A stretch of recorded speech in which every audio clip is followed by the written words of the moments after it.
Anna Karenina, Book 7 by Leo Tolstoy, translated by Constance Garnett. Chapter 1. The Levins had been 3 months in Moscow. The date had long passed calculations of people learned in such matters. Kitty should have been confined. But she was still about, and there was nothing to show that her time was any nearer than 2 months ago. The doctor, the monthly nurse, and Dolly, and her mother, and most of all Levin, who could not think of the approaching event without terror, began to be impatient and uneasy. Kitty was the only person who felt perfectly calm and happy.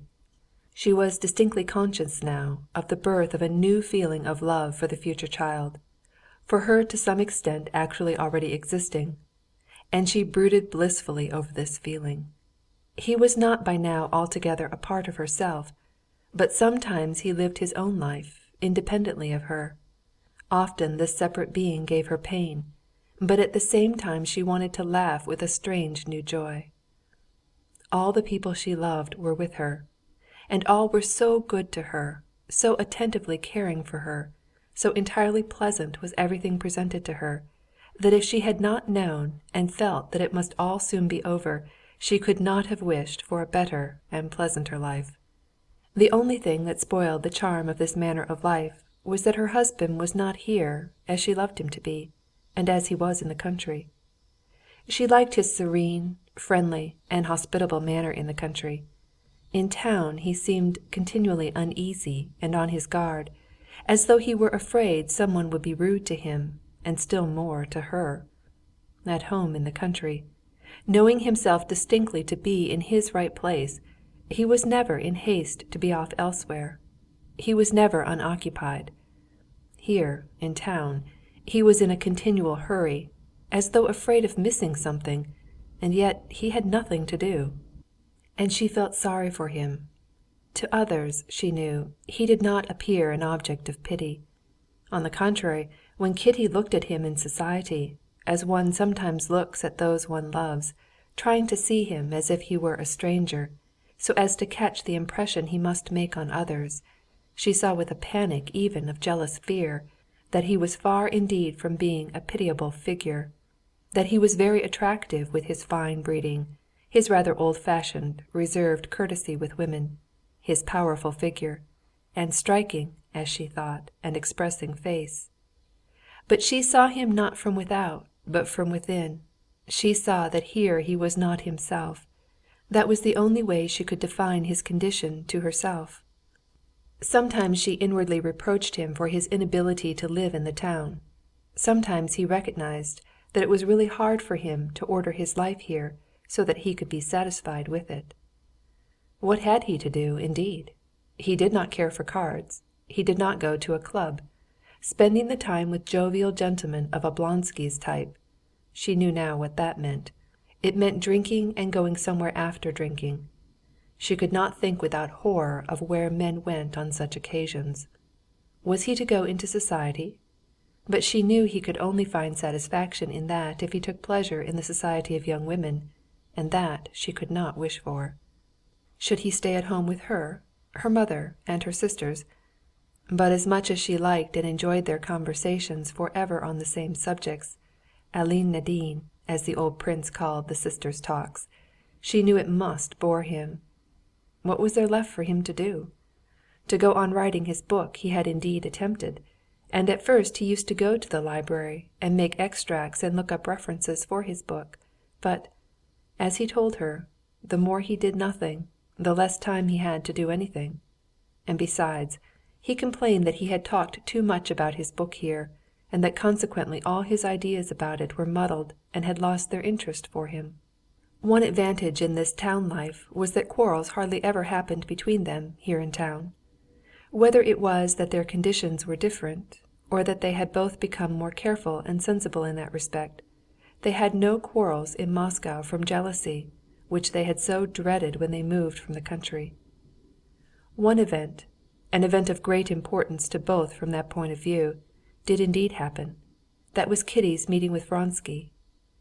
The old Princess Marya Borissovna, Kitty's grandmother, who had always been very fond of her, had insisted on seeing her. Kitty, though she did not go into society at all on account of her condition, went with her father to see the venerable old lady, and there met Vronsky. The only thing Kitty could reproach herself for at this meeting was that at the instant when she recognized in his civilian dress the features once so familiar to her, her breath failed her, the blood rushed to her heart, and a vivid blush—she felt it—overspread her face. But this lasted only a few seconds. Before her father, who purposely began talking in a loud voice to Vronsky, had finished, she was perfectly ready to look at Vronsky, to speak to him if necessary, exactly as she spoke to Princess Marya Borissovna, and more than that, to do so in such a way that everything to the faintest intonation and smile would have been approved by her husband, whose unseen presence she seemed to feel about her at that instant. She said a few words to him, even smiled serenely at his joke about the elections, which he called our parliament. She had to smile to show she saw the joke. But she turned away immediately to Princess Marya Borissovna, and did not once glance at him till he got up to go. Then she looked at him, but evidently only because it would be uncivil not to look at a man when he is saying good-bye. She was grateful to her father for saying nothing to her about their meeting Vronsky, but she saw by his special warmth to her after the visit, during their usual walk, that he was pleased with her. She was pleased with herself. She had not expected she would have had the power, while keeping somewhere in the bottom of her heart all the memories of her old feeling for Vronsky, not only to seem, but to be perfectly indifferent and composed with him. Levin flushed a great deal more than she when she told him she had met Vronsky at Princess Marya Borissovna's. It was very hard for her to tell him this, but still harder to go on speaking of the details of the meeting, as he did not question her, but simply gazed at her with a frown. "I am very sorry you weren't there," she said. "Not that you weren't in the room. I couldn't have been so natural in your presence. I am blushing now much more, much, much more," she said, blushing till the tears came into her eyes. "But that you couldn't see through a crack." The truthful eyes told Levin that she was satisfied with herself, and in spite of her blushing, he was quickly reassured and began questioning her, which was all she wanted. When he had heard everything, even to the detail that for the first second she could not help flushing, but that afterwards she was just as direct and as much at her ease as with any chance acquaintance, Levin was quite happy again, and said he was glad of it, and would not now behave as stupidly as he had done at the election, but would try the first time he met Vronsky to be as friendly as possible. "It's so wretched to feel that there's a man almost an enemy whom it's painful to meet," said Levin. "I'm very, very glad." End of chapter 1.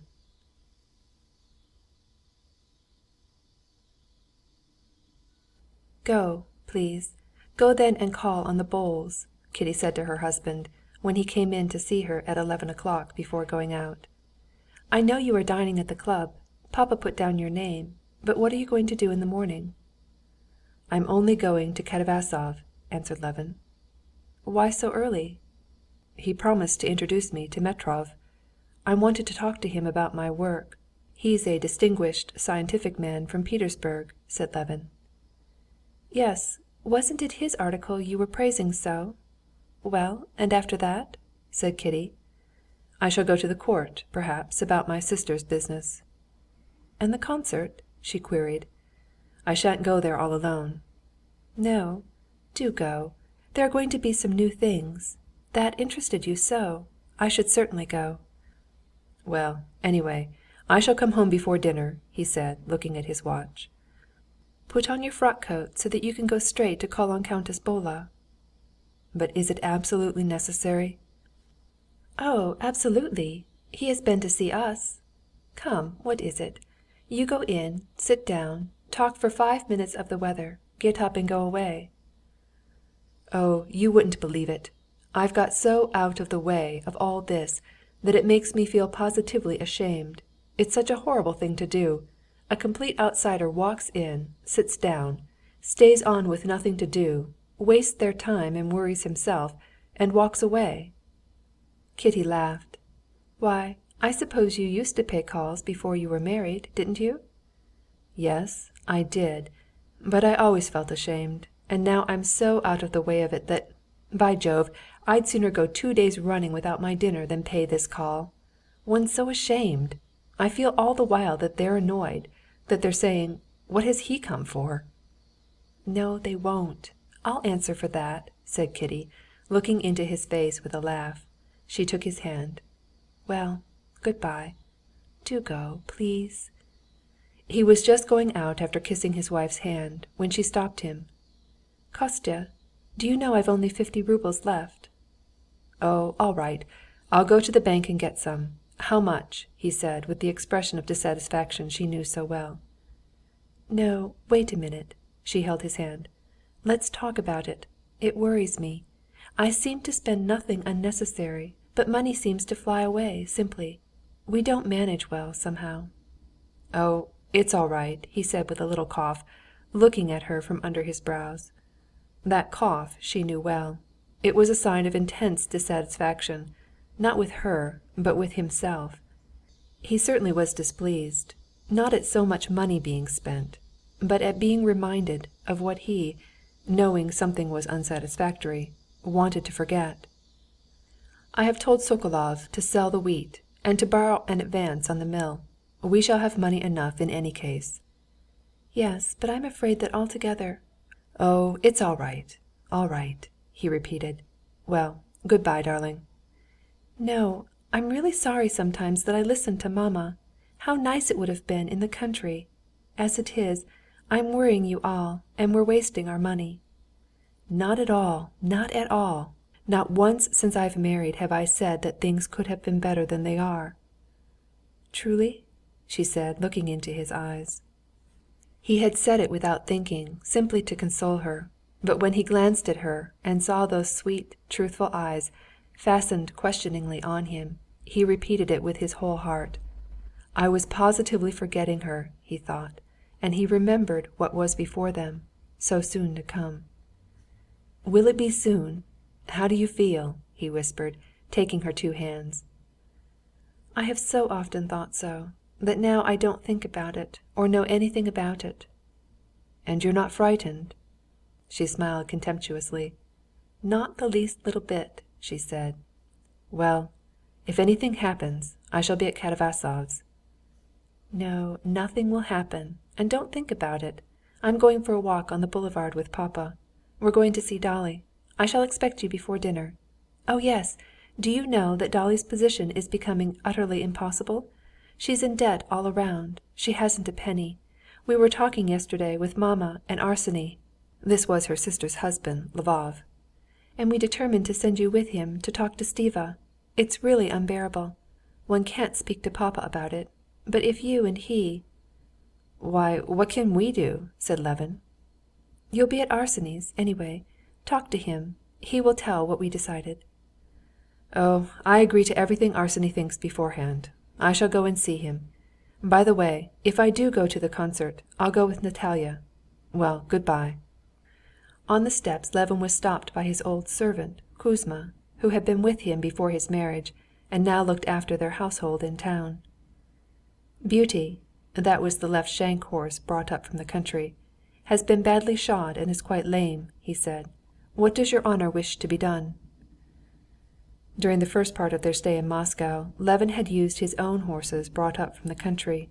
He had tried to arrange this part of their expenses in the best and cheapest way possible, but it appeared that their own horses came dearer than hired horses, and they still hired too.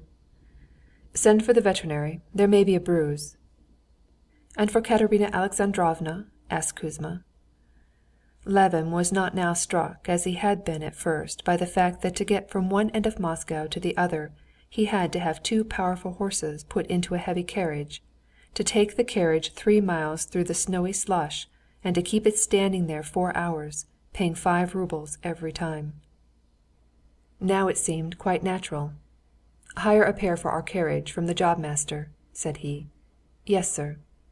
And so, simply and easily, thanks to the facilities of town life, Levin settled a question which, in the country, would have called for so much personal trouble and exertion, and going out into the steppes, he called a sledge, sat down, and drove to Nikitsky. On the way he thought no more of money, but mused on the introduction that awaited him to the Petersburg savant, a writer on sociology, and what he would say to him about his book. Only during the first days of his stay in Moscow, Levin had been struck by the expenditure, strange to one living in the country, unproductive but inevitable, that was expected of him on every side. But by now he had grown used to it. That had happened to him in this matter which is said to happen to drunkards. The first glass sticks in the throat, the second flies down like a hawk, but after the third they're like tiny little birds. When Levin had changed his first 100-rouble note to pay for liveries for his footman and a hall porter, he could not help reflecting that these liveries were of no use to anyone, but they were indubitably necessary, to judge by the amazement of the princess and Kitty when he suggested that they might do without liveries. That these liveries would cost the wages of 2 laborers for the summer, that is, would pay for about 300 working days from Easter to Ash Wednesday, and each a day of hard work from early morning to late evening. And that 100-rouble note did stick in his throat. But the next note, changed to pay for providing a dinner for their relations, that cost 28 roubles, though it did excite Levin the reflection that 28 roubles meant 9 measures of oats, which men would with groans and sweat have reaped and bound and thrashed and winnowed and sifted and sown. This next one he parted with more easily. And now the notes he changed no longer aroused such reflections, and they flew off like little birds. Whether the labor devoted to obtaining the money corresponded to the pleasure given by what was bought with it, was a consideration he had long ago dismissed.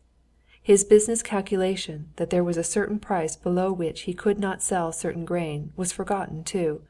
The rye, for the price of which he had so long held out, had been sold for 50 kopeks a measure cheaper than it had been fetching a month ago. Even the consideration that with such an expenditure he could not go on living for a year without debt, that even had no force. Only one thing was essential: to have money in the bank without inquiring where it came from, so as to know that one had the wherewithal to buy meat for tomorrow.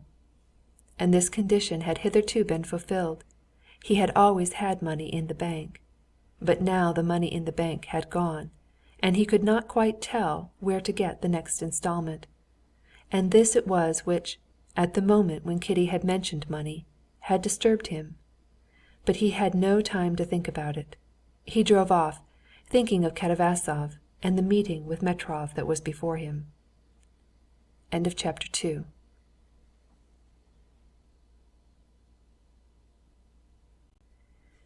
Levin had on this visit to town seen a great deal of his old friend at the university, Professor Katavasov, whom he had not seen since his marriage.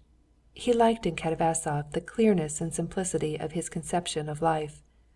Levin thought that the clearness of Katavasov's conception of life was due to the poverty of his nature.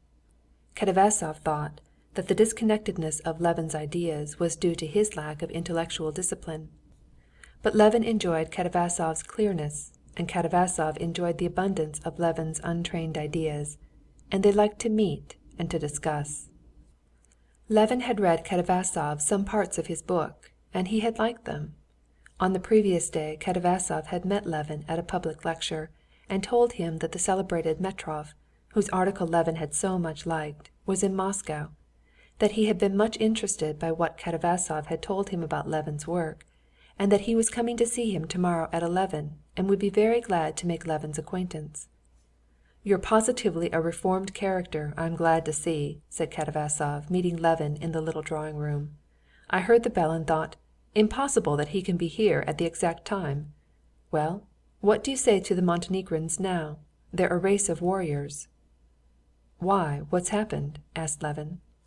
Katavasov in a few words told him the last piece of news from the war, and going into his study introduced Levin to a short, thick-set man of pleasant appearance. This was Metrov. The conversation touched for a brief space on politics, and on how recent events were looking at the higher spheres in Petersburg. Metrov repeated a saying that had reached him through a most trustworthy source, reported as having been uttered on this subject by the Tsar and one of the ministers. Katavasov had heard also on excellent authority that the Tsar had said something quite different. Levin tried to imagine circumstances in which both sayings might have been uttered, and the conversation on that topic dropped. "Yes, here he's written almost a book on the natural conditions of the laborer in relation to the land," said Katavasov. "I'm not a specialist, but I, as a natural science man, was pleased at his not taking mankind as something outside biological laws, but, on the contrary, seeing his dependence on his surroundings, and in that dependence seeking the laws of his development." "That's very interesting," said Metrov. "What I began precisely was to write a book on agriculture, but studying the chief instrument of agriculture, the laborer," said Levin, reddening, "I could not help coming to quite unexpected results." And Levin began carefully, as it were feeling his ground, to expound his views. He knew Metrov had written an article against the generally accepted theory of political economy, but to what extent he could reckon on his sympathy with his own new ideas he did not know and could not guess from the clever and serene face of the learned man. "But in what do you see the special characteristics of the Russian laborer?" said Metrov. "In his biological characteristics, so to speak, or in the condition in which he is placed?"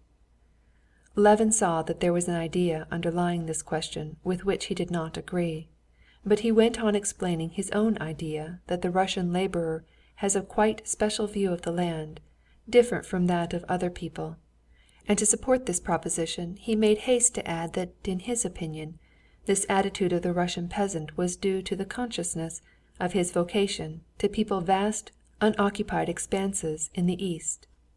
"One may easily be led into error in basing any conclusion on the general vocation of a people," said Metrov, interrupting Levin.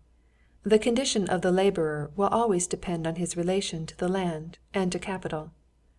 And without letting Levin finish explaining his idea, Metrov began expounding to him the special point of his own theory. In what the point of his theory lay, Levin did not understand, because he did not take the trouble to understand.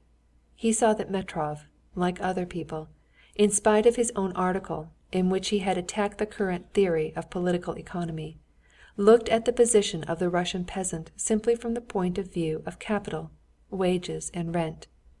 He would indeed have been obliged to admit that in the eastern, much the larger, part of Russia, rent was as yet nil, for that 9/10 of the 80 millions of the Russian peasants' wages took the form simply of food provided for themselves, and that capital does not so far exist except in the form of the most primitive tools.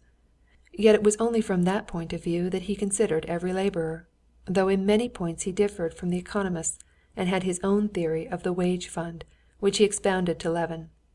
Levin listened reluctantly, and at first made objections. He would have liked to interrupt Metrov, to explain his own thought, which in his opinion would have rendered further exposition of Metrov's theories superfluous. But later on, feeling convinced that they looked at the matter differently, that they could never understand one another, he did not even oppose his statements, but simply listened. Although what Metrov was saying was by now utterly devoid of interest for him, yet he experienced a certain satisfaction in listening to him. It flattered his vanity that such a learned man should explain his ideas to him so eagerly, with such intensity and confidence in Levin's understanding of the subject, sometimes with a mere hint referring him to a whole aspect of the subject.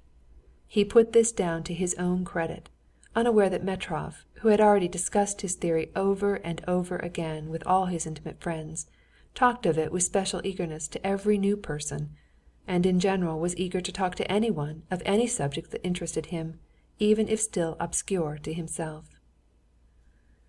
"We are late, though," said Katavasov, looking at his watch directly Metrov had finished his discourse. "Yes, there's a meeting of the Society of Amateurs today, in commemoration of the Jubilee of Svintitch," said Katavasov in answer to Levin's inquiry.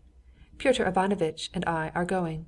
I've promised to deliver an address on his labors in zoology. Come along with us, it's very interesting." "Yes, and indeed it's time to start," said Metrov. "Come with us, and from there, if you care to, come to my place. I should very much like to hear your work." "Oh no, it's no good yet. It's unfinished.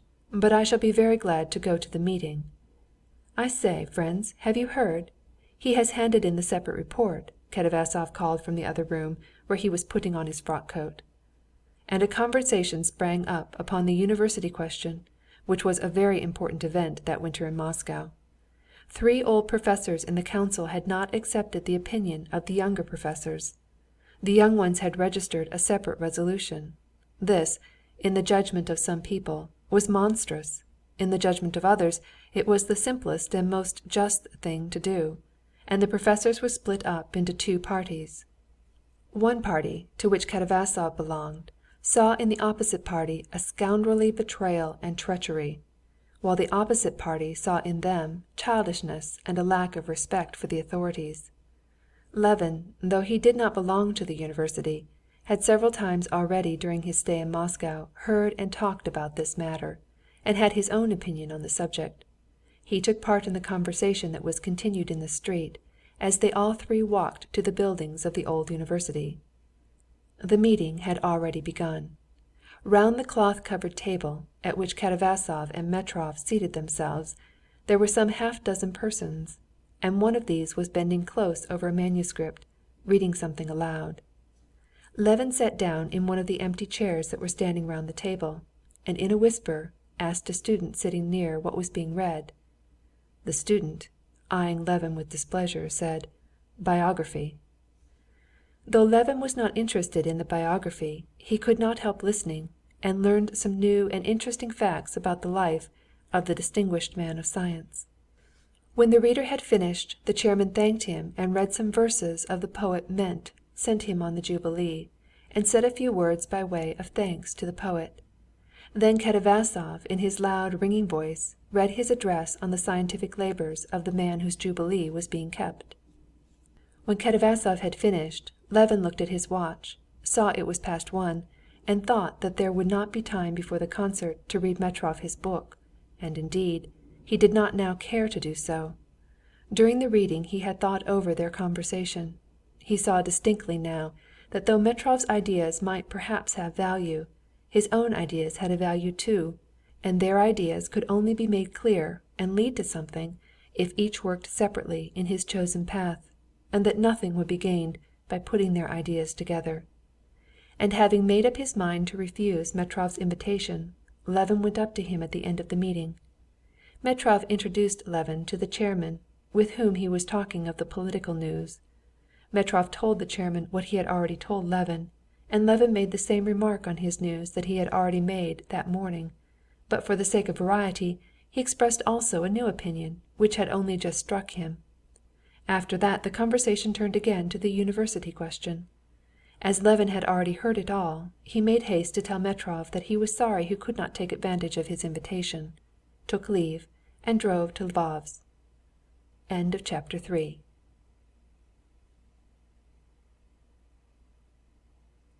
Lvov, the husband of Natalia, Kitty's sister, had spent all his life in foreign capitals, where he had been educated and had been in the diplomatic service. During the previous year he had left the diplomatic service, not owing to any unpleasantness (he never had any unpleasantness with anyone), and was transferred to the department of the court of the palace in Moscow, in order to give his 2 boys the best education possible. In spite of the striking contrast in their habits and views, and the fact that Lvov was older than Levin, they had seen a great deal of one another that winter, and had taken a great liking to each other. Lvov was at home, and Levin went into him unannounced. Lvov, in a housecoat with a belt, and in chemise leather shoes, was sitting in an armchair, and with a pince-nez with blue glasses he was reading a book that stood on a reading desk, while in his beautiful hand he held a half-burned cigarette daintily away from him. His handsome, delicate, and still youthful-looking face, to which his curly, glistening, silvery hair gave a still more aristocratic air, lighted up with a smile when he saw Levin. "Capital! I was meaning to send to you. How's Kitty? Sit here, it's more comfortable." He got up and pushed up a rocking-chair.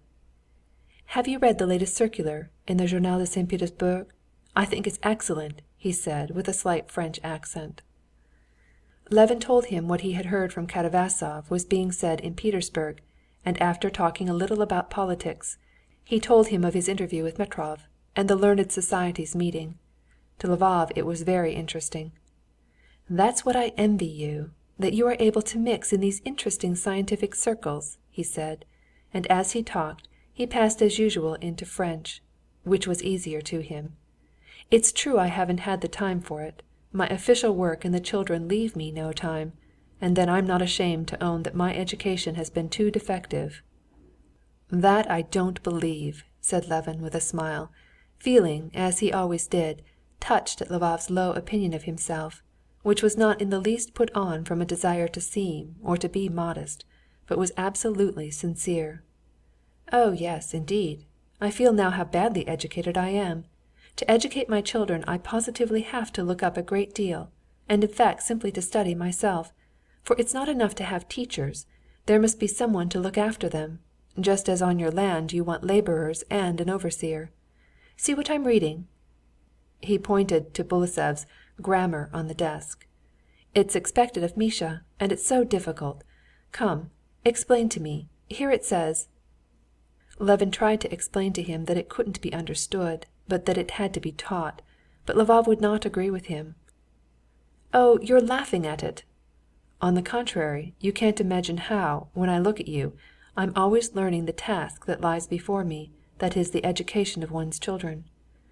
"Well, there's nothing for you to learn," said Lvov.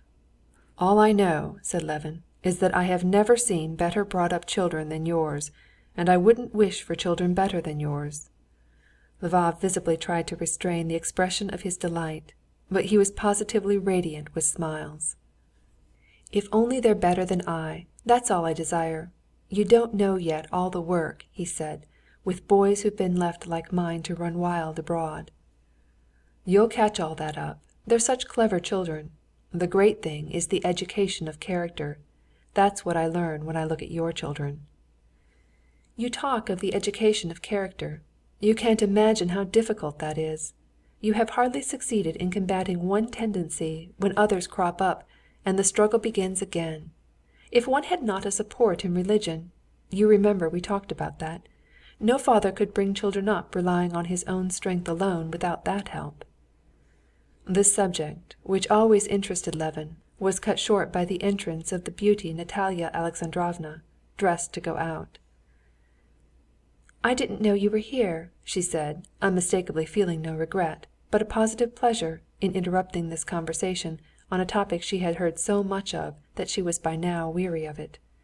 "Well, how is Kitty? I'm dining with you today. Tell you what, Arseny," she turned to her husband, "you take the carriage." And the husband and wife began to discuss their arrangements for the day. As the husband had to drive to meet someone on official business, while the wife had to go to the concert and some public meeting of a committee on the Eastern question, there was a great deal to consider and settle. Levin had to take part in their plans as one of themselves. It was settled that Levin should go with Natalia to the concert and the meeting, and that from there they should send the carriage to the office for Arseny, and he should call for her and take her to Kitty's, or that, if he had not finished his work, he should send the carriage back and Levin would go with her. "He's spoiling me," Lvov said to his wife. "He assures me that our children are splendid, when I know how much that's bad there is in them." "Arseny goes to extremes, I always say," said his wife. "If you look for perfection you will never be satisfied. And it's true, as papa says, that when we were brought up there was one extreme. We were kept in the basement, while our parents lived in the best rooms. Now it's just the other way. The parents are in the wash‐house, while the children are in the best rooms. Parents now are not expected to live at all, but to exist altogether for their children." "Well, and what if they like it better?" Lvov said, with his beautiful smile, touching her hand. "Anyone who didn't know you would think you were a stepmother, not a true mother." "No, extremes are not good in anything," Natalia said serenely, putting his paper knife straight in its proper place on the table. "Well, come here, you perfect children," Lvov said to the two handsome boys who came in, and after bowing to Levin, went up to their father, obviously wishing to ask him about something. Levin would have liked to talk to them, to hear what they would say to their father, but Natalia began talking to him, and then Lvov's colleague in the service, Mahotin, walked in, wearing his court uniform, to go with them to meet someone, and a conversation was kept up without break upon Herzegovina, Princess Korsunskaya, the town council, and the sudden death of Madame Apraxina. Levin even forgot the commission entrusted to him. He recollected it as he was going into the hall. "Oh, Kitty told me to talk to you about Oblonsky," he said, as Lvov was standing on the stairs, seeing his wife and Levin off. "Yes, yes. Mamma wants us, les beaux-frères, to attack him," he said, blushing. "But why should I?" "Well, then, I will attack him," said Madame Lvova, with a smile, standing in her white sheepskin cape, waiting till they had finished speaking. "Come, let us go." Chapter 5.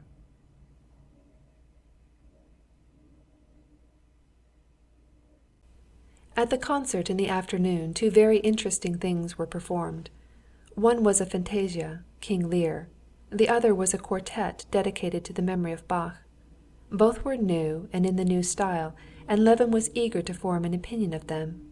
After escorting his sister-in-law to her stall, he stood against a column and tried to listen as attentively and conscientiously as possible.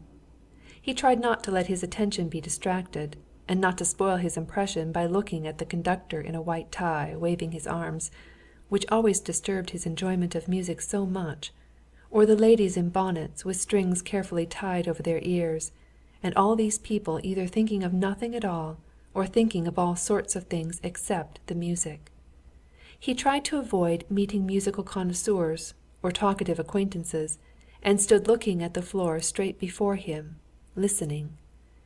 But the more he listened to the fantasia of King Lear, the further he felt from forming any definite opinion of it.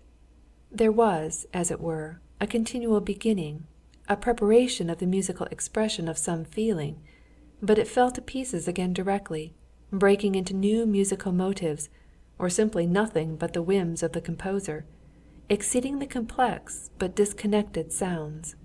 And these fragmentary musical expressions, though sometimes beautiful, were disagreeable, because they were utterly unexpected and not led up to by anything. Gaiety and grief and despair and tenderness and triumph followed one on another without any connection, like the emotions of a madman. And those emotions, like a madman's, sprang up quite unexpectedly. During the whole of the performance Levin felt like a deaf man watching people dancing, and was in a state of complete bewilderment when the fantasia was over, and felt a great weariness from the fruitless strain of his attention. Loud applause resounded on all sides. Everyone got up, moved about, and began talking.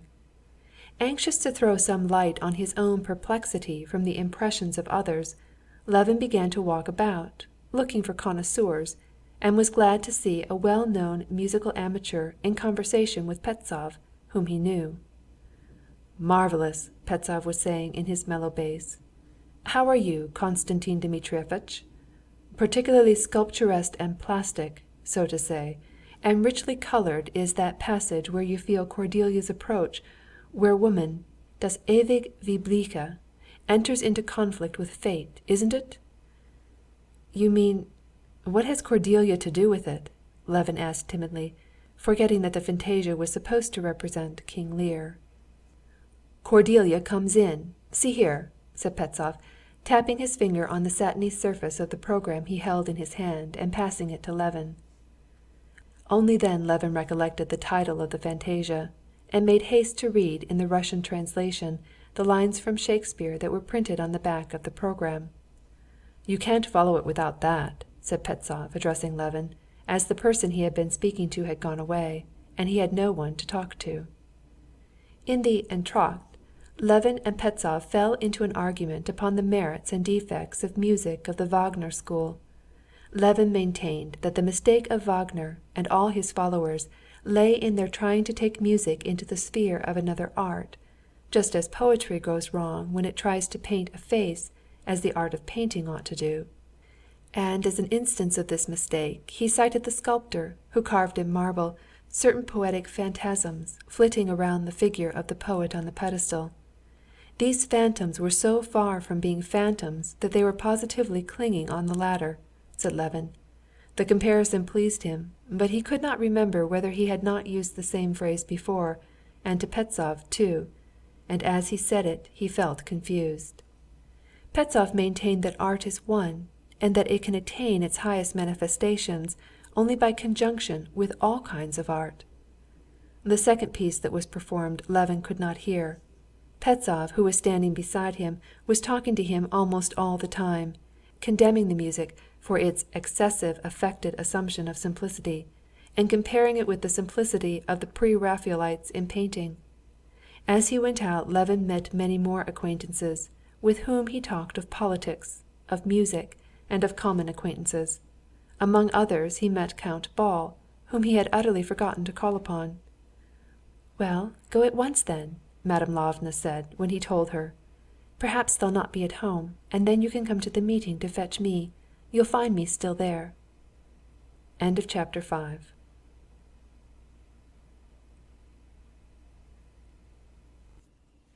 "Perhaps they're not at home," said Levin as he went into the hall of Countess Bola's house.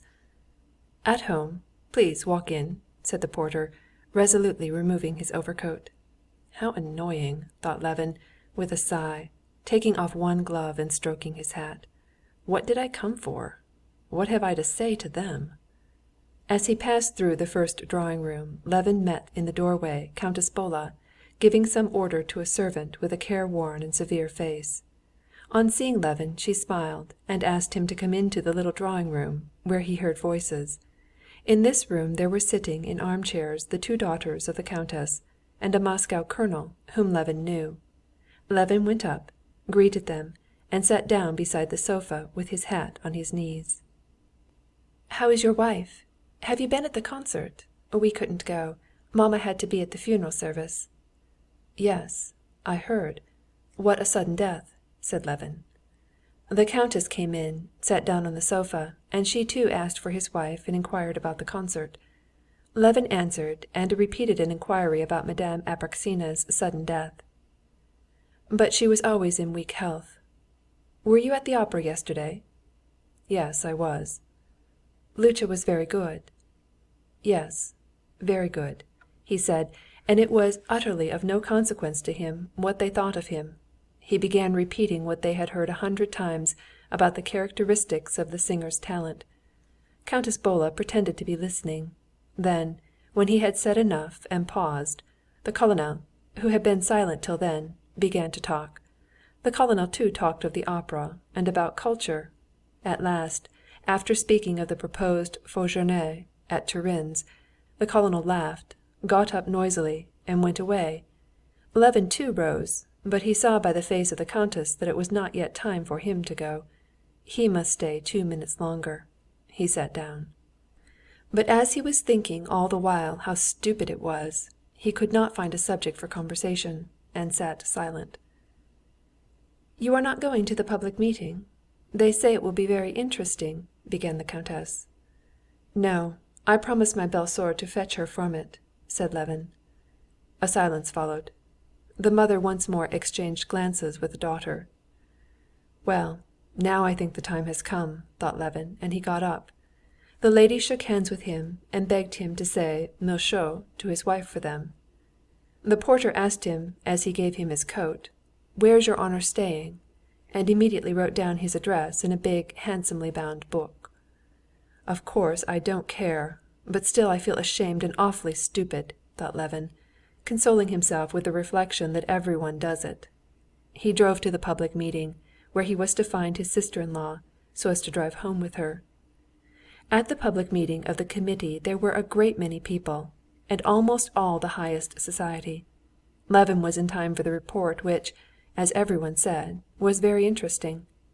When the reading of the report was over, people moved about, and Levin met Sviazhsky, who invited him very pressingly to come that evening to a meeting of the Society of Agriculture, where a celebrated lecture was to be delivered, and Stepan Arkadyevitch, who had only just come from the races, and many other acquaintances. Levin heard and uttered various criticisms on the meeting, on the new fantasia, and on a public trial.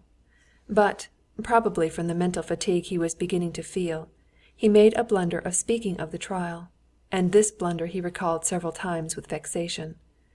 Speaking of the sentence upon a foreigner who had been condemned in Russia, and of how unfair it would be to punish him by exile abroad, Levin repeated what he had heard the day before in conversation from an acquaintance. "I think sending him abroad is much the same as punishing a carp by putting it into the water," said Levin. Then he recollected that this idea, which he had heard from an acquaintance and uttered as his own, came from a fable of Krylov's, and that the acquaintance had picked it up from a newspaper article. After driving home with his sister-in-law, and finding Kitty in good spirits and quite well, Levin drove to the club. End of chapter 6.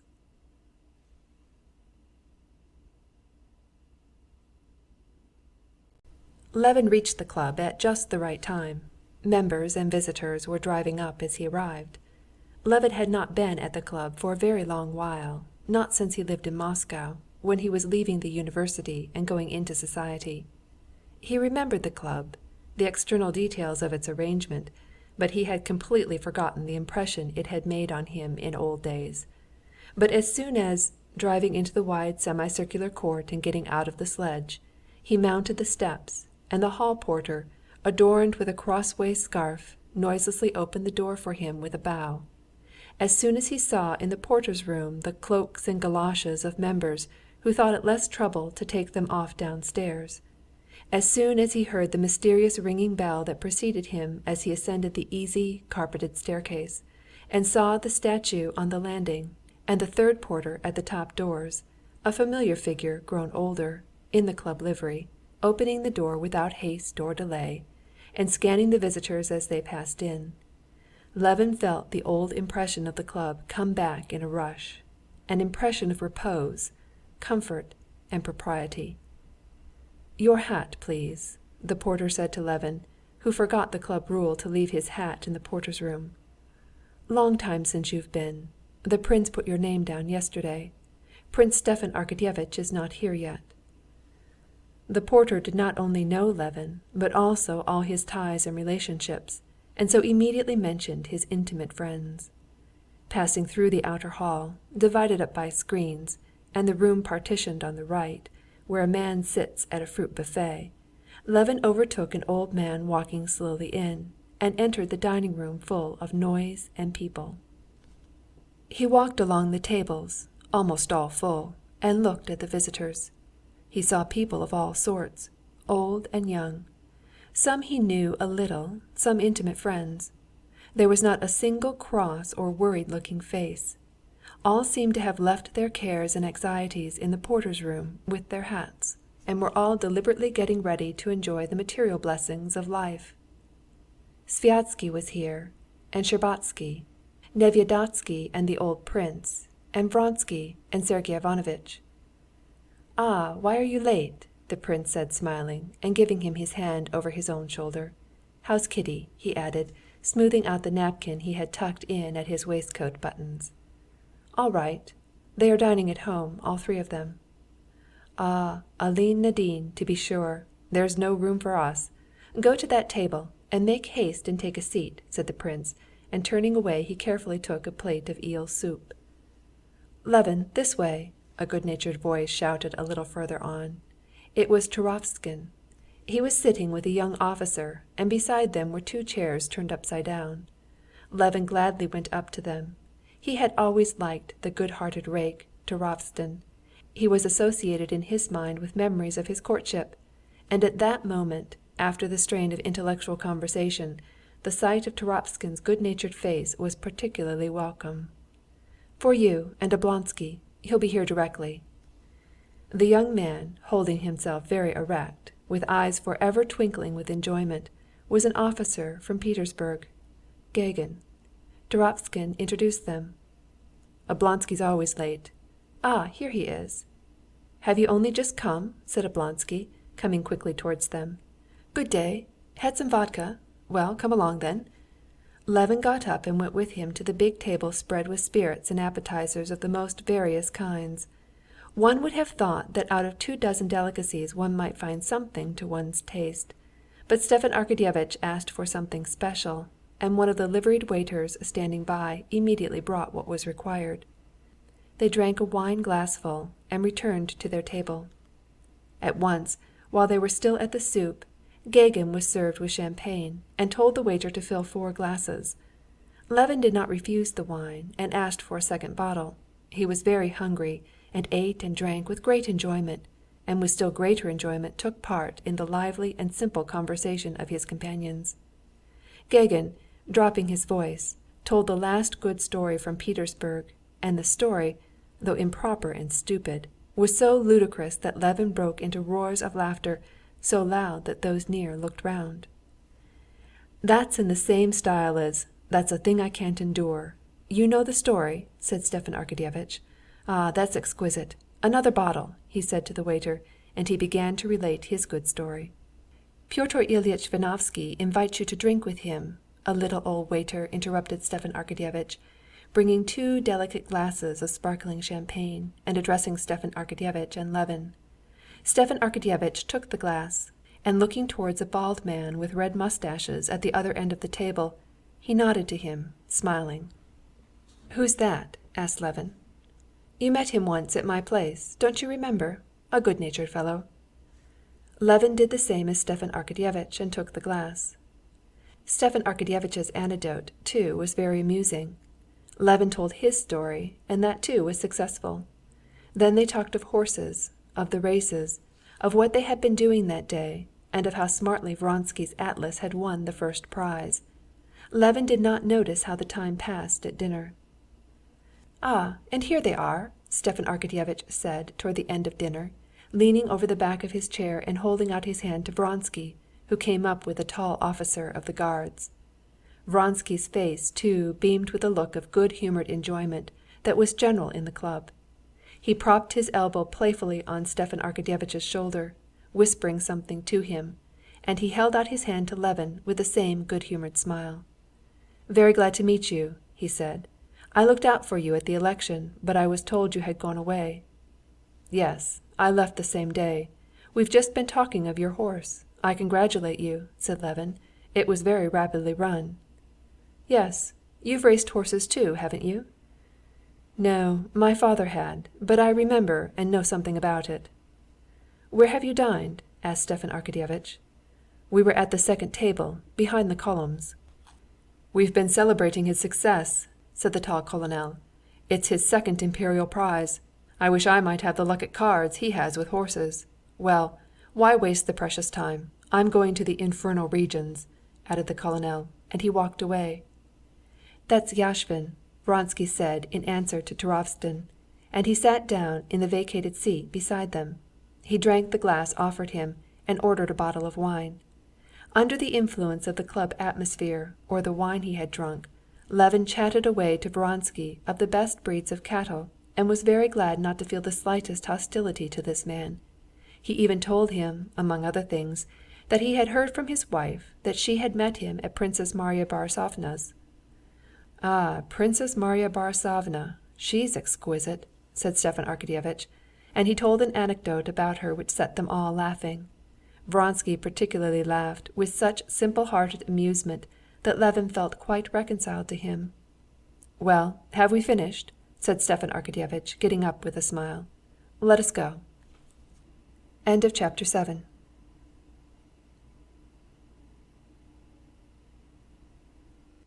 Getting up from the table, Levin walked with Gagin through the lofty room to the billiard room, feeling his arms swing as he walked with a peculiar lightness and ease. As he crossed the big room, he came upon his father-in-law. "Well, how do you like our Temple of Indolence?" said the prince, taking his arm. "Come along, come along." "Yes, I wanted to walk about and look at everything. It's interesting."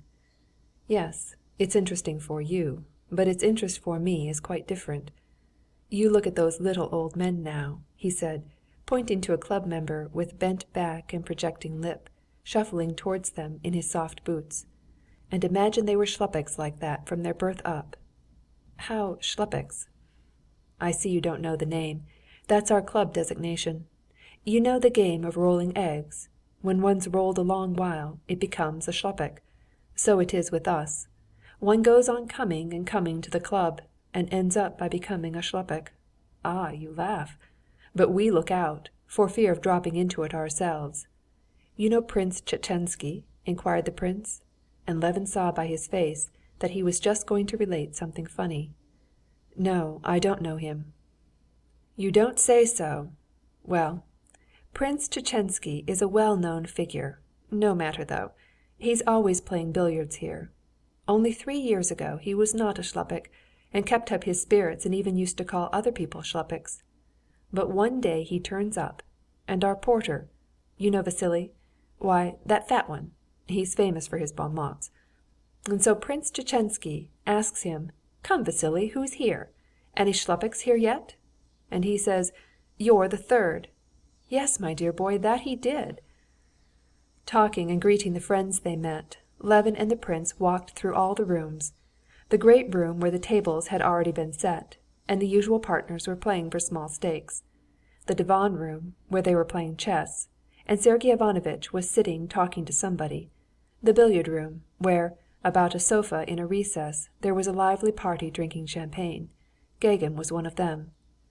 They peered into the infernal regions, where a good many men were crowding round one table, at which Yashvin was sitting. Trying not to make a noise, they walked into the dark reading room, where under the shaded lamps they saw a young man with a wrathful countenance, turning over one journal after another, and a bald general buried in a book. They went, too, into what the prince called the intellectual room, where 3 gentlemen were engaged in a heated discussion of the latest political news. "Prince, please come, we're ready," said one of his card party, who had come to look for him, and the prince went off. Levin sat down and listened, but recalling all the conversation of the morning, he felt all of a sudden fearfully bored. He got up hurriedly and went to look for Oblonsky and Turovtsin, with whom it had been so pleasant. Turovtsin was one of the circle drinking in the billiard room, and Stepan Arkadyevitch was talking with Vronsky near the door at the farther corner of the room. "It's not that she's dull, but this undefined, this unsettled position," Levin caught, as he was hurrying away, but Stepan Arkadyevitch called to him. "Levin!" said Stepan Arkadyevitch, and Levin noticed that his eyes were not full of tears exactly, but moist, which always happened when he had been drinking, or when he was touched. Just now it was due to both causes. "Levin, don't go," he said, and he warmly squeezed his arm above the elbow, obviously not at all wishing to let him go. "This is a true friend of mine, almost my greatest friend," he said to Vronsky. "You have become even closer and dearer to me, and I want you, and I know you ought, to be friends, and great friends, because you're both splendid fellows." "Well, there's nothing for us now but to kiss and be friends," Vronsky said with good-natured playfulness, holding out his hand. Levin quickly took the offered hand and pressed it warmly. "I'm very, very glad," said Levin. "Waiter, a bottle of champagne," said Stepan Arkadyevitch. "And I'm very glad," said Vronsky. But in spite of Stepan Arkadyevitch's desire and their own desire, they had nothing to talk about, and both felt it. "Do you know, he has never met Anna," Stepan Arkadyevitch said to Vronsky, "and I want above everything to take him to see her. Let us go, Levin." "Really?" said Vronsky. "She will be very glad to see you. I should be going home at once," he added, "but I am worried about Yashvin, and I want to stay on till he finishes." "Why? Is he losing?" "He keeps losing, and I'm the only friend that can restrain him." "Well, what do you say to pyramids? Levin, will you play? Capital!" said Stepan Arkadyevitch. "Get the table ready," he said to the marker. "It has been ready a long while," answered the marker, who had already set the balls in a triangle, and was knocking the red one about for his own diversion. "Well, let us begin."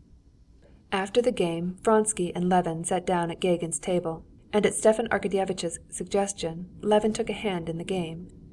Vronsky sat down at the table, surrounded by friends who were incessantly coming up to him.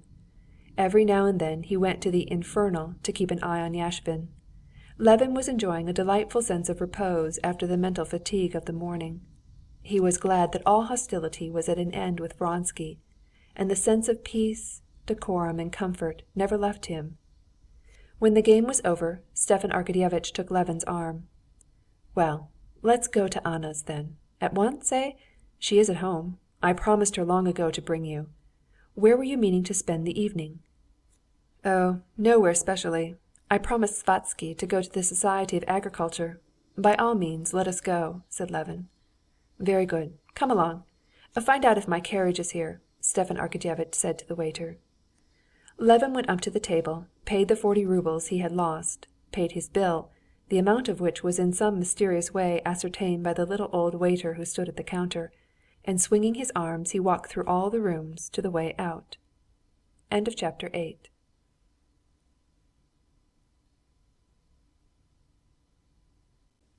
"Oblonsky's carriage!" the porter shouted in an angry bass. The carriage drove up and both got in. It was only for the first few moments, while the carriage was driving out of the clubhouse gates, that Levin was still under the influence of the club atmosphere of repose, comfort, and unimpeachable good form. But as soon as the carriage drove out into the street, and he felt it jolting over the uneven road, heard the angry shout of a sledge-driver coming towards them, saw in the uncertain light the red blind of a tavern in the shops, this impression was dissipated, and he began to think over his actions, and to wonder whether he was doing right in going to see Anna. What would Kitty say? But Stepan Arkadyevitch gave him no time for reflection, and, as though divining his doubts, he scattered them. "How glad I am," he said, "that you should know her. You know Dolly has long wished for it, and Lvov's been to see her, and often goes. Though she's my sister," Stepan Arkadyevitch pursued, "I don't hesitate to say that she's a remarkable woman, but you will see. Her position is very painful, especially now." "Why especially now?" "We are carrying on negotiations with her husband about a divorce, and he's agreed, but there are difficulties in regard to the son, and the business, which ought to have been arranged long ago, has been dragging on for 3 months. As soon as the divorce is over, she will marry Vronsky.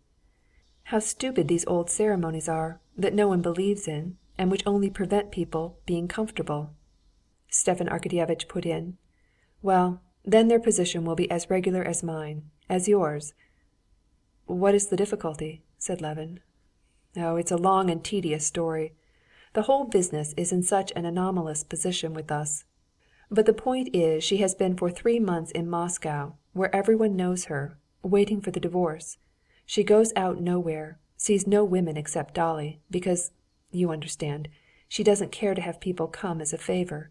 That fool Princess Varvara, even she has left her, considering this a breach of propriety. Well, you see, in such a position any other woman would not have found resources in herself. But you'll see how she has arranged her life, how calm, how dignified she is. To the left, in the crescent opposite the church," shouted Stepan Arkadyevitch, leaning out of the window. "Phew, how hot it is!" he said, in spite of 12 degrees of frost, flinging his open overcoat still wider open. "But she has a daughter. No doubt she's busy looking after her," said Levin. "I believe you picture every woman simply as a female, une couveuse," said Stepan Arkadyevitch. "If she's occupied, it must be with her children. No, she brings her up capitally, I believe, but one doesn't hear about her. She's busy, in the first place, with what she writes. I see you're smiling ironically, but you're wrong. She's writing a children's book, and doesn't talk about it to anyone, but she read it to me, and I gave the manuscript to Vorkuev, you know, the publisher, and he's an author himself too, I fancy.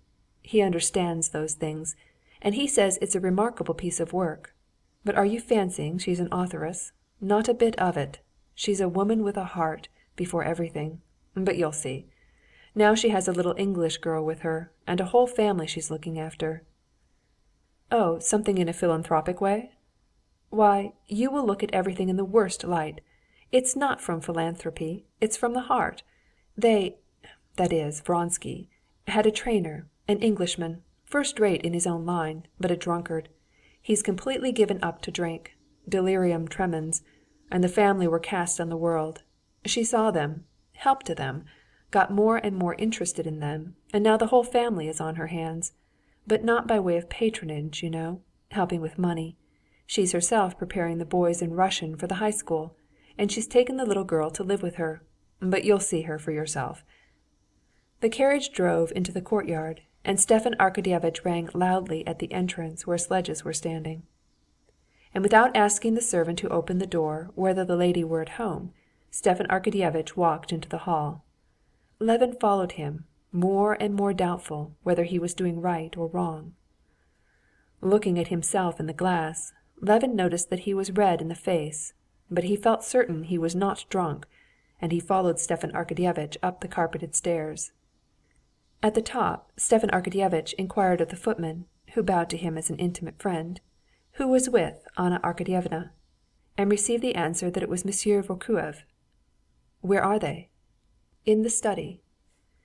Passing through the dining room, a room not very large, with dark paneled walls, Stepan Arkadyevitch and Levin walked over the soft carpet to the half-dark study, lighted up by a single lamp with a big dark shade.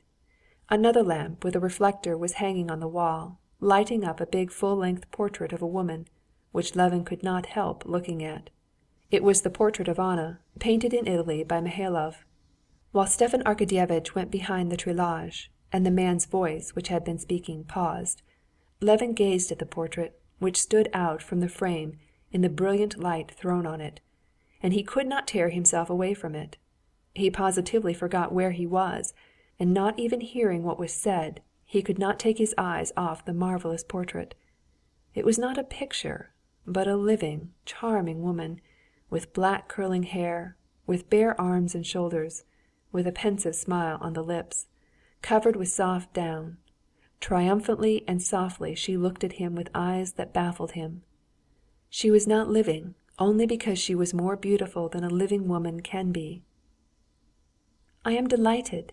He heard suddenly near him a voice, unmistakably addressing him, the voice of the very woman he had been admiring in the portrait.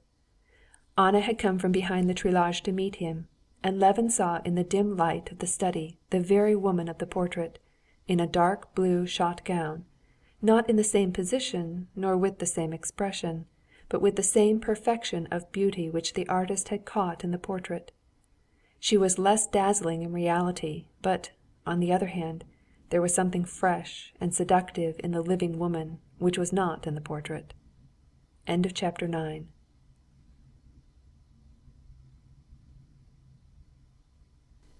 She had risen to meet him, not concealing her pleasure at seeing him, and in the quiet ease with which she held out her little vigorous hand, introduced him to Vorkuev, and indicated a red-haired, pretty little girl who was sitting at work, calling her her pupil. Levin recognized and liked the manners of a woman of the great world, always self-possessed and natural. "I am delighted, delighted," she repeated, and on her lips those simple words took for Levin's ears a special significance. "I have known you and liked you for a long while, both from your friendship with Stiva and for your wife's sake. I knew her for a very short time, but she left on me the impression of an exquisite flower, simply a flower, and to think she will soon be a mother." She spoke easily and without haste, looking now and then from Levin to her brother, and Levin felt that the impression he was making was good, and he felt immediately at home, simple and happy with her, as though he had known her from childhood. "Ivan Petrovitch and I settled in Alexey's study," she said, in answer to Stepan Arkadyevitch's question whether he might smoke, "just so as to be able to smoke," and glancing at Levin, instead of asking whether he would smoke, she pulled closer a tortoise-shell cigar case and took a cigarette. "How are you feeling today?" her brother asked her. "Oh, nothing. Nerves, as usual." "Yes, isn't it extraordinarily fine?" said Stepan Arkadyevitch, noticing that Levin was scrutinizing the picture. "I have never seen a better portrait." "And extraordinarily like, isn't it?" said Vorkuev. Levin looked from the portrait to the original. A peculiar brilliance lighted up Anna's face when she felt his eyes on her. Levin flushed, and to cover his confusion would have asked whether she had seen Darya Alexandrovna lately, but at that moment Anna spoke. "We were just talking, Ivan Petrovitch and I, of Veshchenkov's last pictures. Have you seen them?" "Yes, I have seen them," answered Levin. "But, I beg your pardon, I interrupted you. You were saying?" Levin asked if she had seen Dolly lately. "Yes, she was here yesterday. She was very indignant with the high school people on Grisha's account. The Latin teacher, it seems, had been unfair to him." "Yes, I have seen his pictures. I don't care for them very much." Levin went back to the subject she had started. Levin talked now not at all with the purely businesslike attitude to the subject with which he had been talking all the morning. Every word of his conversation with her had a special significance, and talking to her was pleasant. Still pleasanter it was to listen to her. Anna talked not merely naturally and cleverly, but cleverly and carelessly, attaching no value to her own ideas, and giving great weight to the ideas of the person she was talking to. The conversation turned on the new movement in art, on the new illustrations of the Bible by a French artist.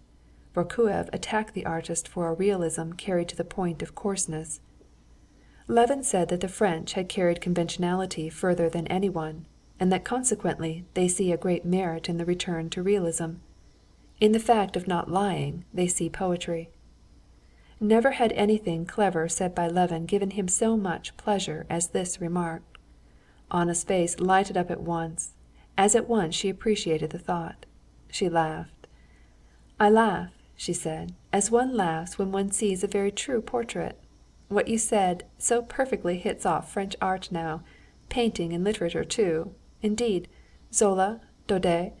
But perhaps it is always so, that men form their conceptions from fictitious, conventional types, and then, all the combinaisons made, they are tired of the fictitious figures and begin to invent more natural, true figures." "That's perfectly true," said Vorkuev. "So you've been at the club?" she said to her brother. Yes, yes, this is a woman, Levin thought, forgetting himself and staring persistently at her lovely, mobile face, which at that moment was all at once completely transformed. Levin did not hear what she was talking of as she leaned over to her brother, but he was struck by the change of her expression. Her face, so handsome a moment before in its repose, suddenly wore a look of strange curiosity, anger, and pride. But this lasted only an instant. She dropped her eyelids, as though recollecting something. "Oh, well, but that's of no interest to anyone," she said, and she turned to the English girl. "Please order the tea in the drawing-room," she said in English. The girl got up and went out. "Well, how did she get through her examination?" said Stepan Arkadyevitch. "Splendidly. She's a very gifted child and a sweet character."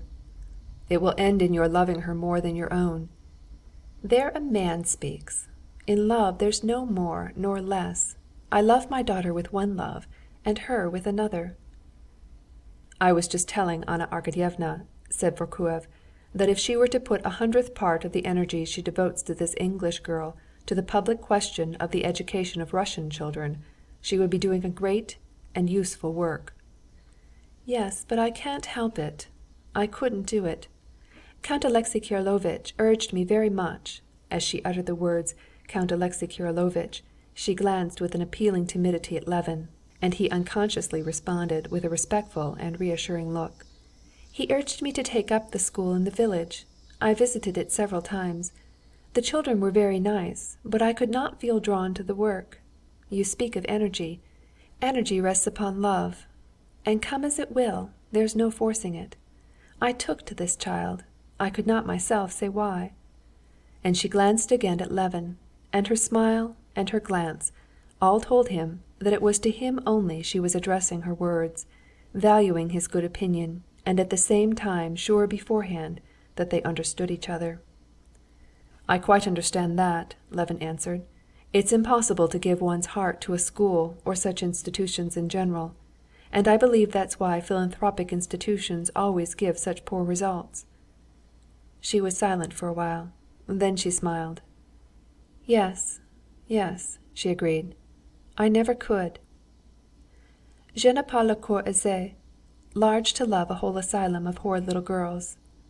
Cela ne m'a jamais réussi. There are so many women who have made themselves une position sociale in that way.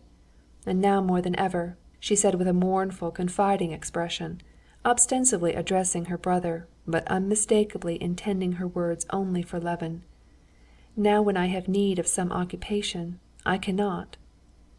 And suddenly frowning, Levin saw that she was frowning at herself for talking about herself. She changed the subject. "I know about you," she said to Levin, "that you're not a public-spirited citizen, and I have defended you to the best of my ability." "How have you defended me?" "Oh, according to the attacks made on you. But won't you have some tea?" She rose and took up a book bound in morocco. "Give it to me, Anna Arkadyevna," said Vorkuev, indicating the book. "It's well worth taking up." "Oh, no, it's all so sketchy." "I told him about it," Stepan Arkadyevitch said to his sister, nodding at Levin. "You shouldn't have. My writing is something after the fashion of those little baskets and carvings which Liza Mertsalova used to sell me from the prisons. She had the directions of the prison department in that society," she turned to Levin, "and they were miracles of patience, the work of those poor wretches." And Levin saw a new trait in this woman, who attracted him so extraordinarily. Besides wit, grace, and beauty, she had truth. She had no wish to hide from him all the bitterness of her position. As she said that she sighed, and her face suddenly taking a hard expression, looked as it were turned to stone. With that expression on her face she was more beautiful than ever. But the expression was new. It was utterly unlike that expression, radiant with happiness and creating happiness, which had been caught by the painter in her portrait. Levin looked more than once at the portrait and at her figure, as taking her brother's arm she walked with him to the high doors, and he felt for her a tenderness and pity at which he wondered himself. She asked Levin and Vorkuev to go into the drawing-room, while she stayed behind to say a few words to her brother. About her divorce?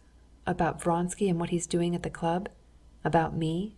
Wondered Levin, and he was so keenly interested by the question of what she was saying to Stepan Arkadyevitch that he scarcely heard what Vorkuev was telling him of the qualities of the story for children Anna Arkadyevna had written. At tea the same pleasant sort of talk, full of interesting matter, continued. There was not a single instant when a subject for conversation was to seek. On the contrary, it was felt that one had hardly time to say what one had to say, and eagerly held back to hear what the others were saying. And all that was said, not only by her, but by Vorkuev and Stepan Arkadyevitch, all, so it seemed to Levin, gained peculiar significance from her appreciation and her criticism. While he followed this interesting conversation, Levin was all the time admiring her, her beauty, her intelligence, her culture, and at the same time her directness and genuine depth of feeling. He listened and talked, and all the while he was thinking of her inner life, trying to divine her feelings. And though he had judged her so severely hitherto, now by some strange chain of reasoning he was justifying her, and was also sorry for her, and afraid that Vronsky did not fully understand her. At 11 o'clock, when Stepan Arkadyevitch got up to go, Vorkuev had left earlier, it seemed to Levin that he had only just come. Regretfully Levin too rose. "Good-bye," she said, holding his hand and glancing into his face with a winning look. "I am very glad que la glace est bonne." She dropped his hand and half closed her eyes. "Tell your wife that I love her as before, and that if she cannot pardon me my position, then my wish for her is that she may never pardon it. To pardon it, one must go through what I have gone through, and may God spare her that." "Certainly, yes, I will tell her," Levin said, blushing. End of chapter 10.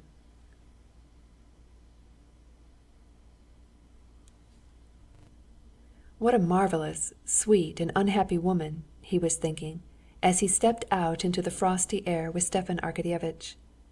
"Well, didn't I tell you?" said Stepan Arkadyevitch, seeing that Levin had been completely won over.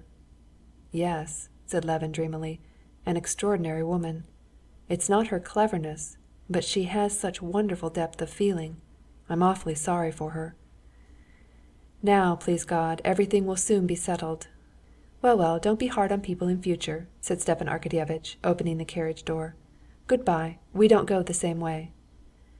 Still thinking of Anna, of everything, even the simplest phrase in their conversation with her, and recalling the minutest changes in her expression, entering more and more into her position, and feeling sympathy for her, Levin reached home. At home Kouzma told Levin that Katerina Alexandrovna was quite well, and that her sisters had not long been gone, and he handed him 2 letters. Levin read them at once in the hall, that he might not overlook them later. One was from Sokolov, his bailiff. Sokolov wrote that the corn could not be sold, that it was fetching only 5½ roubles, and that more than that could not be got for it. The other letter was from his sister. She scolded him for her business being still unsettled. "Well, we must sell it at 5½ if we can't get more." Levin decided the first question, which had always before seemed such a weighty one, with extraordinary facility on the spot. "It's extraordinary how all one's time is taken up here," he thought, considering the second letter. He felt himself to blame for not having got done what his sister had asked him to do for her. "Today again I've not been to the court, but today I've certainly not had time." And resolving that he would not fail to do it the next day, he went up to his wife. As he went in, Levin rapidly ran through mentally the day he had spent. All the events of the day were conversations he had heard and taken part in. All the conversations were upon subjects which, if he had been alone at home, he would never have taken up, but here they were very interesting. And all these conversations were right enough, only in two places there was something not quite right. One was what he had said about the carp. The other was something not quite the thing in the tender sympathy he was feeling for Anna. Levin found his wife low-spirited and dull. The dinner of the three sisters had gone off very well, but then they had waited and waited for him. All of them had felt dull. The sisters had departed, and she had been left alone. "Well, and what have you been doing?" she asked him, looking straight into his eyes, which shone with a rather suspicious brightness. But that she might not prevent his telling her everything, she concealed her close scrutiny of him, and with an approving smile listened to his account of how he had spent the evening. "Well, I'm very glad I met Vronsky. I felt quite at ease and natural with him. You understand, I shall try not to see him, but I'm glad that this awkwardness is all over," he said, and remembering that by way of trying not to see him, he had immediately gone to call on Anna, he blushed. "We talk about the peasants drinking. I don't know which drinks most, the peasantry or our own class. The peasants do on holidays, but...." But Kitty took not the slightest interest in discussing the drinking habits of the peasants. She saw that he blushed, and she wanted to know why. "Well, and then where did you go?" "Stiva urged me awfully to go and see Anna Arkadyevna." As he said this, Levin blushed even more, and his doubts as to whether he had done right in going to see Anna were settled once for all. He knew now that he ought not to have done so. Kitty's eyes opened in a curious way and gleamed at Anna's name, but controlling herself with an effort, she concealed her emotion and deceived him. "Oh," was all she said. "I'm sure you won't be angry at my going. Stiva begged me to, and Dolly wished it," Levin went on. "Oh, no," she said, but he saw in her eyes a constraint that boded him no good. "She is a very sweet, very, very unhappy, good woman," he said, telling her about Anna, her occupations, and what she had told him to say to her. "Yes, of course, she is very much to be pitied," said Kitty when he had finished. "Whom was your letter from?" He told her, and believing in her calm tone, he went to change his coat. Coming back, he found Kitty in the same easy-chair. When he went up to her, she glanced at him and broke into sobs. What is it?" he asked, knowing beforehand what. "You're in love with that hateful woman. She has bewitched you. I saw it in your eyes. Yes, yes. What can it all lead to? You were drinking at the club, drinking and gambling, and then you went to her of all people. No, we must go away. I shall go away tomorrow." It was a long while before Levin could soothe his wife.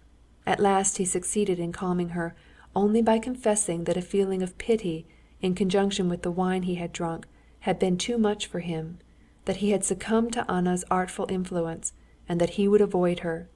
One thing he did with more sincerity confess to was that living so long in Moscow, a life of nothing but conversation, eating, and drinking, he was degenerating. They talked till 3 o'clock in the morning. Only at 3 o'clock were they sufficiently reconciled to be able to go to sleep. End of chapter 11.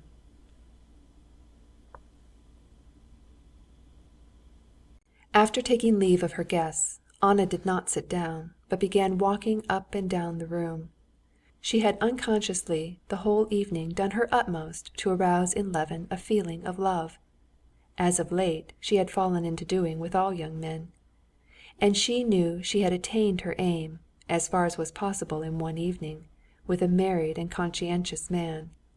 She liked him indeed extremely, and, in spite of the striking difference, from the masculine point of view, between Vronsky and Levin, as a woman she saw something they had in common, which had made Kitty able to love both. Yet as soon as he was out of the room, she ceased to think of him. One thought, and one only, pursued her in different forms and refused to be shaken off.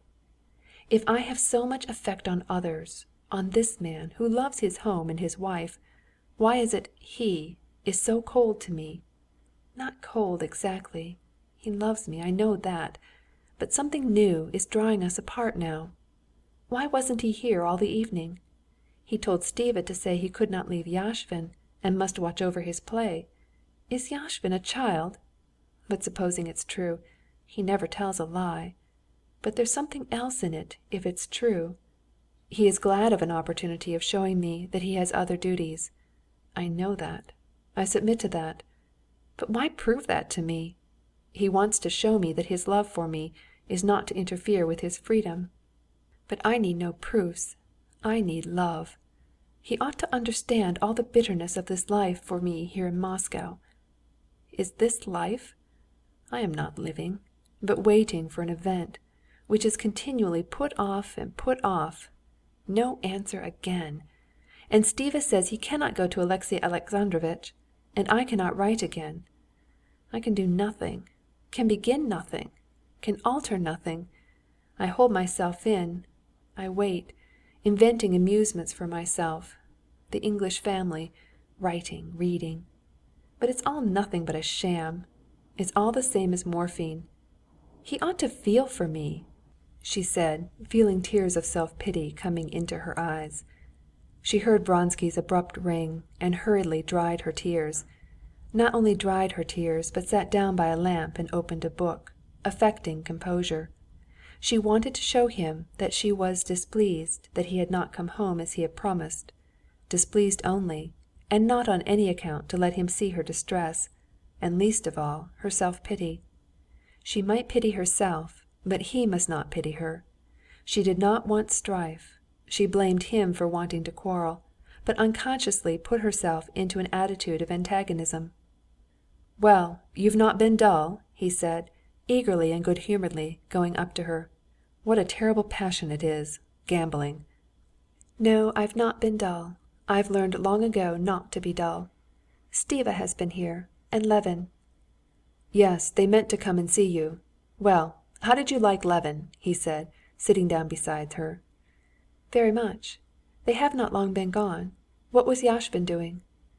"He was winning 17,000. I got him away. He had started home, but he went back again, and now he's losing." "Then what did you stay for?" she asked, suddenly lifting her eyes to him.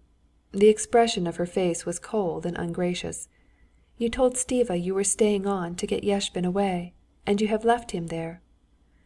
The same expression of cold readiness for the conflict appeared on his face, too. "In the first place, I did not ask him to give you any message, and secondly, I never tell lies. But what's the chief point? I wanted to stay, and I stayed," he said, frowning. "Anna, what is it for? Why will you?" he said after a moment's silence, bending over towards her, and he opened his hand, hoping she would lay hers in it. She was glad of this appeal for tenderness, but some strange force of evil would not let her give herself up to her feelings, as though the rules of warfare would not permit her to surrender. "Of course you wanted to stay, and you stayed. You do everything you want to. But what do you tell me that for? With what object?" she said, getting more and more excited. "Does anyone contest your rights? But you want to be right, and you're welcome to be right." His hand closed, he turned away, and his face wore a still more obstinate expression. "For you it's a matter of obstinacy," she said, watching him intently and suddenly finding the right word for that expression that irritated her. "Simple obstinacy. For you, it's a question of whether you keep the upper hand of me, while for me...." Again she felt sorry for herself, and she almost burst into tears. "If you knew what it is for me! When I feel as I do now that you are hostile, yes, hostile to me, if you knew what it means for me, if you knew how I feel on the brink of calamity at this instant, how afraid I am of myself!" And she turned away, hiding her sobs. "But what are you talking about?" he said, horrified at her expression of despair, and again bending over, he took her hand and kissed it. "What is it for? Do I seek amusements outside our home? Don't I avoid the society of women?"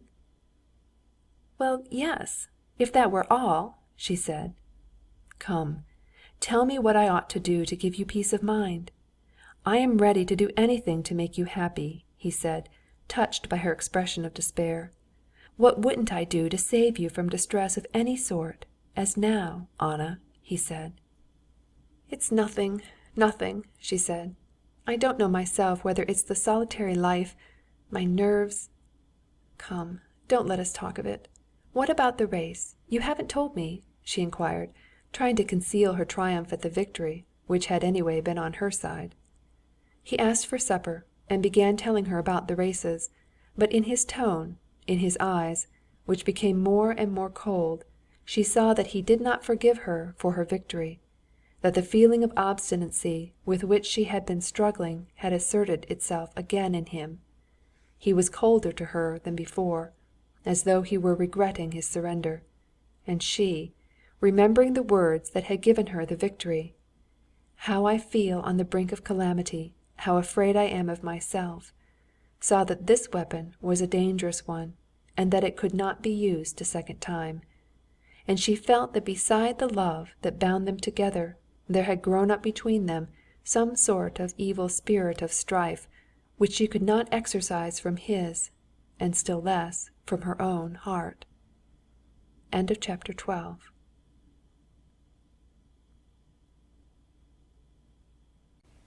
There are no conditions to which a man cannot become used, especially if he sees that all around him are living in the same way.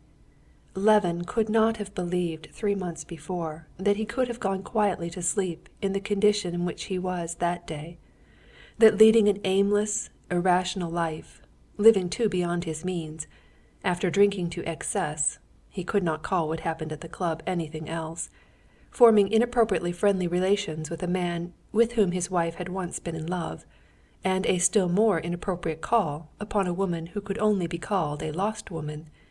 After being fascinated by that woman and causing his wife distress, he could still go quietly to sleep. But under the influence of fatigue, a sleepless night, and the wine he had drunk, his sleep was sound and untroubled. At 5 o'clock the creak of a door opening waked him. He jumped up and looked round. Kitty was not in bed beside him, but there was a light moving behind the screen, and he heard her steps. "What is it? What is it?" he said, half asleep. "Kitty, what is it?" "Nothing," she said, coming from behind the screen with a candle in her hand. "I felt unwell," she said, smiling a particularly sweet and meaning smile. "What? Has it begun?" he said in terror. "We ought to send—" and hurriedly he reached after his clothes. "No, no," she said, smiling and holding his hand. "It's sure to be nothing. I was rather unwell, only a little. It's all over now." After getting into bed she blew out the candle, lay down and was still. Though he thought her stillness suspicious, as though she were holding her breath, and still more suspicious the expression of peculiar tenderness and excitement with which, as she came from behind the screen, she said "nothing," he was so sleepy that he fell asleep at once. Only later he remembered the stillness of her breathing, and understood all that must have been passing in her sweet, precious heart while she lay beside him, not stirring, in anticipation of the greatest event in a woman's life. At 7 o'clock he was waked by the touch of her hand on his shoulder and a gentle whisper. She seemed struggling between regret at waking him and the desire to talk to him. "Kostya, don't be frightened. It's all right. But I fancy we ought to send for Lizaveta Petrovna." The candle was lighted again, She was sitting up in bed, holding some knitting which she had been busy upon during the last few days. "Please, don't be frightened, it's all right. I'm not a bit afraid," she said, seeing his scared face, and she pressed his hand to her bosom and then to her lips. He hurriedly jumped up, hardly awake, and kept his eyes fixed on her, as he put on his dressing-gown. Then he stopped, still looking at her. He had to go, but he could not tear himself from her eyes.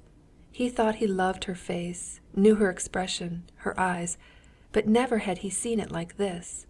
How hateful and horrible he seemed to himself, thinking of the distress he had caused her yesterday. Her flushed face, fringed with soft curling hair under her nightcap, was radiant with joy and courage. Though there was so little that was complex or artificial in Kitty's character in general, Levin was struck by what was revealed now, when suddenly all disguises were thrown off, and the very kernel of her soul shone in her eyes. And in this simplicity and nakedness of her soul, she, the very woman he loved in her, was more manifest than ever. She looked at him, smiling, but all at once her brows twitched, she threw up her head, and going quickly up to him, clutched his hand and pressed close up to him, breathing her hot breath upon him. She was in pain and was, as it were, complaining to him of her suffering. And for the first minute, from habit, it seemed to him that he was to blame. But in her eyes there was a tenderness that told him that she was far from reproaching him, that she loved him for her sufferings. If not I, who is to blame for it? He thought unconsciously, seeking someone responsible for this suffering for him to punish. But there was no one responsible. She was suffering, complaining, and triumphing in her sufferings, and rejoicing in them, and loving them. He saw that something sublime was being accomplished in her soul. But what? He could not make it out. It was beyond his understanding. "I have sent to mamma. You go quickly to fetch Lizaveta Petrovna. Kostya." "Nothing. It's over." She moved away from him and rang the bell. "Well, go now. Pasha's coming. I am all right." And Levin saw with astonishment that she had taken up the knitting she had brought in the night and begun working at it again. As Levin was going out of one door, he heard the maidservant come in at the other. He stood at the door and heard Kitty give exact directions to the maid, and beginning to help her move the bedstead. He dressed, and while they were putting in his horses, as a hired sledge was not to be seen yet, he ran again up to the bedroom, not on tiptoe, it seemed to him, but on wings. Two maidservants were carefully moving something in the bedroom. Kitty was walking about, knitting rapidly, and giving directions. "I am going for the doctor. They have sent for Lizaveta Petrovna, but I'll go on there too. Isn't there anything wanted? Yes? Shall I go to Dolly's?" She looked at him, obviously not hearing what he was saying. "Yes, yes, do go," she said quickly, frowning and waving her hand to him. He had just gone into the drawing-room when suddenly a plaintive moan sounded from the bedroom, smothered instantly. He stood still, and for a long while he could not understand. "Yes, that is she," he said to himself, and clutching at his head he ran downstairs. "Lord have mercy on us, pardon us, aid us." He repeated the words that for some reason came suddenly to his lips, and he, an unbeliever, repeated these words not with his lips only. At that instant he knew that all his doubts, even the impossibility of believing with his reason, of which he was aware in himself, did not in the least hinder his turning to God. All of that now floated out of his soul like dust. To whom was he to turn if not to Him, in whose hands he felt himself, his soul, and his love? The horse was not yet ready, but feeling a peculiar concentration of his physical forces and his intellect on what he had to do, he started off on foot without waiting for the horse, and told Kouzma to overtake him. At the corner he met a night cabman driving hurriedly. In the little sledge, wrapped in a velvet cloak, sat Lizaveta Petrovna with a kerchief around her head. Thank God," he said, overjoyed to recognize her little fair face, which wore a peculiarly serious, even stern expression. Telling the driver not to stop, he ran along beside her. "For 2 hours then, not more?" she inquired. "You should let Pyotr Dmitrievitch know, but don't hurry him, and get some opium at the chemist's." "So you think that it may go on well?" Lord have mercy on us and help us," Levin said, seeing his own horse driving out of the gate. Jumping into the sledge beside Kouzma, he told him to drive to the doctor's. Chapter 13.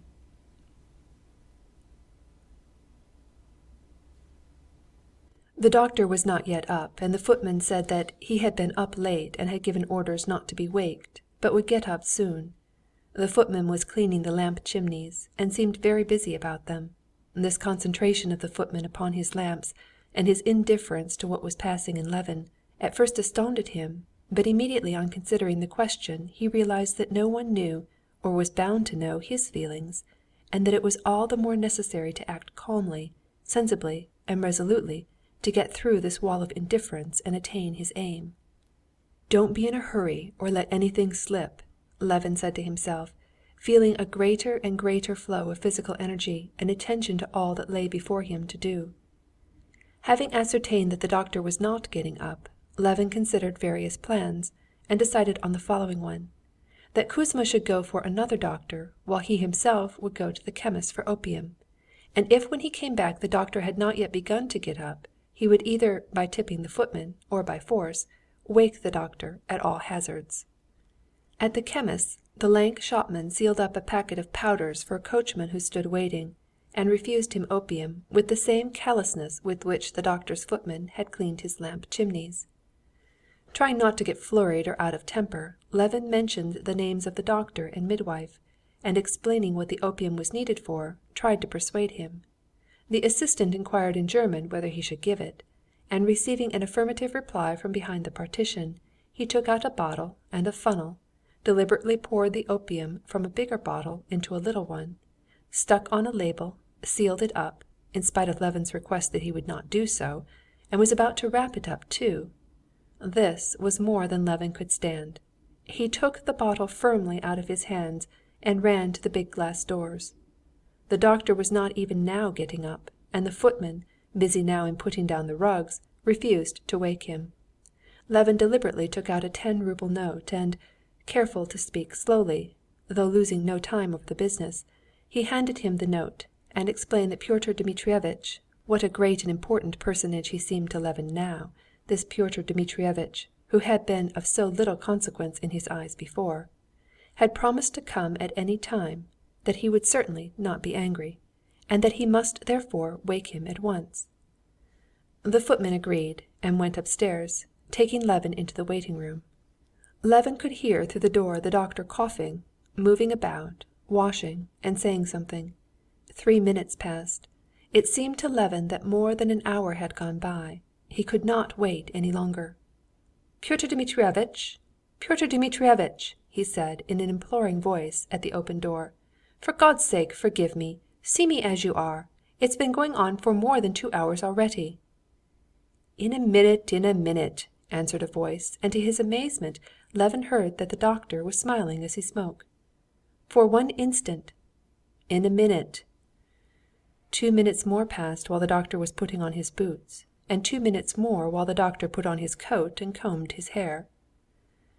"Pyotr Dmitrievitch," Levin was beginning again in a plaintive voice, just as the doctor came in dressed and ready.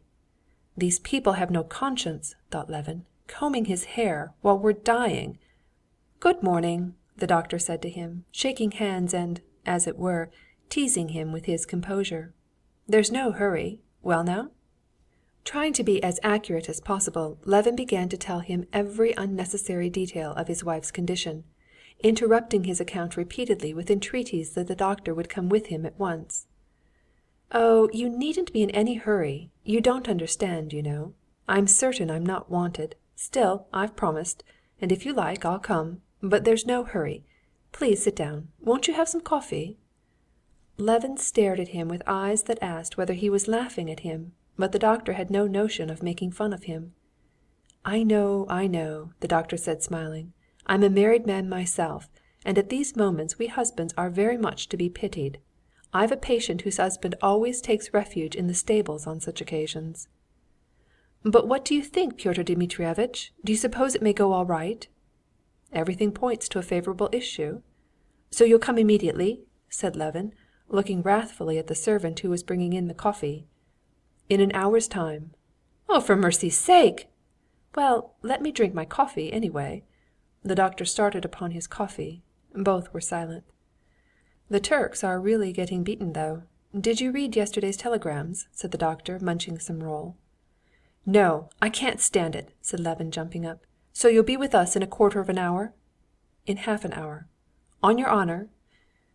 When Levin got home, he drove up at the same time as the princess, and they went up to the bedroom door together. The princess had tears in her eyes, and her hands were shaking. Seeing Levin, she embraced him, and burst into tears. "Well, my dear Lizaveta Petrovna?" she queried, clasping the hand of the midwife, who came out to meet them with a beaming and anxious face. "She's going on well," she said. "Persuade her to lie down. She will be easier so." From the moment when he had waked up and understood what was going on, Levin had prepared his mind to bear resolutely what was before him, and without considering or anticipating anything, to avoid upsetting his wife, and on the contrary to soothe her and keep up her courage. Without allowing himself even to think of what was to come, of how it would end, judging from his inquiries as to the usual duration of these ordeals, Levin had in his imagination braced himself to bear up and to keep a tight rein on his feelings for 5 hours, and it seemed to him he could do this. But when he came back from the doctor's and saw her sufferings again, he fell to repeating more and more frequently, "Lord, have mercy on us and succor us." He sighed and flung his head up, and began to feel afraid he could not bear it, that he would burst into tears or run away. Such agony it was to him, and only 1 hour had passed. But after that hour there passed another, 2 hours, 3, the full 5 hours he had fixed as the furthest limit of his sufferings, and the position was still unchanged, and he was still bearing it because there was nothing to be done but bear it, every instant feeling that he had reached the utmost limits of his endurance, and that his heart would break with sympathy and pain. But still the minutes passed by, and the hours, and still hours more, and his misery and horror grew and were more and more intense. All the ordinary conditions of life, without which one can form no conception of anything, had ceased to exist for Levin. He had lost all sense of time. Minutes, those minutes when she sent for him and he held her moist hand, that would squeeze his hand with extraordinary violence and then push it away, seemed to him hours, and hours seemed to him minutes. He was surprised when Lizaveta Petrovna asked him to light a candle behind the screen, and he found that it was 5 o'clock in the afternoon. If he had been told it was only 10 o'clock in the morning, he would not have been more surprised. Where he was all this time, he knew as little as the time of anything. He saw her swollen face, sometimes bewildered and in agony, sometimes smiling and trying to reassure him. He saw the old princess, too, flushed and overwrought, with her gray curls in disorder, forcing herself to gulp down her tears, biting her lips. He saw Dolly, too, and the doctor, smoking fat cigarettes, and Lizaveta Petrovna with a firm, resolute, reassuring face, and the old prince walking up and down the hall with a frowning face. But why they came in and went out, where they were, he did not know. The princess was with the doctor in the bedroom, then in the study, where a table set for dinner suddenly appeared. Then she was not there, but Dolly was. Then Levin remembered he had been sent somewhere. Once he had been sent to move a table and sofa. He had done this eagerly, thinking it had to be done for her sake, and only later on he found it was his own bed he had been getting ready. Then he had been sent to the study to ask the doctor something. The doctor had answered, and then had said something about the irregularities in the municipal council. Then he had been sent to the bedroom to help the old princess to move the holy picture in its silver and gold setting, and with the princess's old waiting-maid he clambered on a shelf to reach it, and had broken the little lamp, and the old servant had tried to reassure him about the lamp and about his wife, and he carried the holy picture and set it at Kitty's head, carefully tucking it in behind the pillow. But where, when, and why all this had happened, he could not tell. He did not understand why the old princess took his hand, and looking compassionately at him, begged him not to worry himself, and Dolly persuaded him to eat something, and led him out of the room, and even the doctor looked seriously and with commiseration at him, and offered him a drop of something. All he knew and felt was that what was happening was what had happened nearly a year before in the hotel of the country town at the deathbed of his brother, Nikolay, But that had been grief, this was joy. Yet that grief and this joy were alike outside all the ordinary conditions of life. They were loopholes, as it were, in that ordinary life through which there came glimpses of something sublime. And in the contemplation of this sublime something the soul was exalted to inconceivable heights of which it had before had no conception, while reason lagged behind, unable to keep up with it. "Lord, have mercy on us and succor us," he repeated to himself incessantly, feeling, in spite of his long and, as it seemed, complete alienation from religion, that he turned to God just as trustfully and simply as he had in his childhood and first youth. All this time he had two distinct spiritual conditions. One was away from her, with the doctor, who kept smoking one fat cigarette after another and extinguishing them on the edge of a full ash-tray; with Dolly, and with the old prince, where there was talk about dinner, about politics, about Marya Petrovna's illness, and where Levin suddenly forgot for a moment what was happening, and felt as though he had waked up from sleep. The other was in her presence, at her pillow, where his heart seemed breaking and still did not break from sympathetic suffering. And he prayed to God without ceasing, and every time he was brought back from a moment of oblivion by a scream reaching him from the bedroom, he fell into the same strange terror that had come upon him the first minute. Every time he heard a shriek, he jumped up, ran to justify himself, remembered on the way that he was not to blame, and he longed to defend her, to help her. But as he looked at her, he saw again that help was impossible, and he was filled with terror and prayed, "Lord, have mercy on us and help us." And as time went on, both these conditions became more intense. The calmer he became away from her, completely forgetting her, the more agonizing became both her sufferings and his feeling of helplessness before them. He jumped up, would have liked to run away, but ran to her.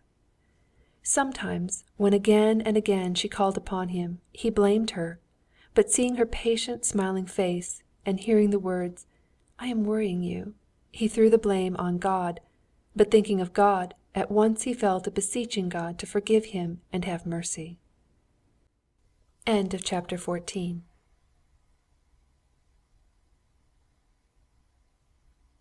He did not know whether it was late or early. The candles had all burned out.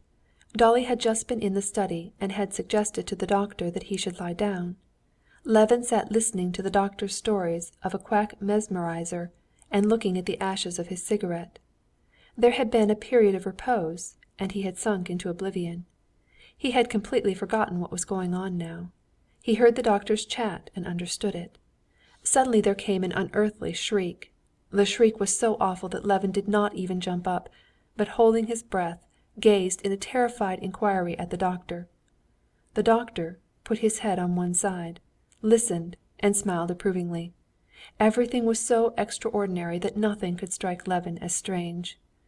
"I suppose it must be so," he thought, and still sat where he was. Whose scream was this? He jumped up, ran on tiptoe to the bedroom, edged round Lizaveta Petrovna and the princess, and took up his position at Kitty's pillow. The scream had subsided, but there was some change now. What it was he did not see and did not comprehend, and he had no wish to see or comprehend, but he saw it in the face of Lizaveta Petrovna. Lizaveta Petrovna's face was stern and pale, and still as resolute, though her jaws were twitching and her eyes were fixed intently on Kitty.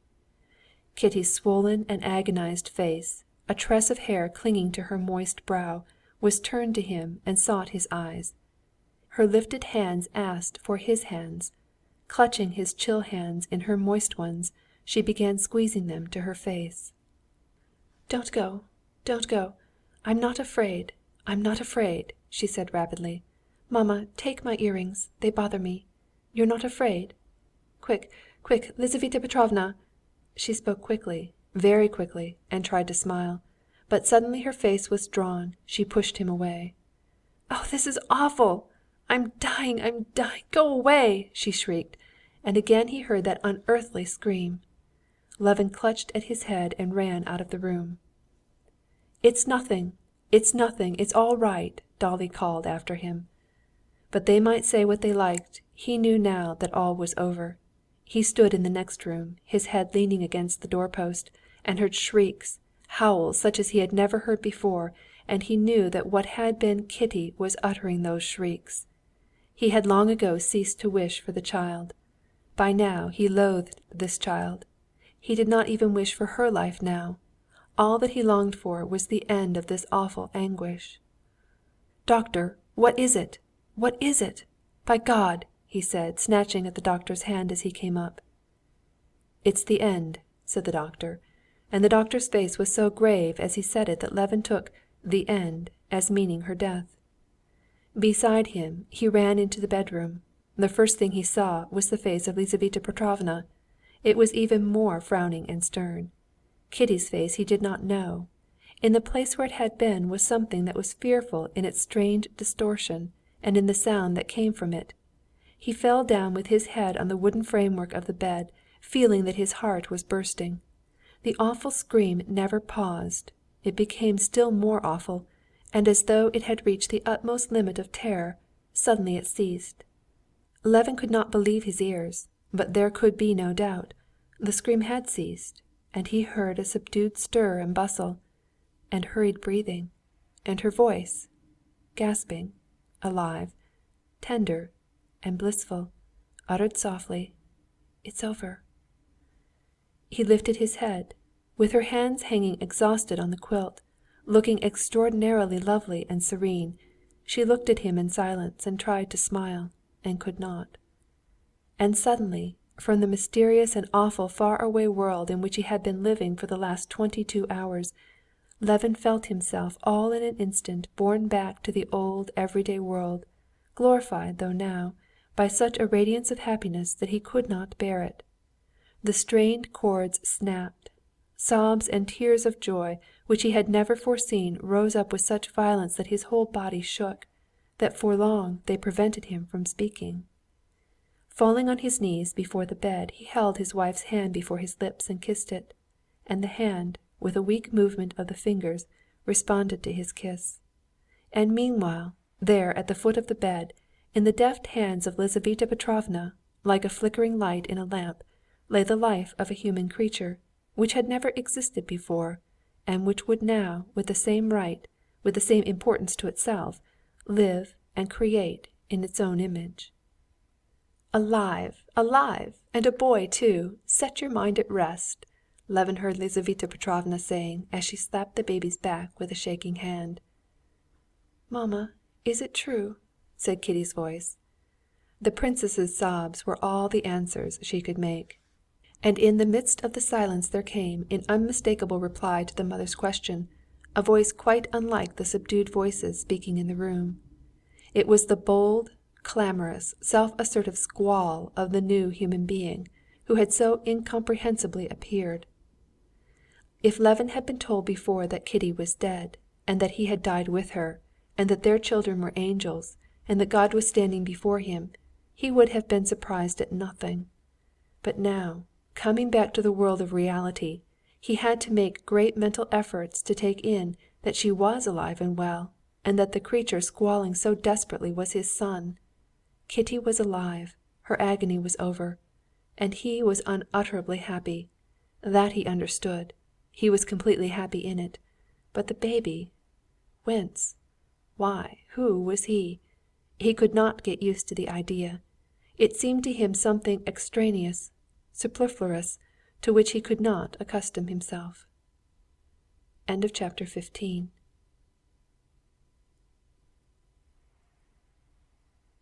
At 10 o'clock the old prince, Sergey Ivanovitch and Stepan Arkadyevitch were sitting at Levin's. Having inquired after Kitty, they had dropped into conversation upon other subjects.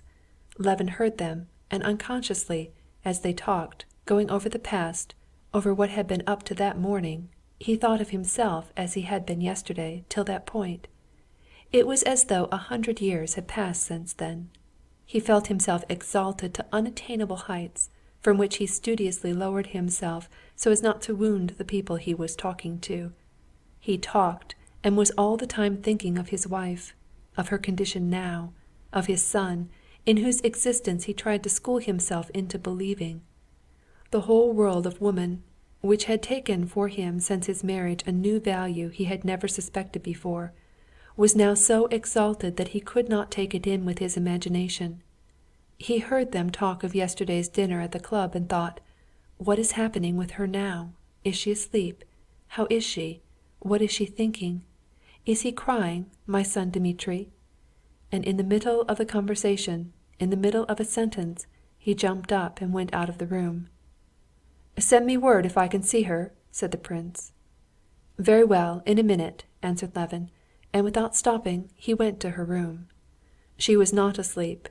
She was talking gently with her mother, making plans about the christening. Carefully set to rights, with her hair well brushed, in a smart little cap with some blue in it, her arms out on the quilt, she was lying on her back.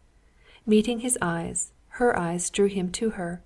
Her face, bright before, brightened still more as he drew near her. There was the same change in it from earthly to unearthly that is seen in the face of the dead, but then it means farewell. Here it meant welcome. Again a rush of emotion, such as he had felt at the moment of the child's birth, flooded his heart. She took his hand and asked him if he had slept. He could not answer and turned away, struggling with his weakness. "I have had a nap, Kostya," she said to him, "and I am so comfortable now." She looked at him, but suddenly her expression changed. "Give him to me," she said, hearing the baby's cry. "Give him to me, Lizaveta Petrovna, and he shall look at him." "To be sure, his papa shall look at him," said Lizaveta Petrovna, getting up and bringing something red and queer and wriggling. "Wait a minute, we'll make him tidy first." And Lizaveta Petrovna laid the red wobbling thing on the bed, began untrussing and trussing up the baby, lifting it up and turning it over with one finger and powdering it with something. Levin, looking at the tiny, pitiful creature, made strenuous efforts to discover in his heart some traces of fatherly feeling for it. He felt nothing towards it but disgust. But when it was undressed, and he caught a glimpse of wee little hands, little feet, saffron-colored, with little toes too, and positively with a little big toe different from the rest, and when he saw Lizaveta Petrovna closing the wide-open little hands as though they were soft springs, and putting them into linen garments, such pity for the little creature came upon him, and such terror that she would hurt it, that he held her hand back. Lizaveta Petrovna laughed. "Don't be frightened, don't be frightened." When the baby had been put to rights and transformed into a firm doll, Lizaveta Petrovna dandled it as though proud of her handiwork, and stood a little away, so that Levin might see his son in all his glory. Kitty looked sideways in the same direction, never taking her eyes off the baby. "Give him to me, give him to me," she said, and even made as though she would sit up. "What are you thinking of, Katerina Alexandrovna? You mustn't move like that. Wait a minute, I'll give him to you. Here we're showing Papa what a fine fellow we are." And Lizaveta Petrovna, with one hand supporting the wobbling head, lifted up on the other arm the strange, limp, red creature, whose head was lost in its swaddling clothes. But it had a nose, too, and slanting eyes, and smacking lips. "A splendid baby," said Lizaveta Petrovna. Levin sighed with mortification. This splendid baby excited in him no feeling but disgust and compassion. It was not at all the feeling he had looked forward to. He turned away while Lizaveta Petrovna put the baby to the unaccustomed breast. Suddenly laughter made him look round. The baby had taken the breast. "Come, that's enough, said Lizaveta Petrovna, but Kitty would not let the baby go. He fell asleep in her arms. "Look, now," said Kitty, turning the baby so he could see it. The aged-looking little face suddenly puckered up still more, and the baby sneezed. Smiling, hardly able to restrain his tears, Levin kissed his wife and went out of the dark room. What he felt towards this little creature was utterly unlike what he had expected.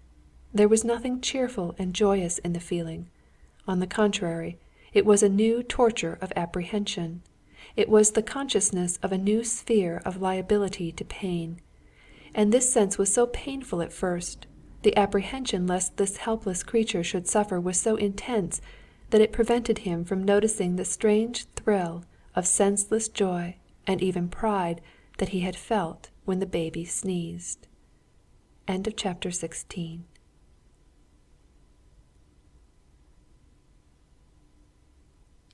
Stepan Arkadyevitch's affairs were in a very bad way.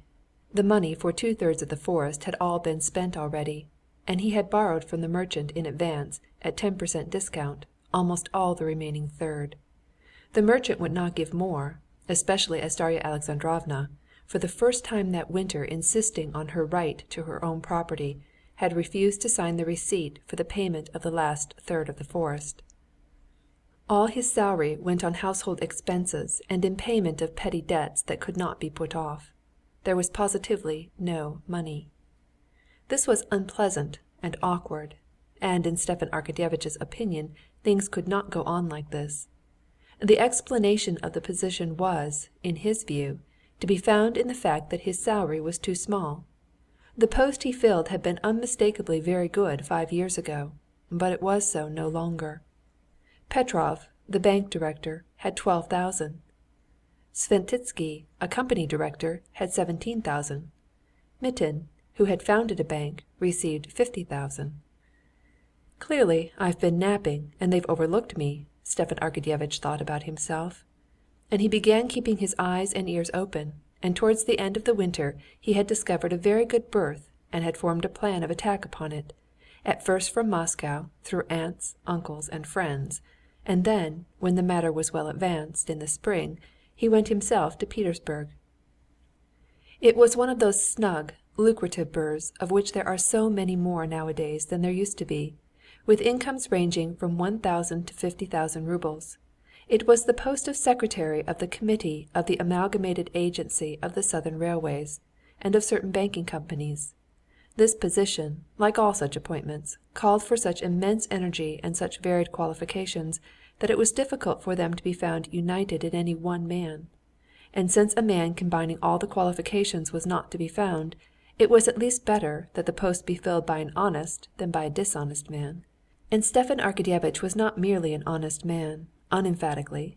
In the common acceptation of the words, he was an honest man, emphatically, in that special sense which the word has in Moscow, when they talk of an honest politician and an honest writer, an honest newspaper, an honest institution, an honest tendency, meaning not simply that the man or the institution is not dishonest, but that they are capable on occasion of taking a line of their own in opposition to the authorities.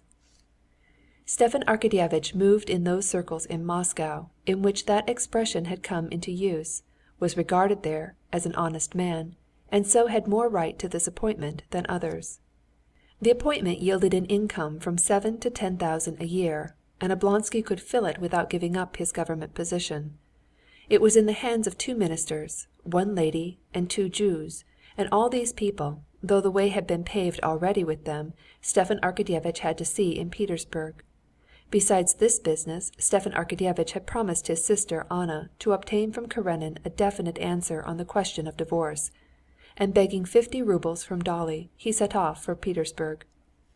Stepan Arkadyevitch sat in Karenin's study listening to his report on the causes of the unsatisfactory position of Russian finance, and only waiting for the moment when he would finish to speak about his own business or about Anna. "Yes, that's very true," he said, when Alexey Alexandrovitch took off his pince-nez, without which he could not read now, and looked inquiringly at his former brother-in-law. "That's very true in particular cases, but still the principle of our day is freedom." "Yes, but I lay down another principle, embracing the principle of freedom," said Alexey Alexandrovitch, with emphasis on the word embracing. And he put on his pince-nez again, so as to read the passage in which this statement was made. And turning over the beautifully written, wide-margined manuscript, Alexey Alexandrovitch read aloud over again the conclusive passage. "I don't advocate protection for the sake of private interests, but for the public weal, and for the lower and upper classes equally," he said, looking over his pince-nez at Oblonsky. "But they cannot grasp that they are taken up now with personal interests and carried away by phrases." "Yes, but I lay down another principle," said Alexey Alexandrovitch, with emphasis on the word embracing. "And turning over the beautifully written, wide-margined manuscript, Alexey Alexandrovitch read aloud over again the conclusive passage. Stepan Arkadyevitch knew that when Karenin began to talk of what they were doing and thinking, the persons who would not accept his report and were the cause of everything wrong in Russia, that it was coming near the end. And so now he eagerly abandoned the principle of free trade and fully agreed. Alexey Alexandrovitch paused, thoughtfully turning over the pages of his manuscript. "Oh, by the way," said Stepan Arkadyevitch, "I wanted to ask you, some time when you see Pomorsky, to drop him a hint that I should be very glad to get that new appointment of secretary of the committee of the Amalgamated Agency of the Southern Railways and Banking Companies." Stepan Arkadyevitch was familiar by now with the title of the post he coveted, and he brought it out rapidly without mistake. Alexey Alexandrovitch questioned him as to the duties of this new committee, and pondered. He was considering whether the new committee would not be acting in some way contrary to the views he had been advocating. But as the influence of the new committee was of a very complex nature, and his views were of very wide application, he could not decide this straight off, and taking off his pince-nez, he said, "Of course, I can mention it to him. But what is your reason precisely for wishing to obtain the appointment?" "It's a good salary, rising to 9,000, and my means." 9,000!" repeated Alexey Alexandrovitch, and he frowned. The high figure of the salary made him reflect that on that side Stepan Arkadyevitch's proposal ran counter to the main tendency of his own projects of reform, which always leaned towards economy. "I consider, and I have embodied my views in a note on the subject, that in our days these immense salaries are evidence of the unsound economic assiette of our finances." "But what's to be done?" said Stepan Arkadyevitch. "Suppose a bank director gets 10,000. Well, he's worth it. Or an engineer gets 20,000. After all, it's a growing thing, you know." "I assume that a salary is the price paid for a commodity, and it ought to conform with the law of supply and demand. If the salary is fixed without any regard for that law, as, for instance, when I see two engineers leaving college together, both equally well trained and efficient, and one getting 40,000 while the other is satisfied with 2, or when I see lawyers and hussars, having no special qualifications, appointed directors of banking companies with immense salaries, I conclude that the salary is not fixed in accordance with the law of supply and demand, but simply through personal interest. And this is an abuse of great gravity in itself, and one that reacts injuriously on the government service. I consider—" Stepan Arkadyevitch made haste to interrupt his brother-in-law. "Yes, but you must agree that it's a new institution of undoubted utility that's being started. After all, you know, it's a growing thing. What they lay particular stress on is the thing being carried on honestly," said Stepan Arkadyevitch with emphasis.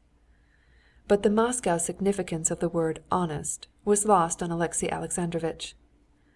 "Honesty is only a negative qualification," he said.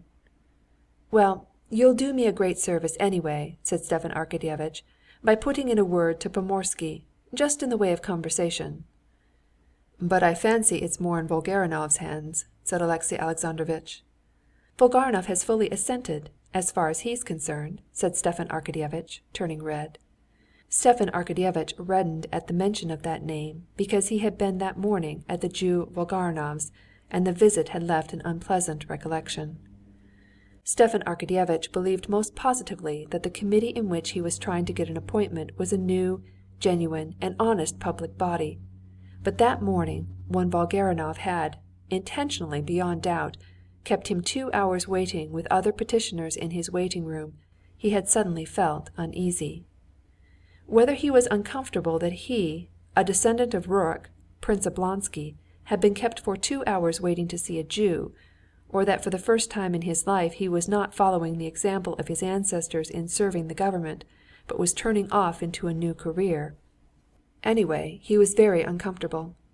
During those 2 hours in Volgarinov's waiting-room, Stepan Arkadyevitch, stepping jauntily about the room, pulling his whiskers, entering into conversation with the other petitioners, and inventing an epigram on his position, assiduously concealed from others, and even from himself, the feeling he was experiencing. But all the time he was uncomfortable and angry. He could not have said why, whether because he could not get his epigram just right, or for some other reason. When at last Volgarinov had received him with exaggerated politeness and unmistakable triumph at his humiliation, and had all but refused the favor asked of him, Stepan Arkadyevitch had made haste to forget it as soon as possible. And now, at the mere recollection, he blushed. Chapter 17.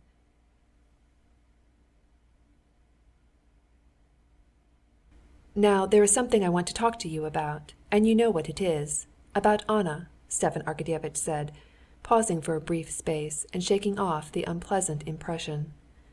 As soon as Oblonsky uttered Anna's name, the face of Alexey Alexandrovitch was completely transformed. All the life was gone out of it, and it looked weary and dead. "What is it exactly that you want from me?" he said, moving in his chair and snapping his pince-nez. "A definite statement, Alexey Alexandrovitch, some settlement of the position. I'm appealing to you, not as an injured husband," Stepan Arkadyevitch was going to say, but afraid of wrecking his negotiation by this, he changed the words. "Not as a statesman," which did not sound apropos, "but simply as a man, and a good-hearted man, and a Christian. You must have pity on her," he said. "That is, in what way precisely?" Karenin said softly. "Yes, pity on her. If you have seen her as I have been spending all the winter with her, you would have pity on her. Her position is awful, simply awful." "I had imagined," answered Alexey Alexandrovitch in a higher, almost shrill voice, "that Anna Arkadyevna had everything she had desired for herself." "Oh, Alexey Alexandrovitch, for heaven's sake, don't let us indulge in recriminations. What is past, and you know what she wants and is waiting for. Divorce." "But I believe Anna Arkadyevna refuses a divorce, if I make it a condition to leave me my son. I replied in that sense, and supposed that the matter was ended. I consider it at an end," shrieked Alexey Alexandrovitch. "But for heaven's sake don't get hot," said Stepan Arkadyevitch, touching his brother-in-law's knee. "The matter is not ended. If you will allow me to recapitulate, it was like this. When you parted, you were as magnanimous as could possibly be.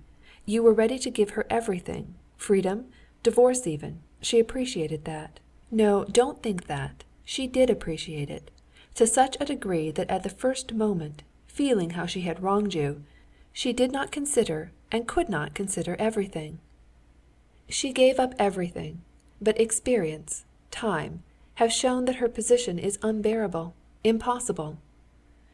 "The life of Anna Arkadyevna can have no interest for me," Alexey Alexandrovitch put in, lifting his eyebrows. "Allow me to disbelieve that," Stepan Arkadyevitch replied gently. "Her position is intolerable for her, and of no benefit to anyone whatever. She has deserved it, you will say. She knows that, and asks you for nothing. She says plainly that she dare not ask you. But I, all of us, her relatives, all who love her, beg you, entreat you. Why should she suffer? Who is any the better for it?" "Excuse me, you seem to put me in the position of the guilty party," observed Alexey Alexandrovitch. Oh no, not at all. Please understand me," said Stepan Arkadyevitch, touching his hand again, as though feeling sure this physical contact would soften his brother-in-law. "All I say is this: her position is intolerable, and it might be alleviated by you, and you will lose nothing by it. I will arrange it all for you, so that you'll not notice it. You did promise it, you know." "The promise was given before, and I supposed that the question of my son had settled the matter. Besides, I had hoped that Anna Arkadyevna had enough generosity," Alexey Alexandrovitch articulated with difficulty, his lips twitching and his face white. "She leaves it all to your generosity. She begs, she implores one thing of you, to extricate her from the impossible position in which she is placed. She does not ask for her son now. Alexey Alexandrovitch, you are a good man. Put yourself in her position for a minute. The question of divorce for her in her position is a question of life and death. If you had not promised it once, she would have reconciled herself to her position. She would have gone on living in the country. But you promised it, and she wrote to you and moved to Moscow. And here she's been 6 months in Moscow, where every chance meeting cuts her to the heart, every day expecting an answer. Why, It's like keeping a condemned criminal for 6 months with the rope round his neck, promising him perhaps death, perhaps mercy. Have pity on her, and I will undertake to arrange everything. Vos scrupules?" "I am not talking about that, Alexey Alexandrovitch interrupted with disgust. "But, perhaps, I promised what I had no right to promise." "So you go back from your promise?" "I have never refused to do all that is possible, but I want time to consider how much of what I promised is possible." "No, Alexey Alexandrovitch," cried Oblonsky, jumping up. "I won't believe that. She's unhappy as only an unhappy woman can be, and you cannot refuse in such... as much of what I promised as is possible. Vous professez d'être libre penseur, but I as a believer cannot, in a matter of such gravity, act in opposition to the Christian law." "But in Christian societies and among us, as far as I'm aware, divorce is allowed," said Stepan Arkadyevitch. "Divorce is sanctioned even by our church, and we see...." "It's allowed, but not in the sense...." "Alexey Alexandrovitch, you are not like yourself," said Oblonsky, after a brief pause. "Wasn't it you, and didn't we all appreciate it in you, who forgave everything, and moved simply by Christian feeling was ready to make any sacrifice? You said yourself, 'If a man take thy coat, give him thy cloak also.' And now...." "I beg," said Alexey Alexandrovitch shrilly, getting suddenly to his feet, his face white and his jaws twitching, "I beg you to drop this subject." "Oh, no. Oh, forgive me if I have wounded you," said Stepan Arkadyevitch, holding out his hand with a smile of embarrassment. "But like a messenger I have simply performed the commission given me." Alexey Alexandrovitch gave him his hand, pondered a little, and said, "I must think it over and seek for guidance. The day after tomorrow I will give you a final answer," he said, after considering a moment. End of chapter 18.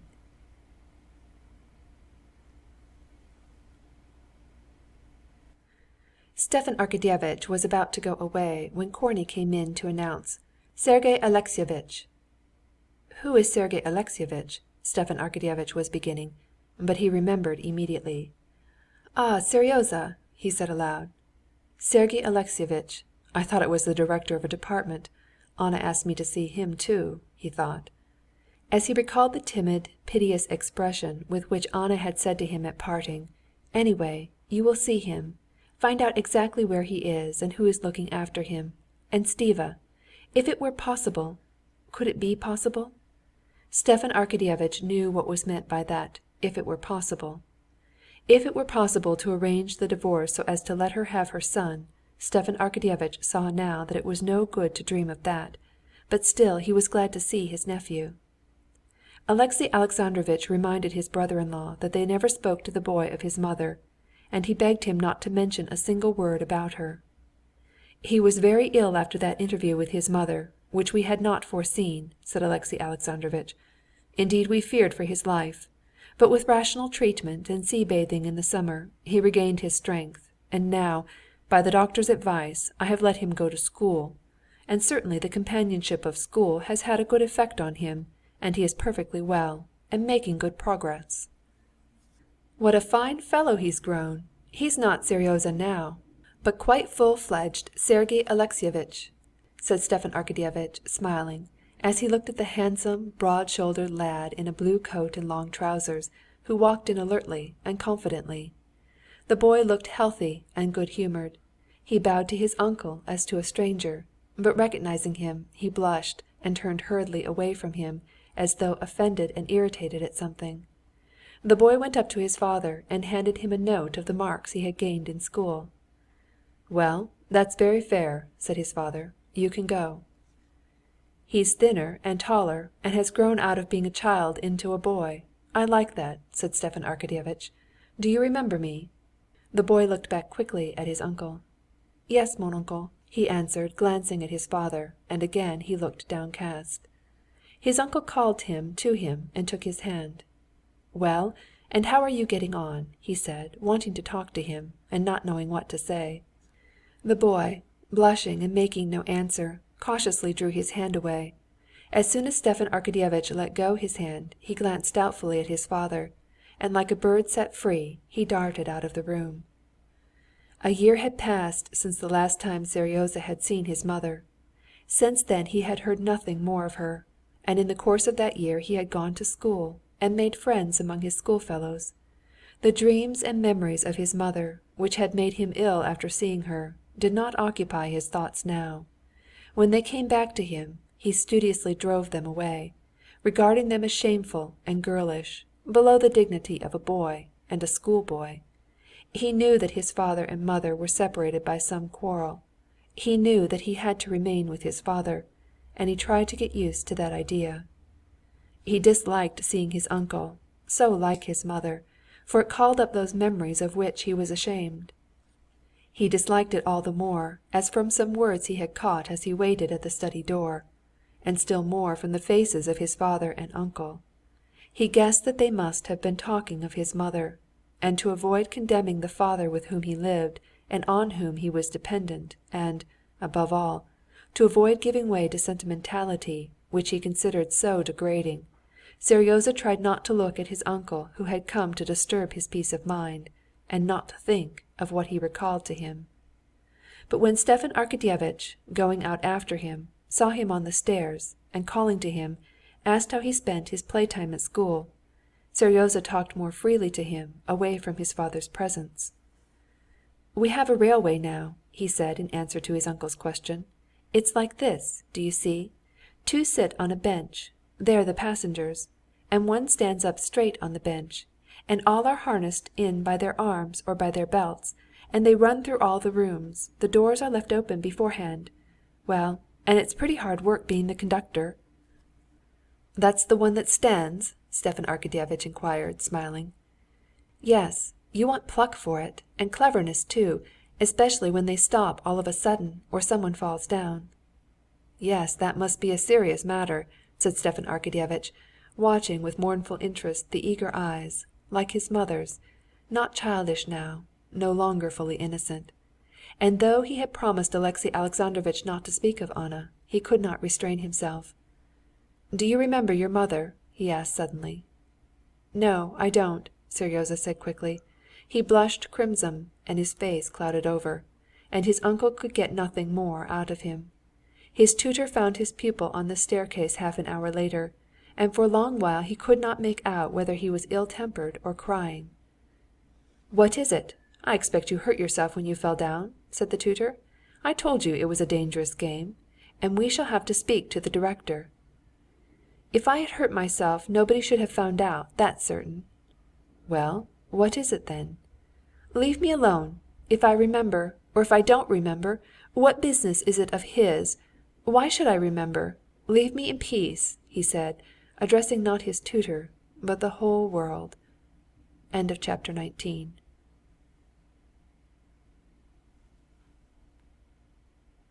Stepan Arkadyevitch, as usual, did not waste his time in Petersburg.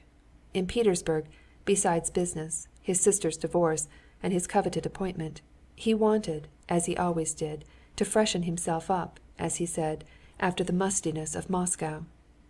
In spite of its café chantant and its omnibuses, Moscow was yet a stagnant bog. Stepan Arkadyevitch always felt it. After living for some time in Moscow, especially in close relations with his family, he was conscious of a depression of spirits. After being a long time in Moscow without a change, he reached a point when he positively began to be worrying himself over his wife's ill humor and reproaches, over his children's health and education, and the petty details of his official work. Even the fact of being in debt worried him. But he had only to go and stay a little while in Petersburg, in the circle there in which he moved, where people lived, really lived, instead of vegetating as in Moscow, and all such ideas vanished and melted away at once, like wax before the fire. His wife? Only that day he had been talking to Prince Tchetchensky. Prince Tchetchensky had a wife and family, grown-up pages in the corps, and he had another illegitimate family of children also. Though the first family was very nice too, Prince Tchetchensky felt happier in his second family, and he used to take his eldest son with him to his second family, and told Stepan Arkadyevitch that he thought it good for his son, enlarging his ideas. What would have been said to that in Moscow? His children? In Petersburg children did not prevent their parents from enjoying life. The children were brought up in schools, and there was no trace of the wild idea that prevailed in Moscow, in Lvov's household for instance, that all the luxuries of life were for the children, while the parents have nothing but work and anxiety. Here people understood that a man is in duty bound to live for himself, as every man of culture should live. His official duties? Official work here was not the stiff, hopeless drudgery that it was in Moscow. Here there was some interest in official life. A chance meeting, a service rendered, a happy phrase, a knack of facetious mimicry, and a man's career might be made in a trice. So it had been with Bryantsev, whom Stepan Arkadyevitch had met the previous day, and who was one of the highest functionaries in government now. There was some interest in official work like that. The Petersburg attitude on pecuniary matters had an especially soothing effect on Stepan Arkadyevitch. Bartnyansky, who must spend at least 50,000 to judge by the style he lived in, had made an interesting comment the day before on that subject. As they were talking before dinner, Stepan Arkadyevitch had said to Bartnyansky, "You're friendly, I fancy, with Mordvinsky. You might do me a favor. Say a word to him, please, for me. There's an appointment I should like to get. Secretary of the agency." "Oh, I shan't remember all that if you tell it to me. But what possesses you to have to do with railways and Jews? Take it as you will, it's a low business." Stepan Arkadyevitch did not say to Bartnyansky that it was a growing thing. Bartnyansky would not have understood that. "I want the money. I've nothing to live on." "You're living, aren't you?" "Yes, but in debt." "Are you, though?" "Heavily?" said Bartnyansky sympathetically. "Very heavily. 20,000." Bartnyansky broke into good-humored laughter. "Oh, lucky fellow!" he said. "My debts mount up to 1,500,000, and I've nothing, and still I can live, as you see." And Stepan Arkadyevitch saw the correctness of this view not in words only, but in actual fact. Zhivahov owed 3,000, and hadn't a farthing to bless himself with, and he lived, and in style too. Count Krivtsov was considered a hopeless case by everyone, and yet he kept 2 mistresses. Petrovsky had run through 5 millions and still lived in just the same style, and was even a manager in the financial department with a salary of 20,000. But besides this, Petersburg had physically an agreeable effect on Stepan Arkadyevitch. It made him younger. In Moscow he sometimes found a gray hair in his head, dropped asleep after dinner, stretched, walked slowly upstairs, breathing heavily, was bored by the society of young women, and did not dance at balls.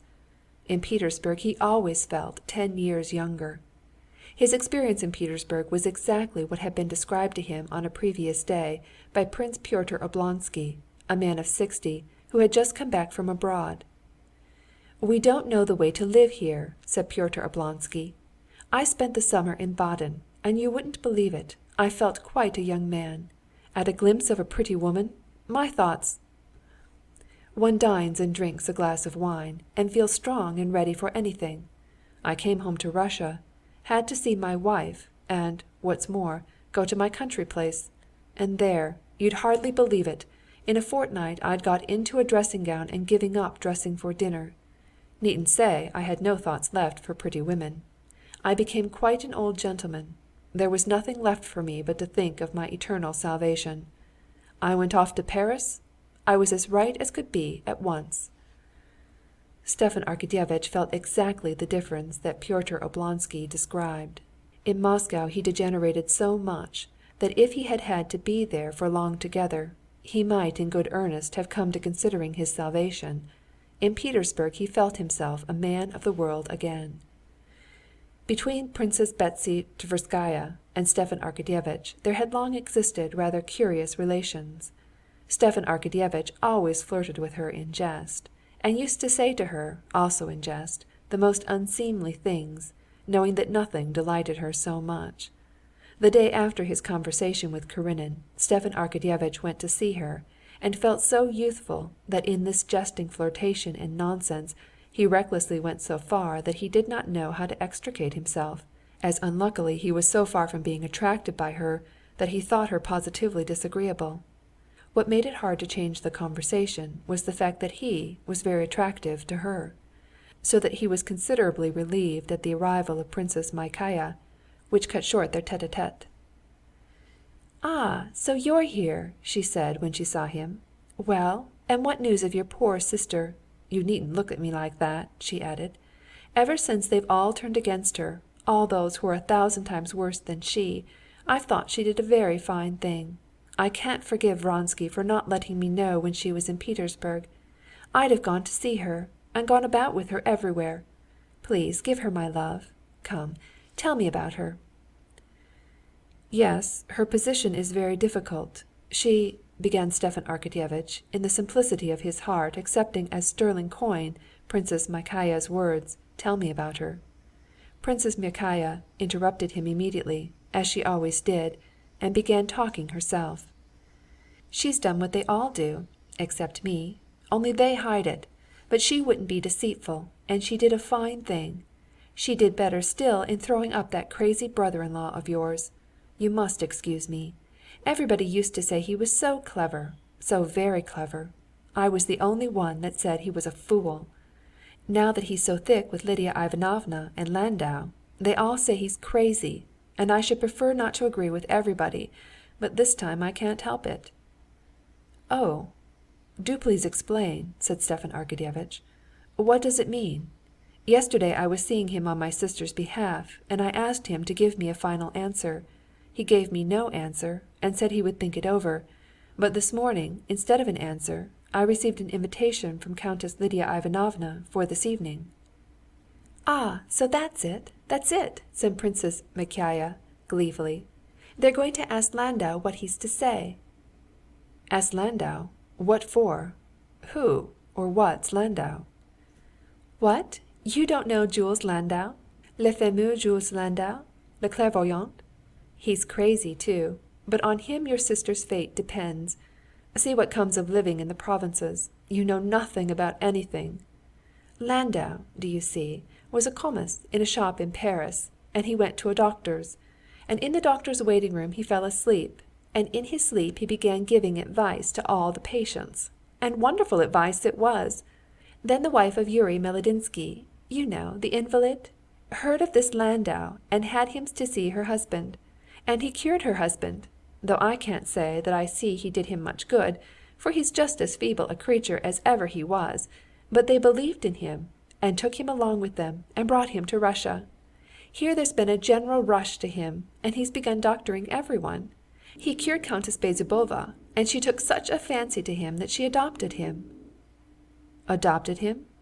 "Yes, as her son. He's not Landau any more, but Count Bezubov. That's neither here nor there, though. But Lydia, I'm very fond of her, but she has a screw loose somewhere, has lost her heart to this Landau now, and nothing is settled now in her house or Alexey Alexandrovitch's without him, and so your sister's fate is now in the hands of Landau, alias Count Bezubov." End of chapter 20.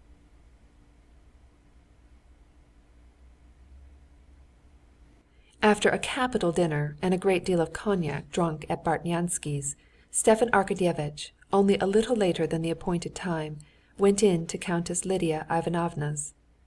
"Who else is with the countess? A Frenchman?" Stepan Arkadyevitch asked the hall porter as he glanced at the familiar overcoat of Alexey Alexandrovitch and a queer, rather artless-looking overcoat with clasps. "Alexey Alexandrovitch Karenin and Count Bezubov," the porter answered severely. Princess Myakaya guessed right, thought Stepan Arkadyevitch as he went upstairs. Curious. It would be quite as well, though, to get on friendly terms with her. She has immense influence. If she would say a word to Pomorsky, the thing would be a certainty. It was still quite light out of doors, but in Countess Lidia Ivanovna's little drawing-room the blinds were drawn and the lamps lighted. At a round table under a lamp sat the countess and Alexey Alexandrovitch, talking softly. A short, thinnish man, very pale and handsome, with feminine hips and knock-kneed legs, with fine brilliant eyes and long hair laying on the collar of his coat, was standing at the end of the room gazing at the portraits on the wall. After greeting the lady of the house and Alexey Alexandrovitch, Stepan Arkadyevitch could not resist glancing once more at the unknown man. "Monsieur Landau," the countess addressed him with a softness and caution that impressed Oblonsky, and she introduced them. Landau looked round hurriedly, came up, and smiling, laid his moist, lifeless hand in Stepan Arkadyevitch's outstretched hand, and immediately walked away, and fell to gazing at the portraits again. The countess and Alexey Alexandrovitch looked at each other significantly. "I'm very glad to see you, particularly today," said Countess Lidia Ivanovna, pointing Stepan Arkadyevitch to a seat beside Karenin. "I introduced you to him as Landau," she said in a soft voice, glancing at the Frenchman, and again immediately after at Alexey Alexandrovitch. "But he is really Count Bezzubov, as you're probably aware, only he does not like the title." "Yes, I heard so," answered Stepan Arkadyevitch. "They say he completely cured Countess Bezzubova." "She was here today, poor thing," the countess said, turning to Alexey Alexandrovitch. "This separation is awful for her. It's such a blow to her."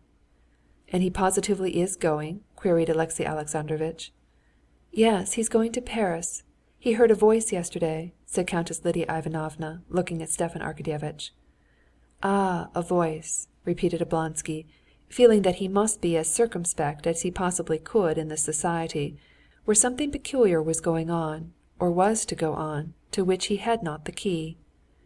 A moment's silence followed, after which Countess Lidia Ivanovna, as though approaching the main topic of conversation, said with a fine smile to Oblonsky: "I've known you for a long while, and I am very glad to make a closer acquaintance with you. Les amis de nos amis sont nos amis. But to be a true friend one must enter into the spiritual state of one's friend, and I fear that you are not doing so in the case of Alexey Alexandrovitch. You understand what I mean?" she said, lifting her fine, pensive eyes. "In part, countess, I understand the position of Alexey Alexandrovitch," said Oblonsky. Having no clear idea what they were talking about, he wanted to confine himself to generalities.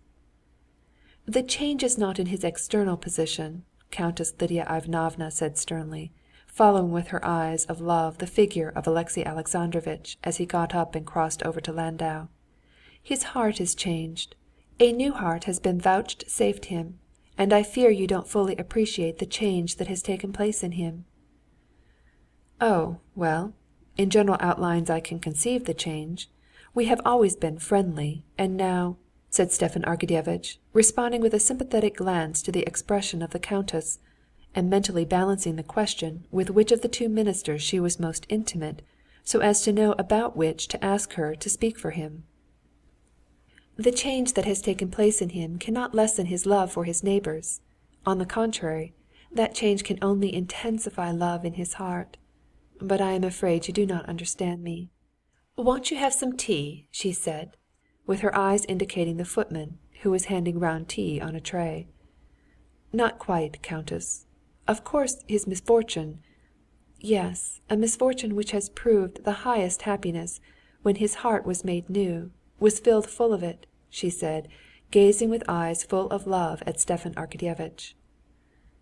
"I do believe I might ask her to speak to both of them," thought Stepan Arkadyevitch.